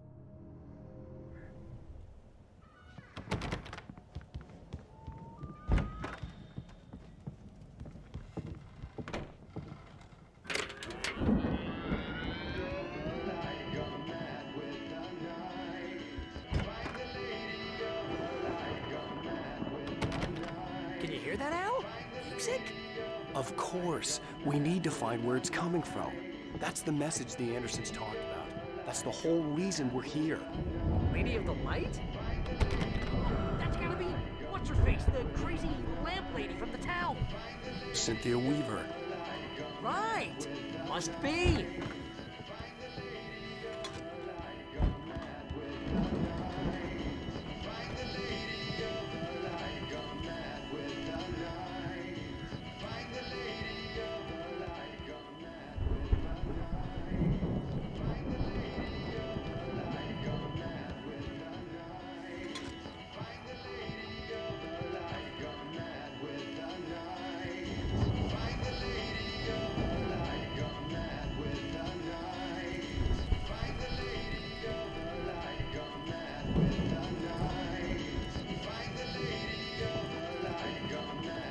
The record's probably just a little dusty, Al. Give it a little thump. I want to hear this song.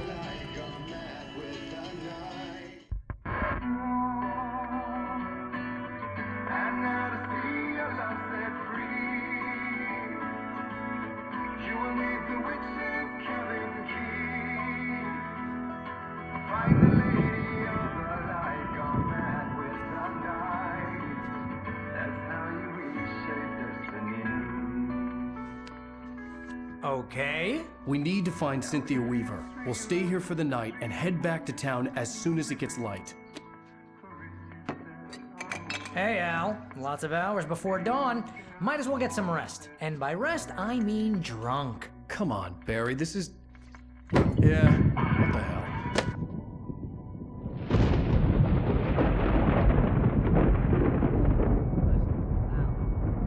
I'm sorry about this. No, seriously, because I know we don't get along, but we're gonna find her, right?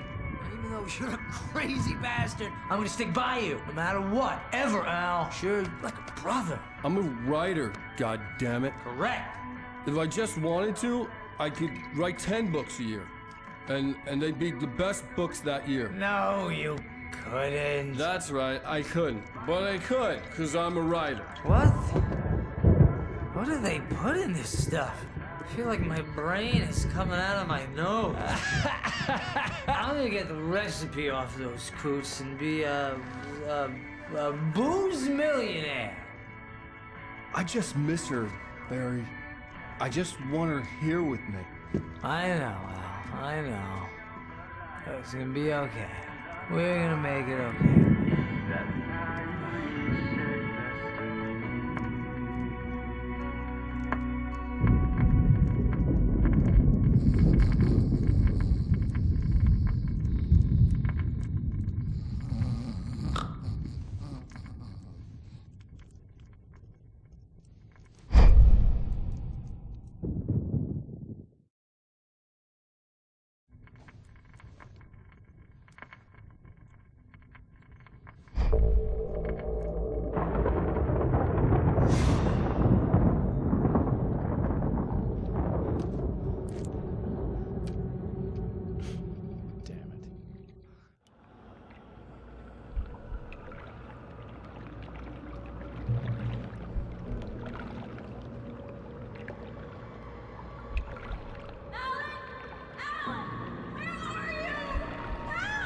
Alice, I'm coming. It's all right. I'm coming. It was a crazy, drunken dream. And yet, it was more than that. It was the truth. A suppressed memory unearthed by the Andersons' moonshine. I was there, an out-of-body observer. This was the night Alice and I had arrived at Bright Falls, the night Alice had disappeared. I had a chance to find out what had happened. I remembered being surprised to see the cabin dark. Alice would have never turned the lights off. Alice? Alice!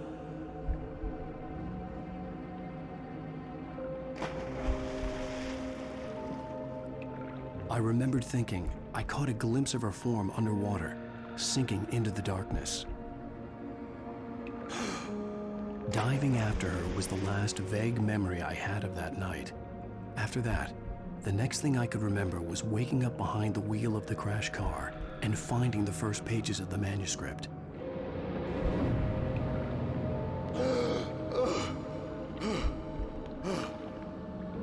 I couldn't find her in all that blackness. I must have thought she drowned.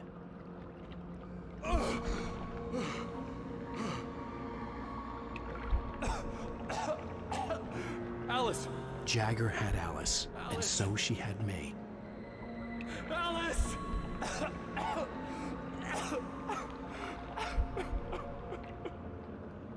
I'd been easy prey. Look at the cabin. Is there someone in the window? Alice? Maybe she didn't drown after all. Maybe she's inside. Alice! Yes. The dark presence had touched me. She had dug her nails into my brain and used me, made me her puppet.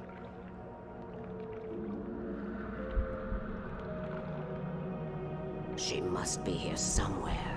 Maybe upstairs in the study. Alice! Yes, that's where she is. You can apologize. Alice! You'll laugh at the whole thing together and put it behind you.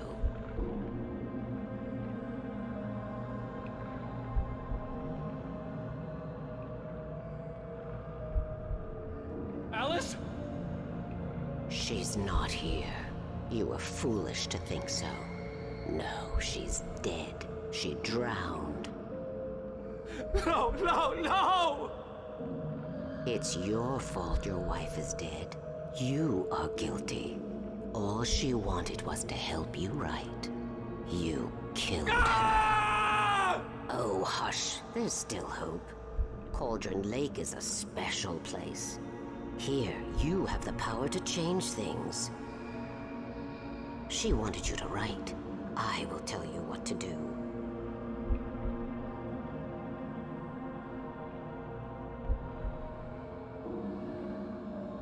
You can write her back. The story will come true, and all will be well again. She had Alice, and the manuscript was the ransom for her.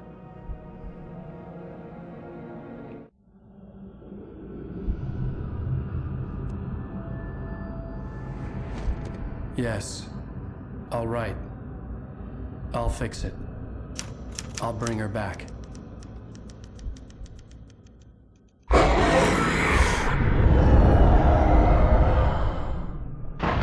No. I wrote it. I remembered it all now.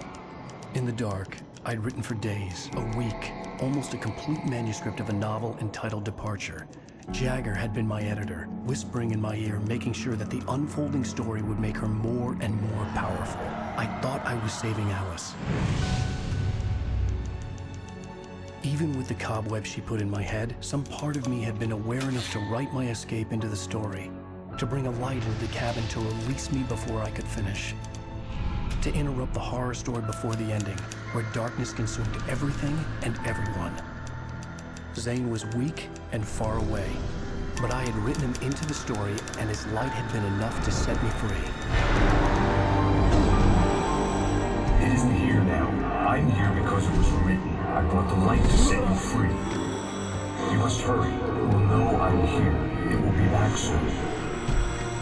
It stole the skin of my Barbara a long time ago. She looks so old.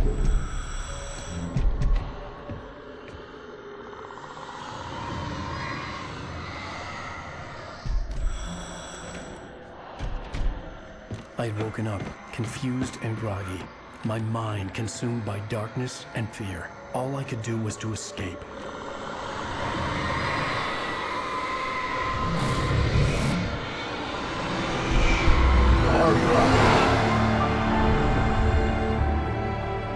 The week spent in the cabin had taken its toll. I was barely conscious, and fading fast. It had to have cost Zane terribly, thrown him even deeper into whatever dark place he now haunted. But he had managed to weaken the dark presence, kept me safe that night.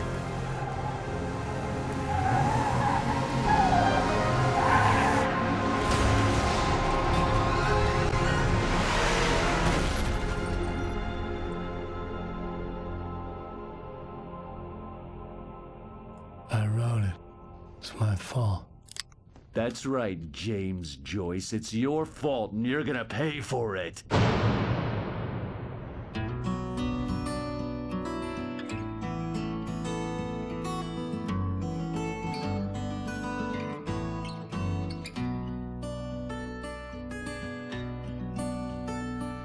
There's an old town road with mystery of Tom the poet and his muse, and a magic lake which gave a light to the words the poet used. Previously on Alan Wake. Under the influence of the dark presence, I wrote a horror story that is coming true. Jagger had been my editor, making sure that the unfolding story would make her more and more powerful. Some part of me had been aware enough to write my escape into the story. Together we can create something absolutely wonderful. The lake, it does something to the works of art created here. It makes them come true. My mom gave me this old light switch. The clicker. Alice is being kept in a dark prison. I need to find Cynthia Weaver to fix this. It's your fault, and you're gonna pay for it. Well, we're expecting a record crowd from the neighboring counties. Naturally, we hope to break the record set by last year's Moose Fest in our neighboring town, Watery. Ladies and gentlemen, some people have asked me, what's the big deal about Deer Fest? And I think that this sums it up. It's about friendship and community. We've got a great party coming up, but let's try to hold it in until tomorrow and get through the night in one piece, all right? I have it.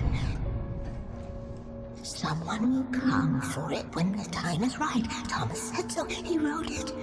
The key is insurance. It's my job to keep it safe. Safe in the light. Always in the light.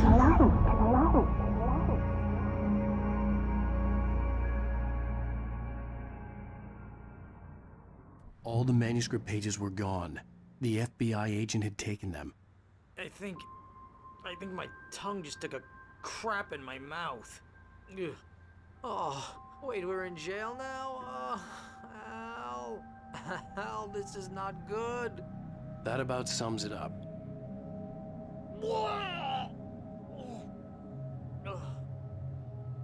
Oh, I am never drinking again. I need to talk to Weaver. She's the one in the song. The Lady of the Light. What, the crazy lady? Ugh, whatever you say, Al, but we're stuck here. They're not gonna... even interviewed Wake. I had some reading to do first, Sheriff, and let me tell you, it was an interesting read. Well, I've got you now, Raymond Chandler. It's all here. All the evidence, including conspiracy to murder a federal agent. There's no way you're walking out of here.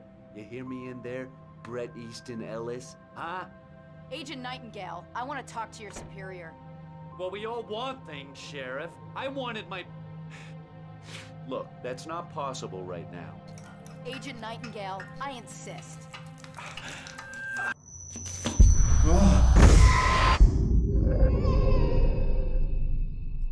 Wake, what's wrong? Lady, are you stupid? It's a trick. It's an obvious trick. Okay, I've had enough of this crap. Wake, I'm gonna trust you with this. You're joking. Agent Nightingale, your opinion would matter more if you were sober and if I actually believed you were here on official business. Whoa! Get back in the cell, Stephen King. The only way you're leaving this place is over my dead... Wait a minute. I know... Oh my God! Light. We need light. It's the only way to fight this thing. In my office. I've got your things there. Follow me. Oh man, we're sitting ducks with the lights out. Stay cool. I can get the emergency power on. Nightingale tried to make sense of the manuscript. It was disjointed and strange. He didn't understand half of it, but it all rang true. Impossibly true. He took out his hip flask when he reached the page that described how he reached the page that made him take out his hip flask. It wasn't the booze that made his mind reel.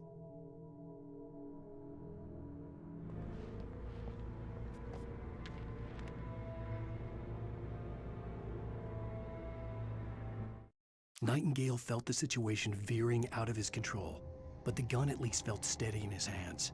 He was ready to fire, resolved that he would let this happen over his dead body. And yet he hesitated. He had seen this moment before, read it in the page. He was transfixed by the déjà vu and the horror that he was a character in a story someone had written. Then the monstrous presence burst in behind him and dragged him into the night.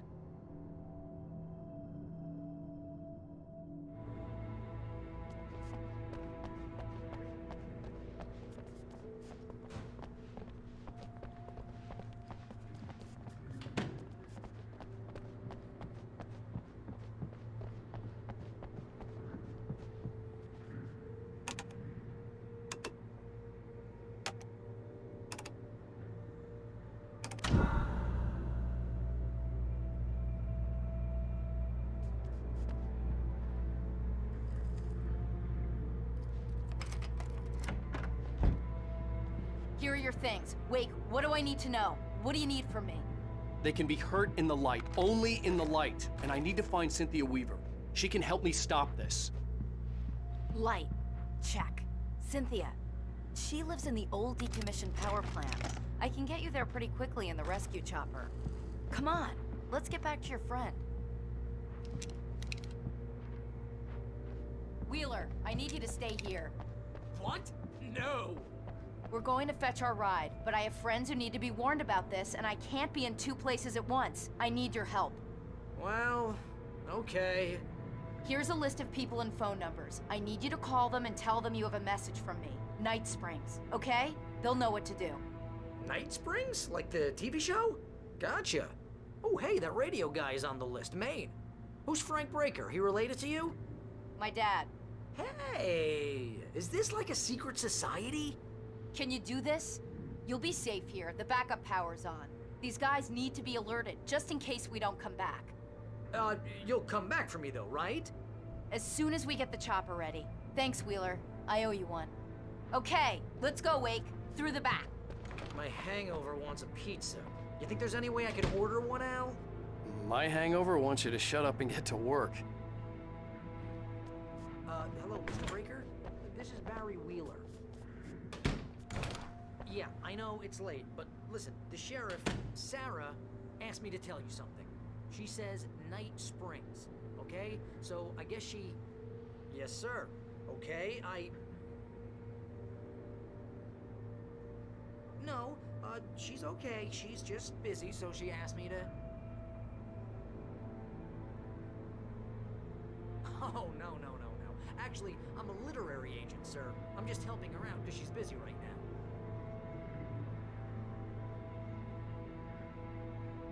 Well, the one you'd most likely be familiar with is Alan Wake. Kidding? Well, glad to hear that, sir. I'll tell Al you said that's really nice. But listen, I really need to make some calls here. Oh, hell. Whatever took Nightingale must have broken the gate controls. We can't reach the gate's control box from here. We need to get to the other side over the rooftop. I'll go. I'll open the gate for you once I'm across. You stay here in the light and cover me, Sheriff, okay? Are you sure? Okay then, but hurry.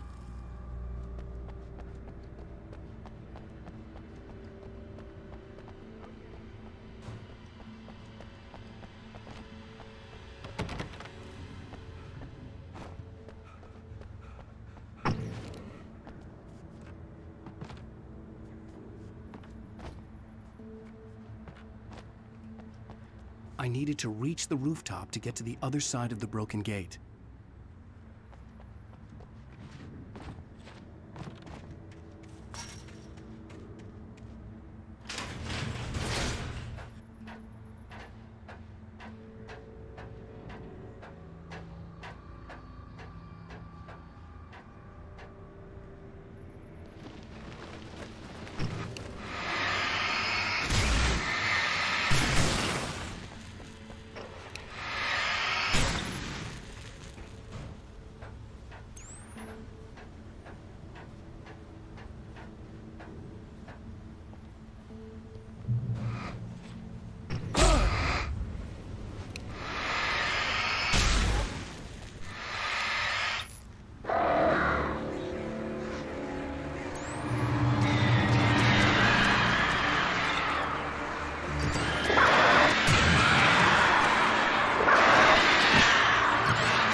Hey, Sheriff! Your password. Night Springs? What's that all about? It's a stupid joke we have. That Bright Falls is the original inspiration for the TV show. This town can get weird at times. Never this weird, though.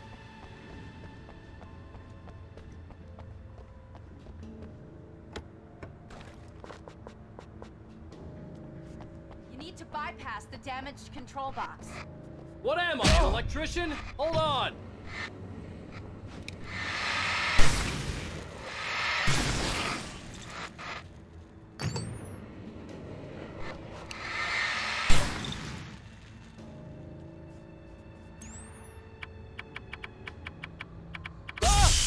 Ow, damn! That's smarts. Good job, Wake. Okay, stick close. Our first stop is the town hall. The keys to the chopper are there.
You have the right to quit. These ones.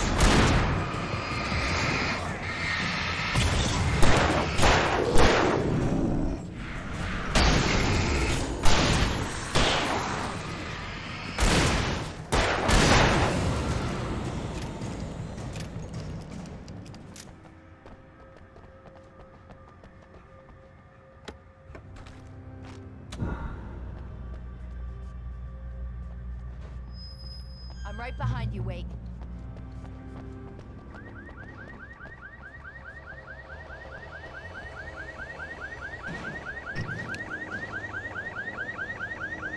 Wake, over here! There's light!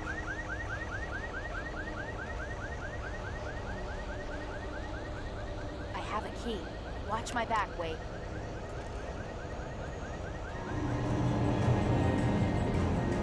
It's an ambush.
Let's go, Wake.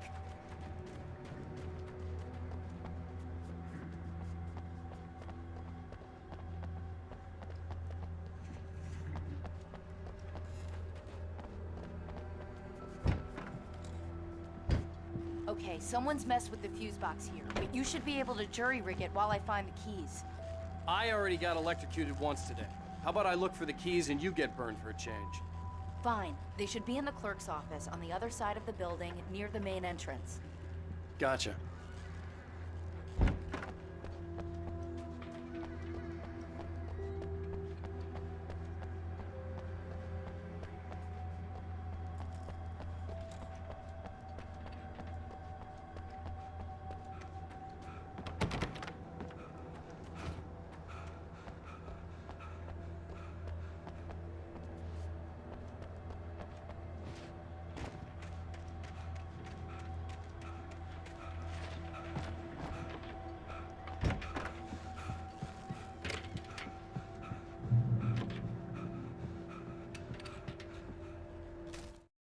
The darkness that wore Barbara Jagger's face was furious. The story in the manuscript had been making it stronger all the time, but now the light had set the writer free and hurt it, weakened it. It was only a matter of days before the dark presence would be strong again, but meanwhile, it would be difficult to recapture the writer.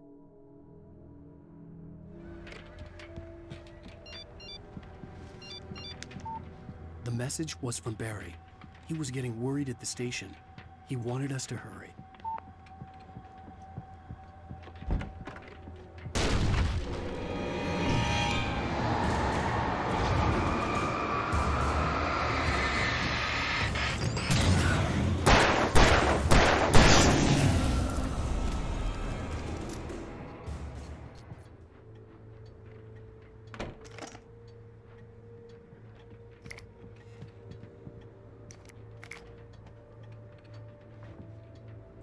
Okay, Sheriff, I got the keys.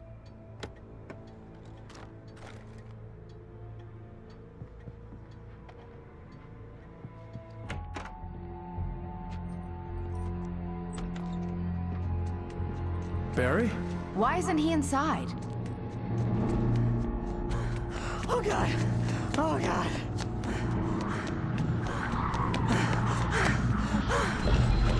Barry! Look out! Barry, move!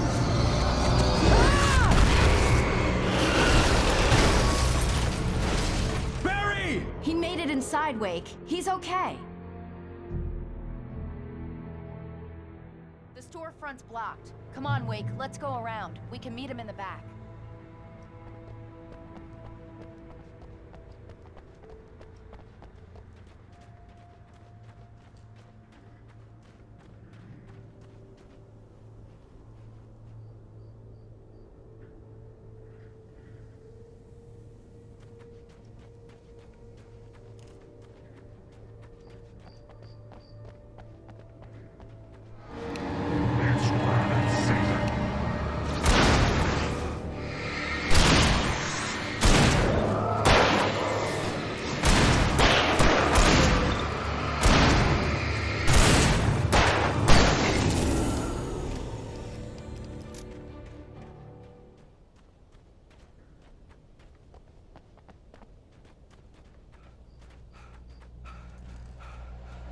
We can make it through the bookstore. Wheeler should be waiting for us in the backyard. Keep the hell down or I'll call the sheriff.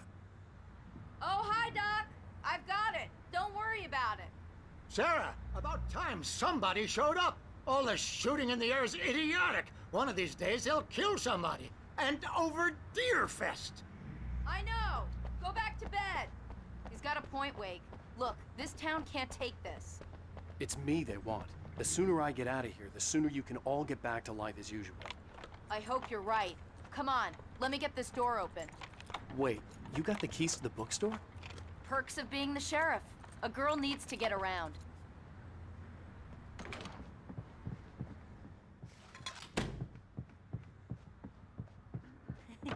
They're really taking advantage of your presence here, Wake. I heard they're selling a lot of your Alex Casey books. Right now, I'm not a big fan of my own writing. Cynthia Weaver worked hard, following her obsessive rituals, sometimes fighting them, always giving in to them in the end. She haunted the halls of Bright Falls' abandoned power plant. She marked her caches with light-sensitive paint that could only be seen by eyes that had been touched by darkness and saved by light like she'd been. She was preparing defenses and supply lines for the war she knew would come. The war between the forces of light and darkness.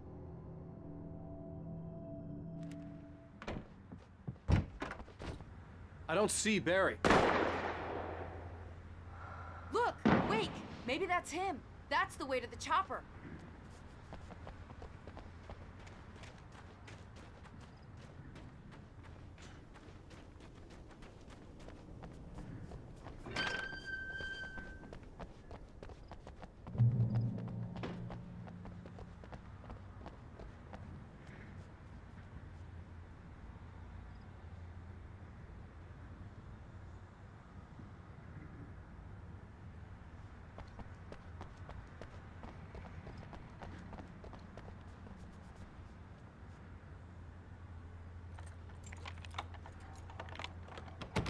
I'm gonna give Pastor Howard a piece of my mind about this lock. Ugh, I told him to get it fixed. Here they come. Labor. Let's take a break.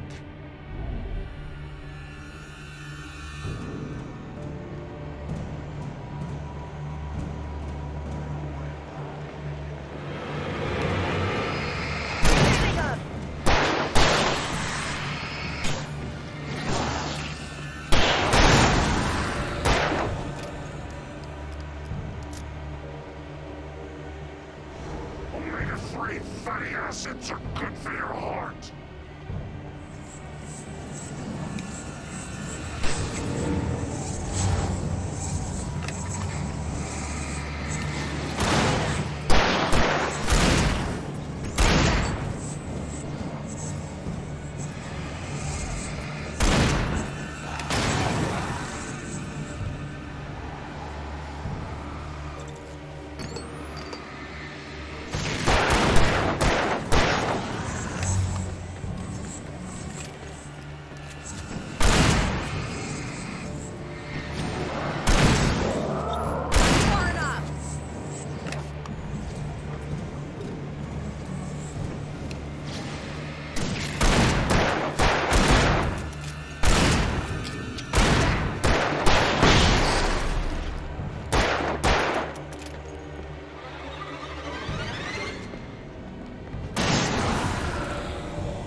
Okay, it's open.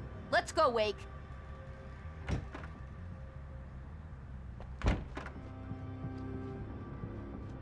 Wow. We keep them lit all night long on the night before Deerfest. Why? Well, it's tradition.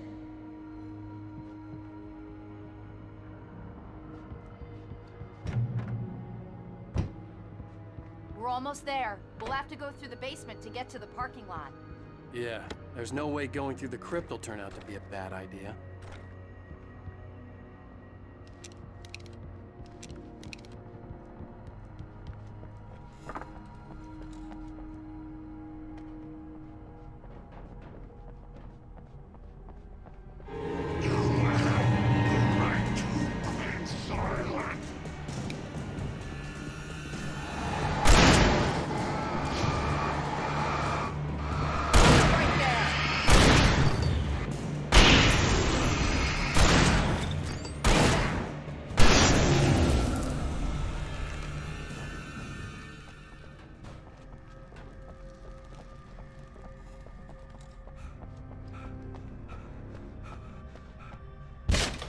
Did you call 911? Guess that one saw the light, huh? You didn't like that one? A tough audience. Well, I got plenty more. What are the Christmas lights for? Protection, man. Like garlic against vampires. Vampires. The helicopter's just across the parking lot and up the hill. Come on!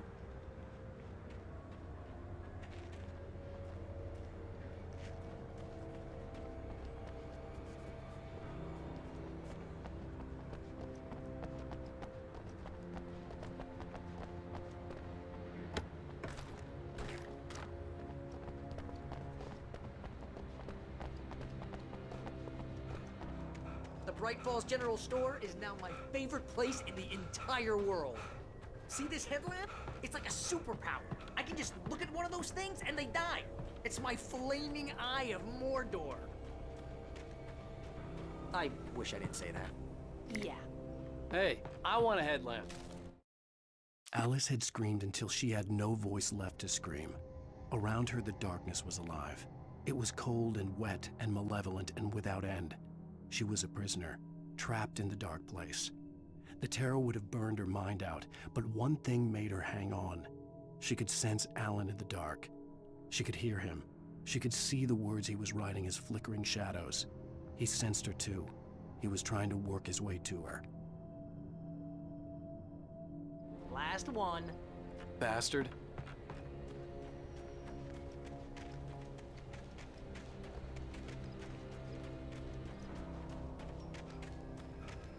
Someone throws a damn school bus at your head and you're about to take a helicopter ride with someone who may or may not have a pilot's license or cleared for departure.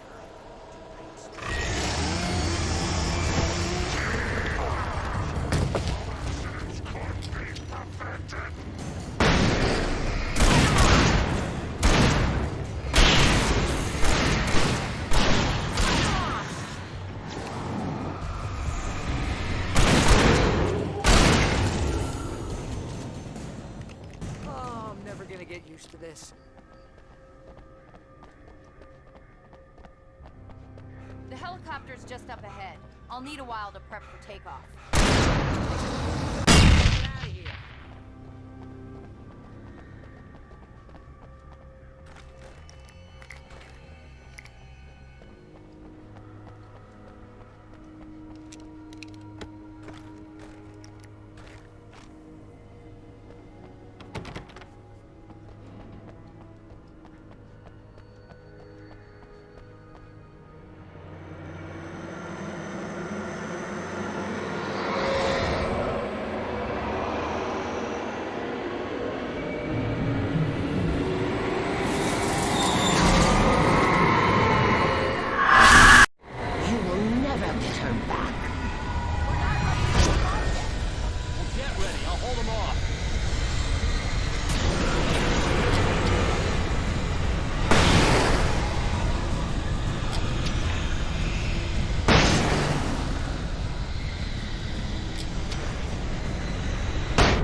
Just get me to Weaver, Sheriff. You're taking a big chance on a local crazy lady, Al. I hope you're right about her, or we can kiss this town goodbye.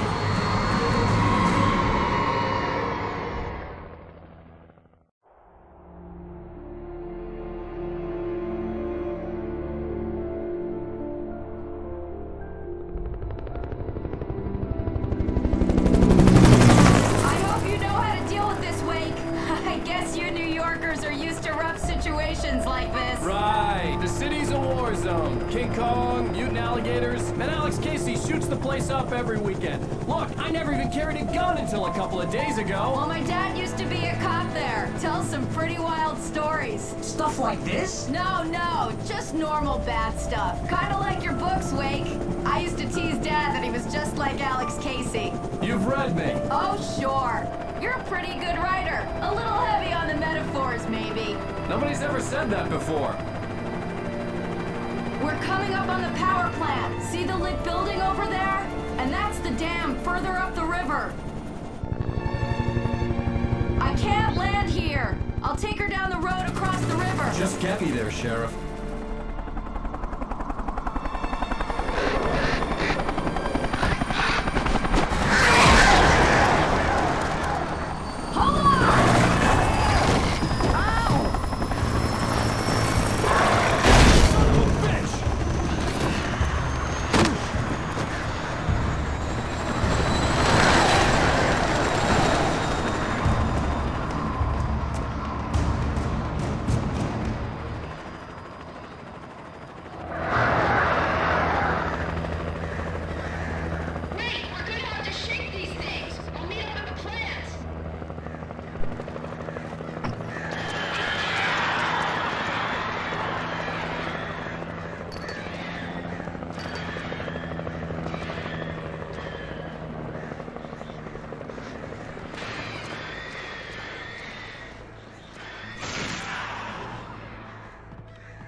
I had to do something about the chain for the door to open.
And here's a new song from a band that. Gods.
The power plant glowed in the night.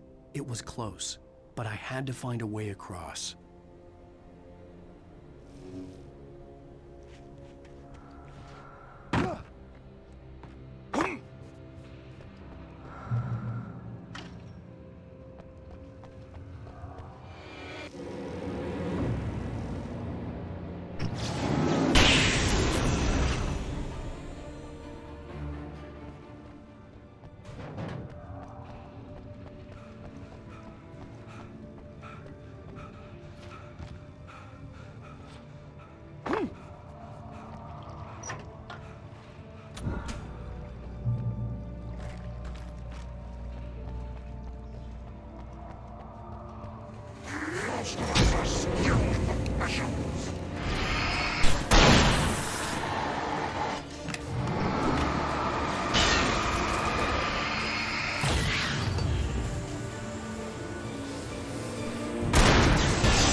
The story I had written in the cabin had come true. Touched by the dark presence, I had written a horror story, but the end was still missing. The story was incomplete, and the last unfinished page of the manuscript still sat in the typewriter in the cabin study. If I could get back there, if I could read the page, then I could write my own ending to this story and save Alice.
butterflies or butterflies that dream of being men. Such philosophical concerns are by necessity abstract. And yet, some of us can find concrete proof of the nature of our existence in Night Springs. Tonight's episode, an absence of creativity. Hello, Martha. What did you want to show me? Oh, Lydia, thank God you're here. Please, it's in the basement.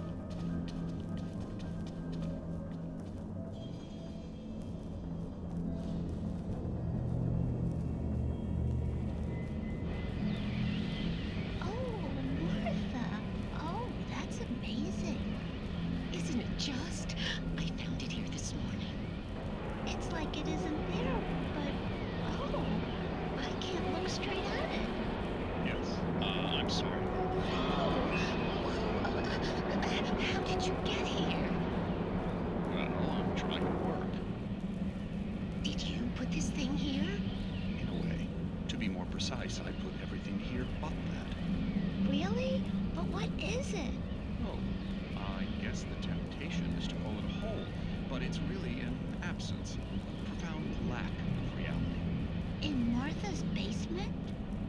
Yes, I was doing so well, too. I came up with two old ladies and put something really weird in the basement. It was a great start. But completely blocked now. I can't imagine what I was up to. Well, surely it's just an ordinary basement. Is it? Why did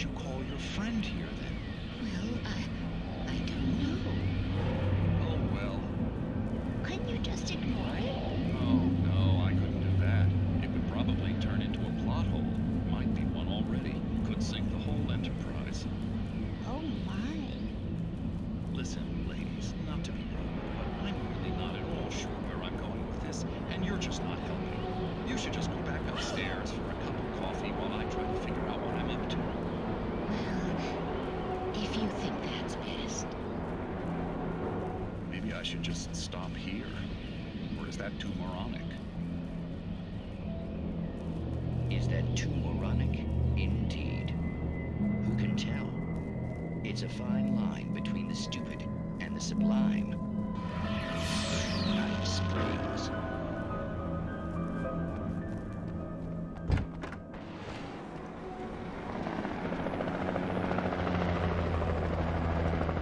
We managed to lose the flock. You're almost at the power plant. Keep going. I'll give you support.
I recognized the logo on the power plant sign. I'd seen a version of it painted all over the area, signifying hidden caches of supplies.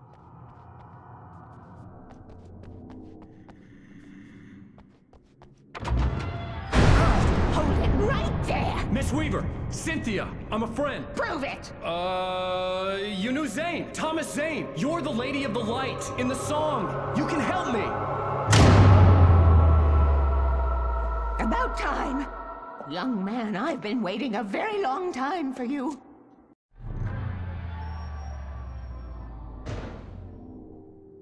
It's in the well-lit room. Excuse me? What you need to drive the darkness back. The well-lit room is at the dam. I built the room to keep it safe. Will it help me find Alice? Will it get me back to the cabin? Fine, let's go. I can get my friends to come back with the helicopter.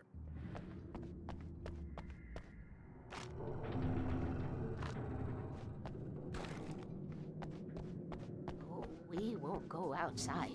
Never at night. That's rule number 1.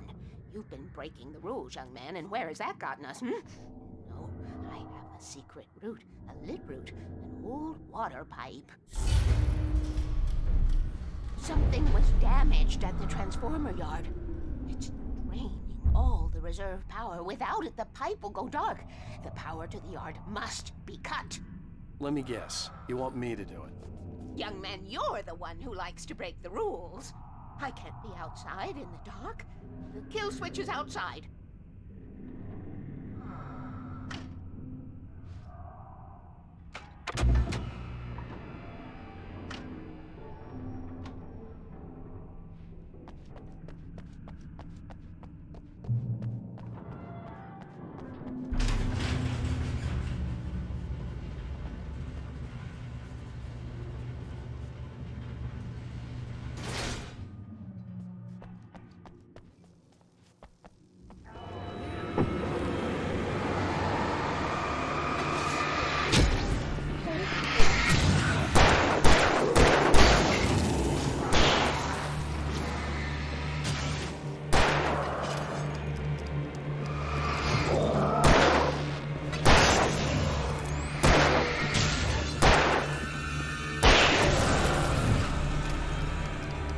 Weaver had sent me to cut the power to the transformer yard.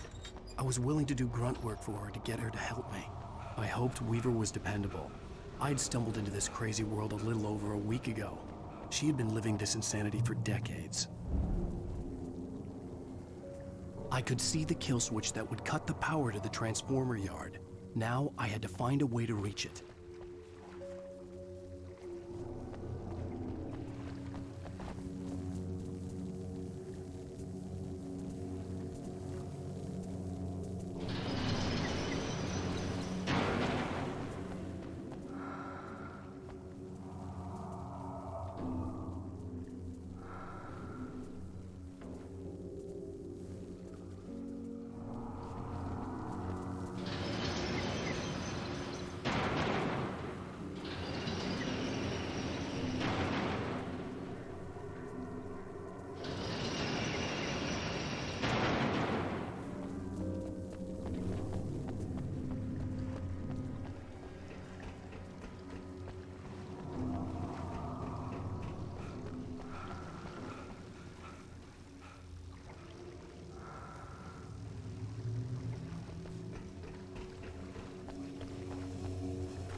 Designs these things.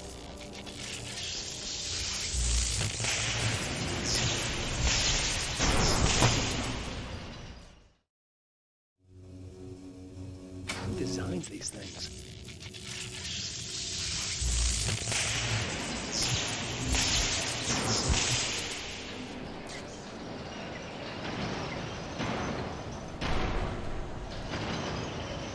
The transformer yard went dark and dead. Weaver's water pipe passage should now be good to go.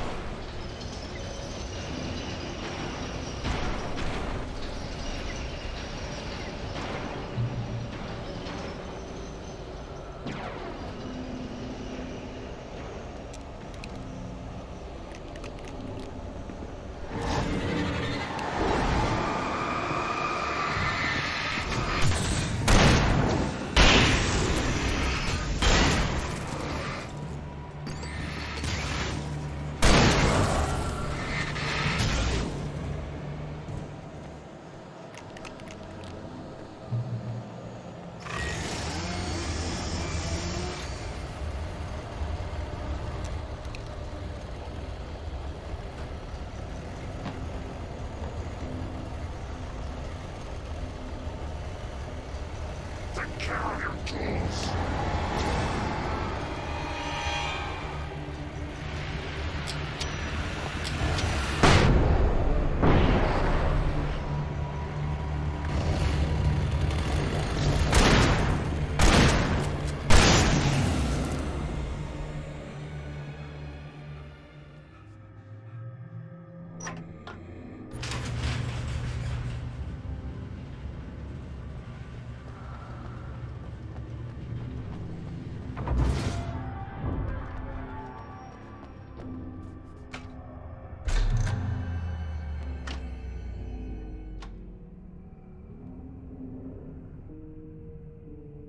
This way, young man. Follow me. Come, the pipe's empty now. We're ready to go. This way. We need to go. I knew them both, Tom and Barbara. I had such a crush on him. Such a beautiful man. I was jealous. There was a part of me that was maybe a little glad when she had the accident. And then Tom started writing and woke the darkness up. He tried to bring her back, but you can't do that. There are no free rides like that. I'm starting to realize that. In that case, young man, perhaps you're a smarter man than Tom was. The witch looked like her, but it wasn't. Barbara was sweet. He didn't understand until it was too late. He tried to undo it, wrote himself, her, everything he'd ever written out of the world. Oh, he was so famous. And afterward, no one knew. Oh, Tom. He left only one thing behind in my game, in case it happened again. Insurance. He trusted me. Or perhaps used me a little. Tom knew how I felt. Knew I wouldn't refuse him. I built the well-lit room and put it there. It's been waiting for you. We are characters trapped in a story you've written, and none of us will survive to see the end of it if the darkness isn't stopped. She'll twist the story to her own dark ends. How do you know all this? Tom, that's the way he wrote it. He still talks to me, you know, in television, from beyond, from below. We have both been touched by the darkness, young man.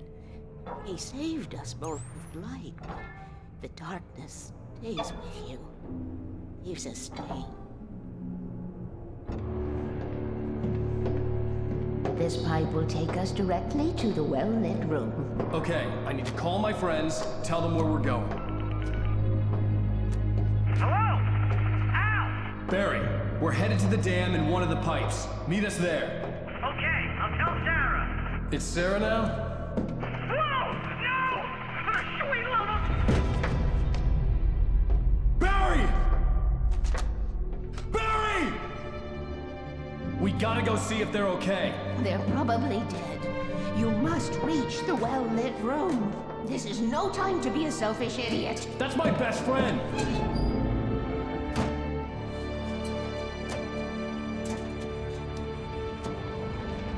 Well, be a fool.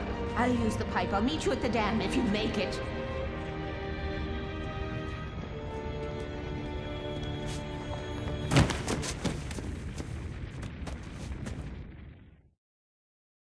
At least I didn't have to worry about her. She knew how to stay safe.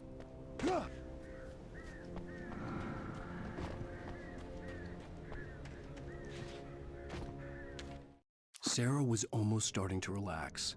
Maybe they could turn this into a win yet.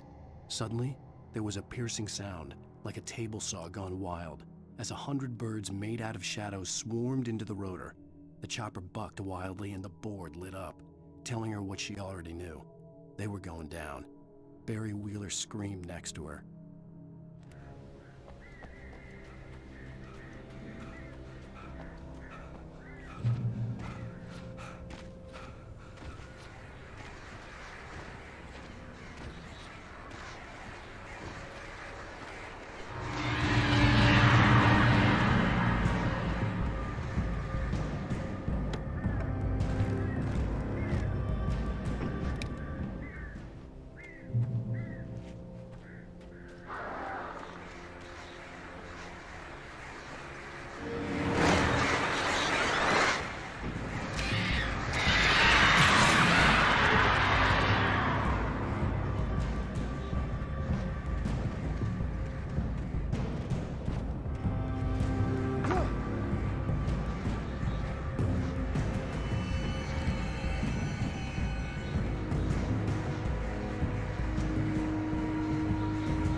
breaker! Sarah! The crash site looked bad, but as far as I could tell, the wreck was empty.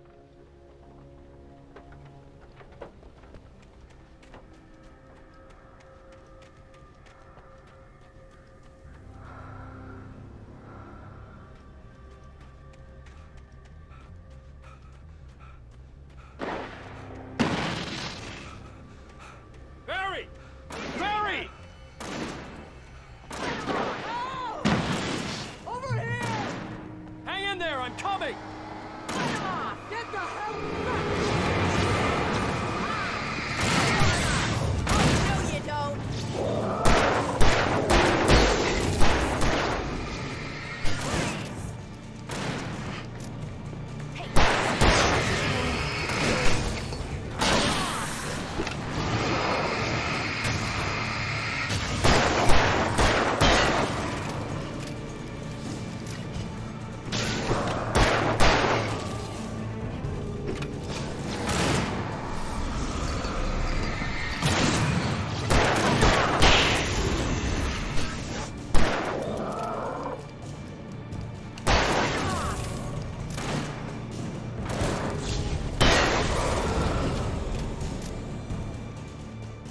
You know when to make an entrance, Wake. We were ready to make like Butch Cassidy and the Sundance Kid. I have a different ending in mind. Yeah, I'm fine. Thanks for asking. I knew you'd be all right. How's that? The flaming eye of Mordor? Laugh it up, funny man. Didn't we have somewhere to go? Weaver will meet us at the dam.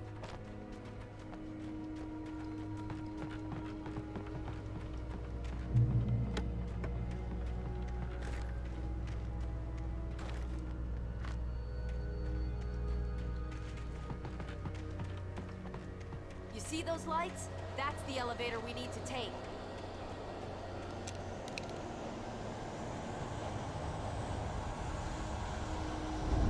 You can't be her good mind. What the hell is that thing? It's everywhere! Oh crap! There's more than one of them! Nothing moves like that. It's impossible. Ah! Al! Do something!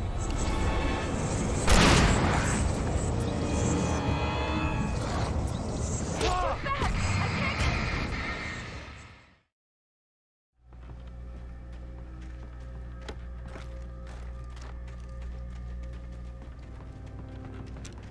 Oh, I should have kept that gym You membership. see those lights? That's the elevator we need to take. You can't be her good mind. What the hell is that thing? It's everywhere! Oh crap! There's more than one of them! Was that it? Are we Nothing safe? moves like that. It's impossible. That was... wow. I think we're okay. Hey, Al, I got a bad feeling. Let's keep our eyes open. Oh. Al, let's be careful, huh? Wake, call the elevator. I'm keeping watch. I think I hear something moving around.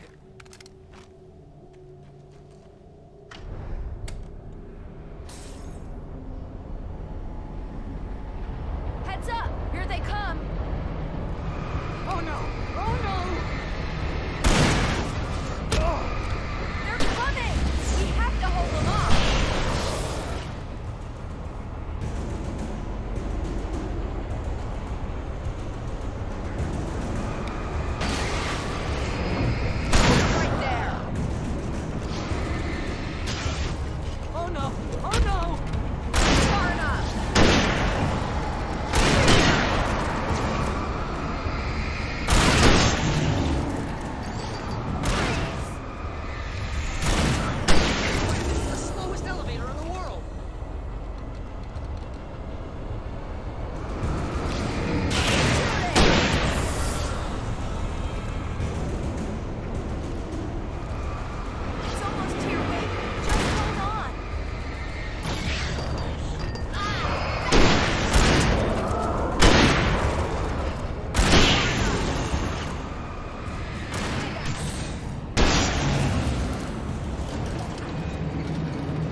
There's an entrance into the dam at the top. What's the plan, Wake? Well, Weaver's crazy, but she's got something Zane left behind. Something to fix this. Gee, could you be a little more vague? Thomas Zane? Seriously? Might as well be Paul Bunyan or Bigfoot. Yeah, well, he was real.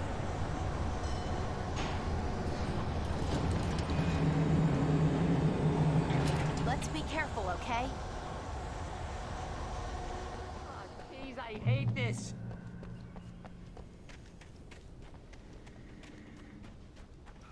Okay, Wake. There's a button over there that opens the door.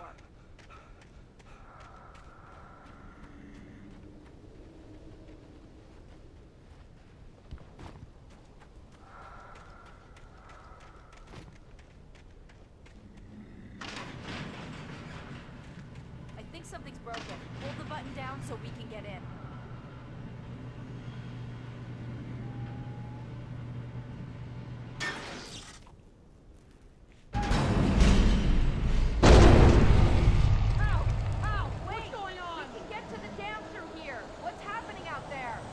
You guys go ahead and find Weaver. She should be in the dam now. I'll have to make it alone through the top. Okay, Wake. Good luck. Don't get yourself killed. Ah, please, be careful. I'll take good care of Barry, Wake. You just look after yourself.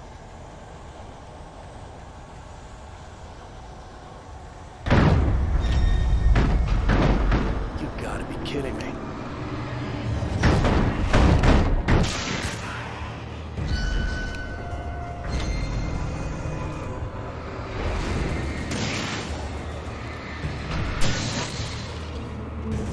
Down, boy.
I was ridiculously outnumbered. The searchlight could even the odds.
Enough.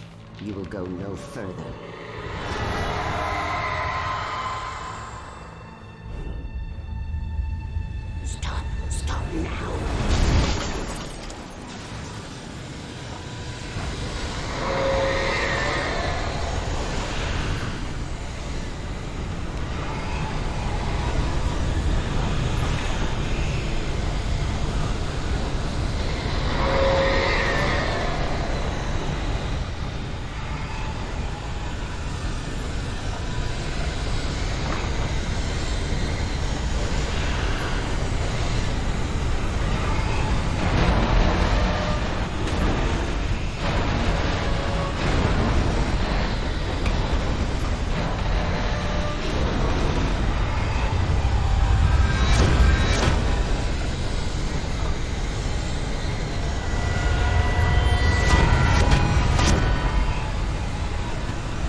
was a foolish chance to take.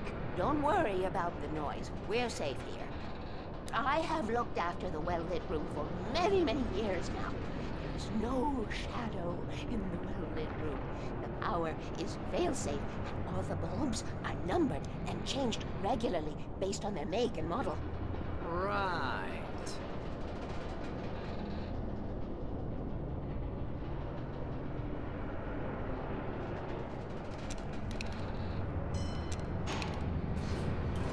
There's an old army base at Raid Cove Point, north of here. It was active during the Second World War. They operated here back then. They must... Take it, and I won't need to worry about the room anymore, because 6 and 33 and 118 need changing soon, and I don't want to climb up the ladder to change them because it's very late, and I'm tired. And if you take it, I won't have to do that anymore. The page was autobiographical, a memory from my childhood. But I didn't write this. It was a page written by Thomas Zane. None of them were supposed to exist anymore. Alan, 7 years old, would fight sleep to the bitter end. When he did sleep, he soon woke up, screaming, the nightmares fresh in his mind. One evening, his mother, sitting by his bed, offered him an old light switch. She called it the clicker, and flicking the switch would turn on a magical light that would drive the beast away. To imbue the talisman with all possible power, she added that it had been given to her by Alan's father. Alan never knew him, and anything of his took on mythical proportions in his mind. With the clicker firmly in his hand, Alan finally slept like a baby. Now, almost 30 years later, Alan thought of this as he stood on the rim of Cauldron Lake, the clicker in his hand. He took a deep breath and jumped. My mind swirled. I'd given the clicker to Alice, yet it was here. Zane had written it into existence, in a story I had written. I can get to her now. I can finish this.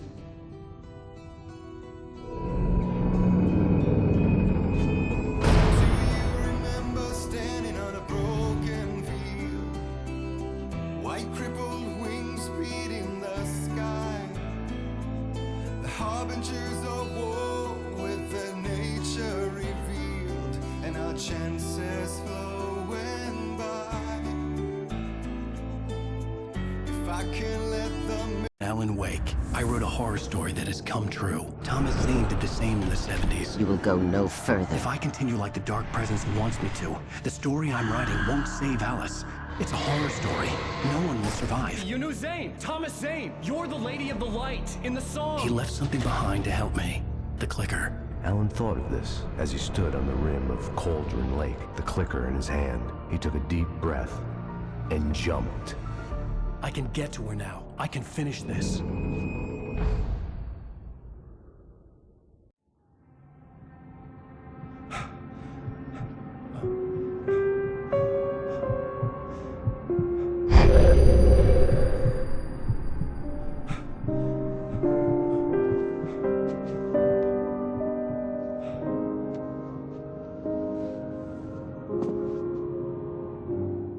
I had a hangover. My head was about to explode and the light hurt my eyes. I needed my sunglasses and painkillers to dull the pain. In one of my finer moments of self-deception, I swore to quit drinking.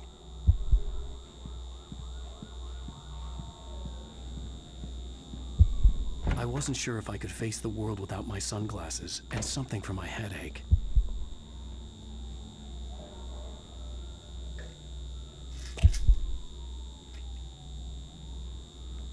The pills worked fast. The prospect of being awake started to seem bearable again. The lights were like needles in my eyes. I needed my sunglasses.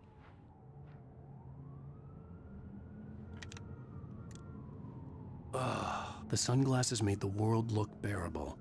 Now I could keep my eyes open without feeling like a vampire in the sun. There was a message waiting for me on the machine.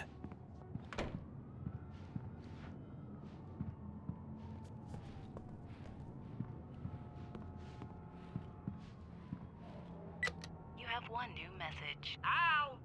Are you still asleep? Wakey, wakey! You should have your show on your TiVo. If Alice wasn't too mad to record it. She called me earlier and really chewed me out. Yeah, we went a little overboard last night. But parties are a part of this business. Al, look, I'm saying this as your friend. She's not doing your career any favors by trying to run your life like that, okay? I'll talk to you later, Al. Watch the show.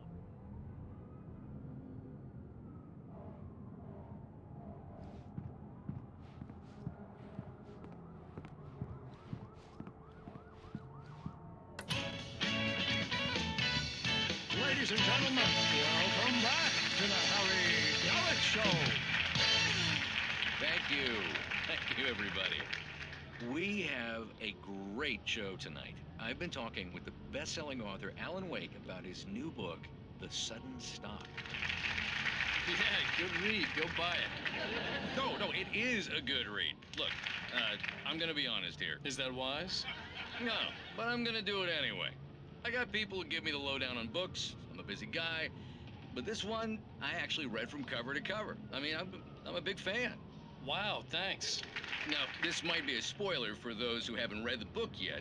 Based on the sales figures, the 2 people out there who haven't read the book yet. But this last book is all about the death of the main character, the hard-boiled New York detective, Alex Casey. Now, there's been a lot of outrage about this. Why the hell did you kill Casey? What the hell were you thinking, man?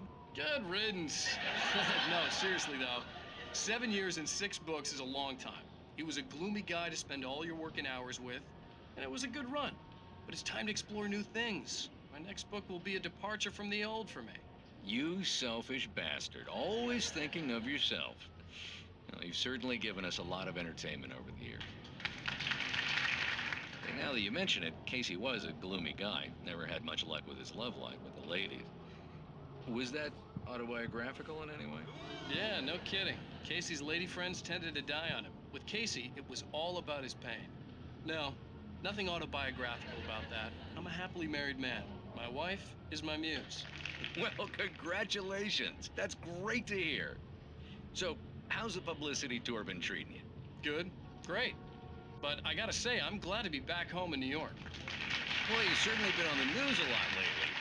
Lots of parties and, you got into a fight with some paparazzi. Oh, man. Well, that guy was really in my face. I lost my temper. I know that wasn't cool. You are famous for that temper. Well, I did also write several books. Well, your latest novel is called The Sudden Stop, and it's in bookstores now. Go get it. That means the 2 of you out there who haven't bought it yet. Ladies and gentlemen, that's all we have for you tonight. I want to thank all our guests for the evening. Alan Wake, Sam Lake. Once more, do the face for a Sam. And our musical guests, Poets of the Fall. Thank you. And At least I'd been funny. I told myself I could live with that. Watch the show? I didn't say anything stupid if that's what you want to know. Okay, Grumpy. You want to ask me something? Are you going to start with me about drinking now? You know what? Go back to sleep, Alan.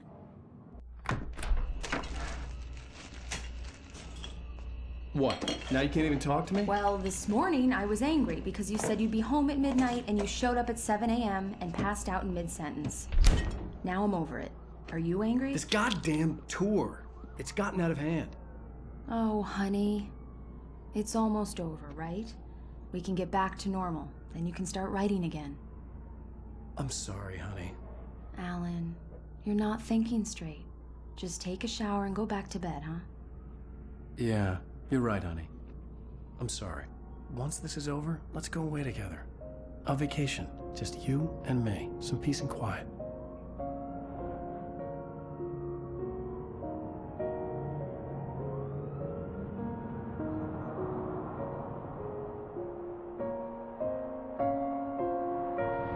Somehow, the clicker was the key to the cabin.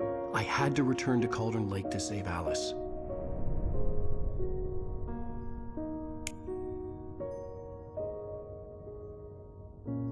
I'm going back to the lake to finish this. I'm going to write an ending to the story in the manuscript on my own terms. To make it all right. Why can't you just write it here? The last page is still in the typewriter. I need to read it first. Everything needs to be just right. Zane tried to cut some corners, and it didn't end well. Okay, ready when you are. I'm sorry, Sarah, but I need to do this alone. Barry, take her gun. Miss Weaver, close the door when I leave.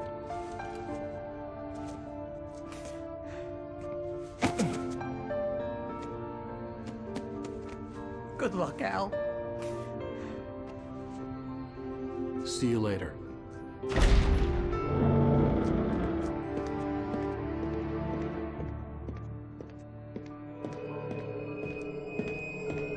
When I got out, it was warm and sunny. I'd flicked the switch of the clicker. Had it done this? I didn't stop to question it. I had to take advantage of the sunlight to get to the lake. On Zane's page, I'd stood on the rim of Cauldron Lake, about to use the clicker. That's where I was headed.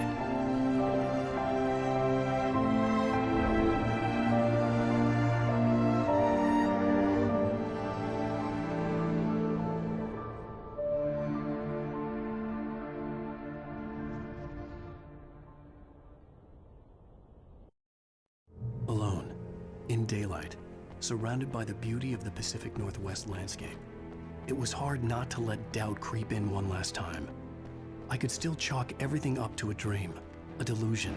I had enough imagination to make up something like this, having been in the cabin all this time, trapped in a story inside my head, gone mad from grief over Alice's death like Hartman had claimed.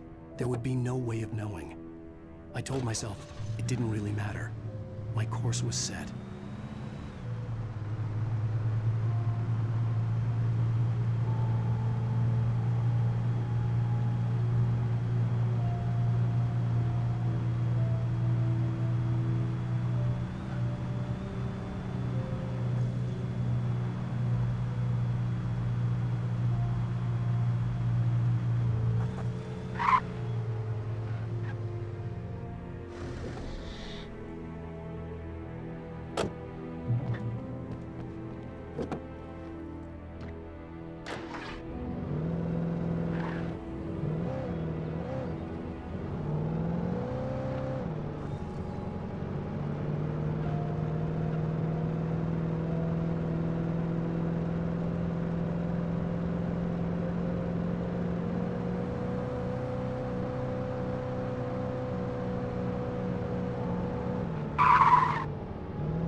Me.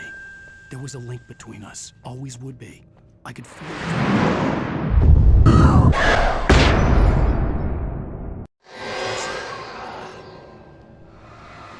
I will kill you.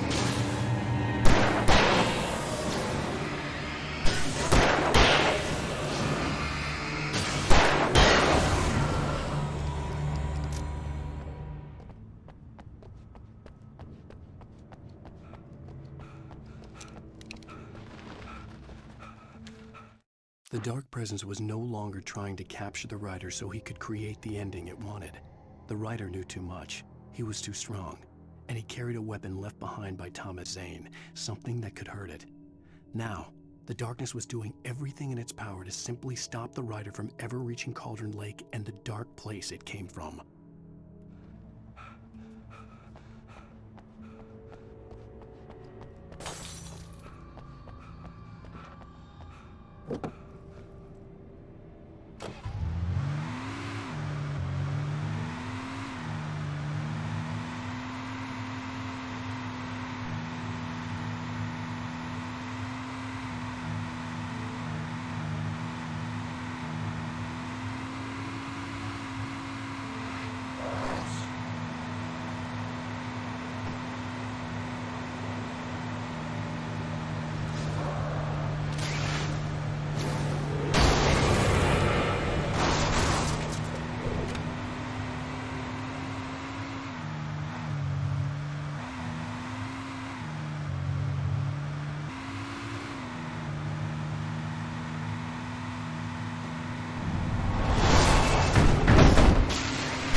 had to get the container out of my way. There had to be a way to power up the container lift.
When I told Barry my plan back in the well-lit room, I'd acted as if I knew what I was doing.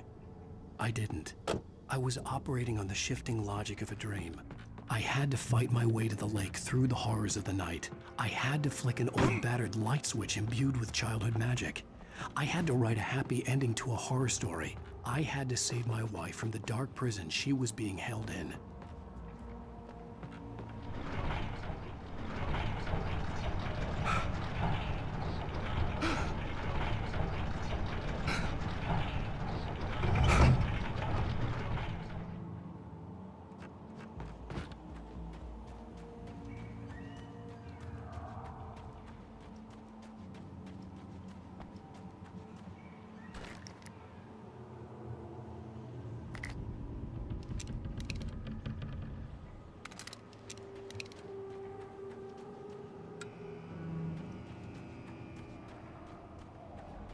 I will never give her to you.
The dark place I found myself in was unlike anything I could ever have imagined.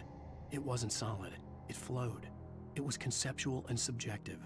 For someone else, an artist in another field, it would have been very different. I could sense the story of the manuscript all around me, the words and ideas floating in the air, poised to become real.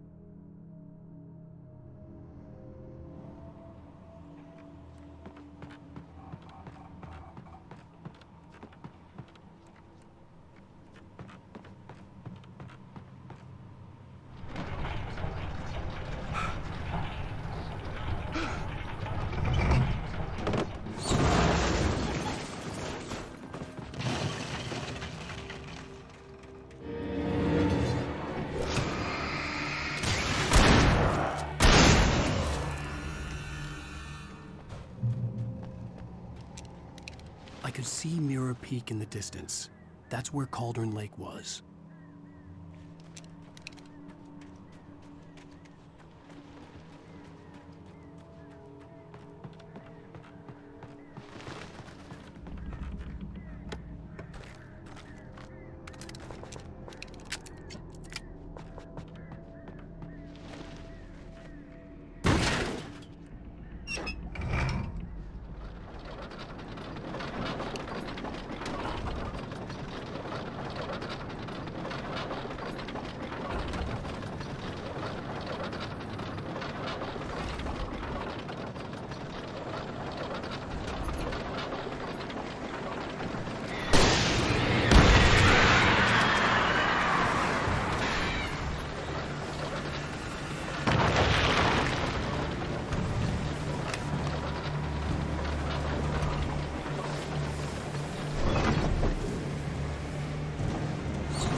I needed to get the generator running.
After Zane had gone, I stood alone in the shifting dream that was the dark place. I had to find a way to the cabin. I'd written myself a way through this place in the manuscript. I followed the idea of a path. I'd written myself across the ocean that blocked my way, and with that, there was a bridge to the island beyond. The idea of the cabin flickered in the underwater darkness. I willed the cabin to be real, and it was.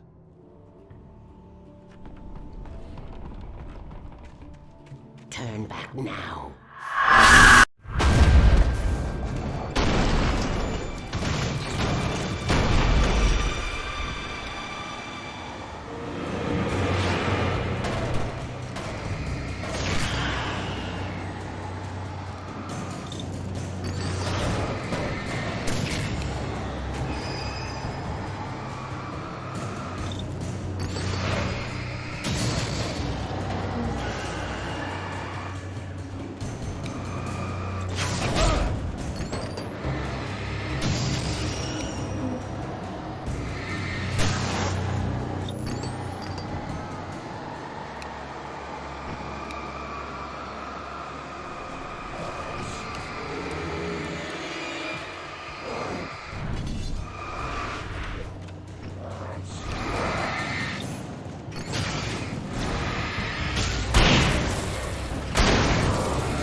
Do as you're told.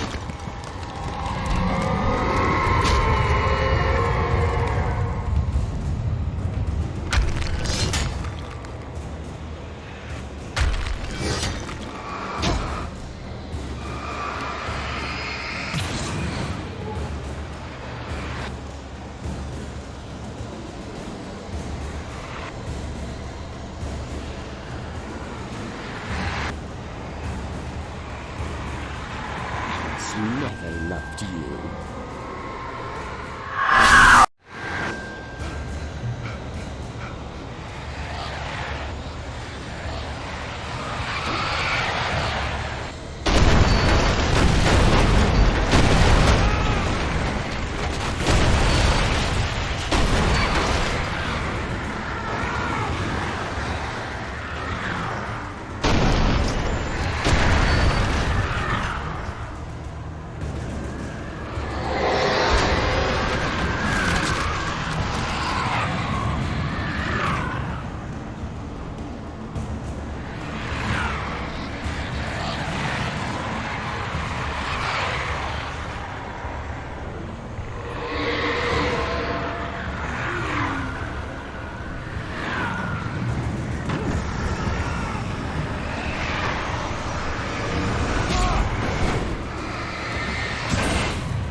right into its heart to hurt it.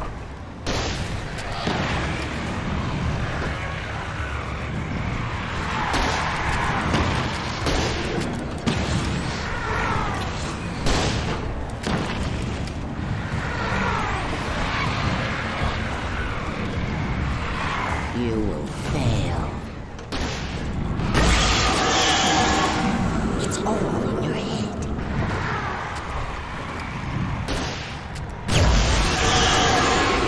You're making this up.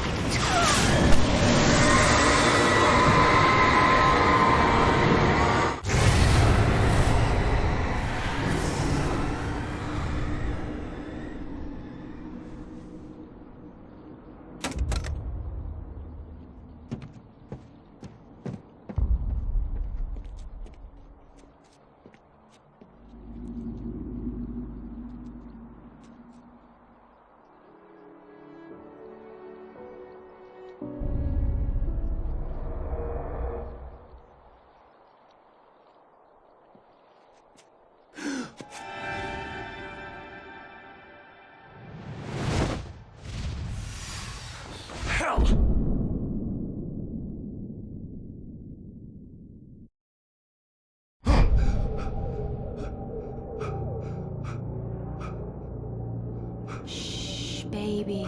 You were having a bad dream. It was just another nightmare. No, Everything's fine. You're home. it wasn't a dream. Everything's fine. Turn the lights on. Turn the lights on! Shh, baby. The power's out. There's no light. Come back to bed and I'll make you forget all about your fear of the dark. My fear? It's your fear. Why aren't you afraid? You're not Alice. Turn the lights on now. Where's the clicker? What did you do with it? Alan, honey, you're still 1 foot in a dream. You're not making any sense. Come back to bed. Alan, you're scaring me now. Come back to bed. Have you taken your pills? Do you want me to call Dr. Hartman? I read your manuscript. It's brilliant. Departure is your best work yet. You're a genius. I'm so proud of you. Come back to bed. We'll talk more about it in the morning. Come back to bed, Alan. Come back to bed, Tom.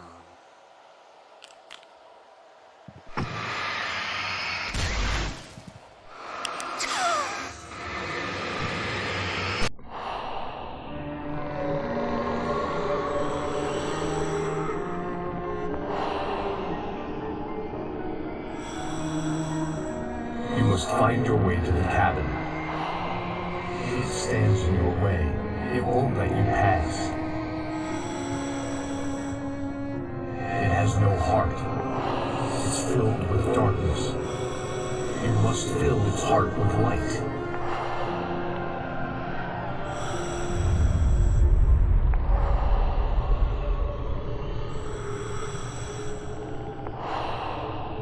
Don't mind him, he's Mr. Swift.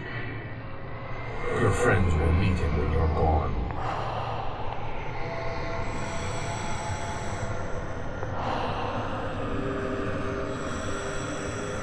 Use the clicker.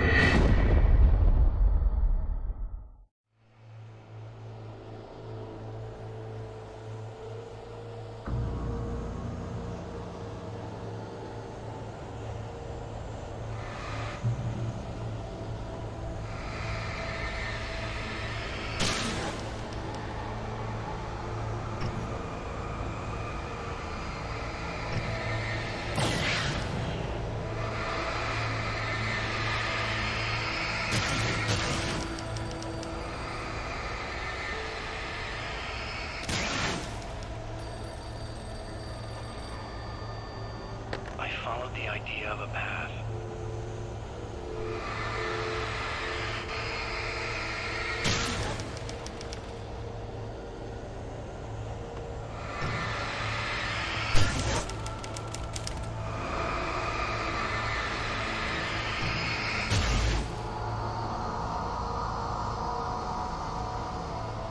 I'm leaving you.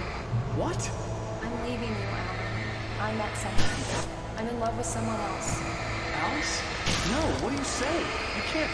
You don't love me. How could you? You don't even love yourself. All you do is torture yourself with work you can't do anything. No, I love you more than anything in the world. You're my muse.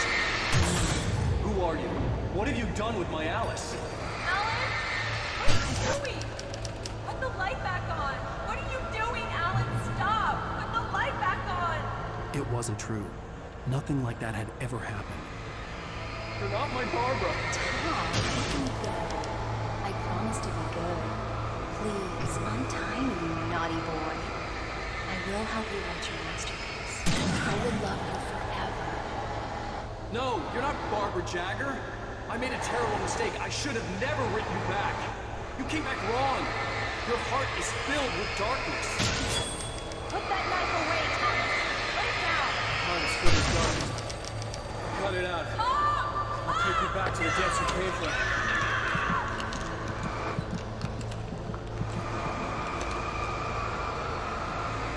Filled with darkness.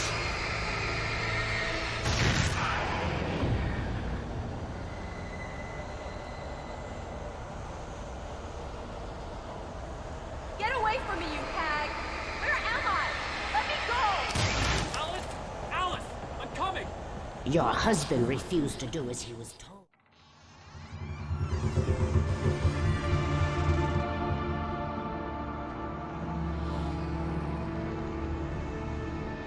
Now you will never get her back.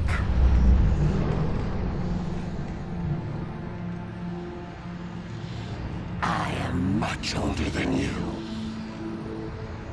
Older than your first work of art. I will find a new face to wear. Someone else to dream me free.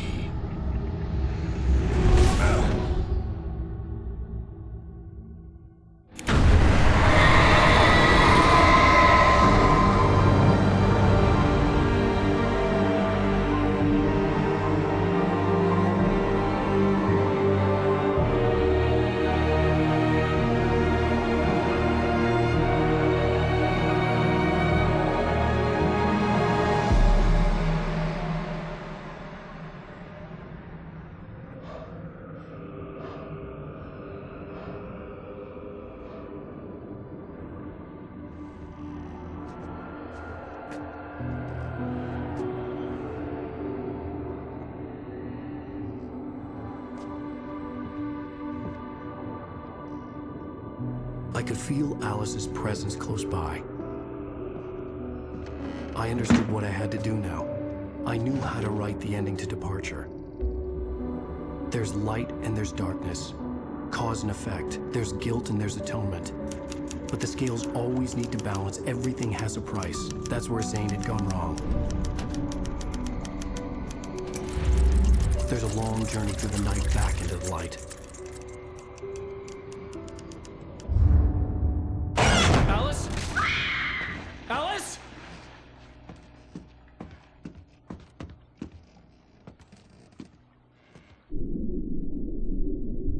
Oh no!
It's an ocean.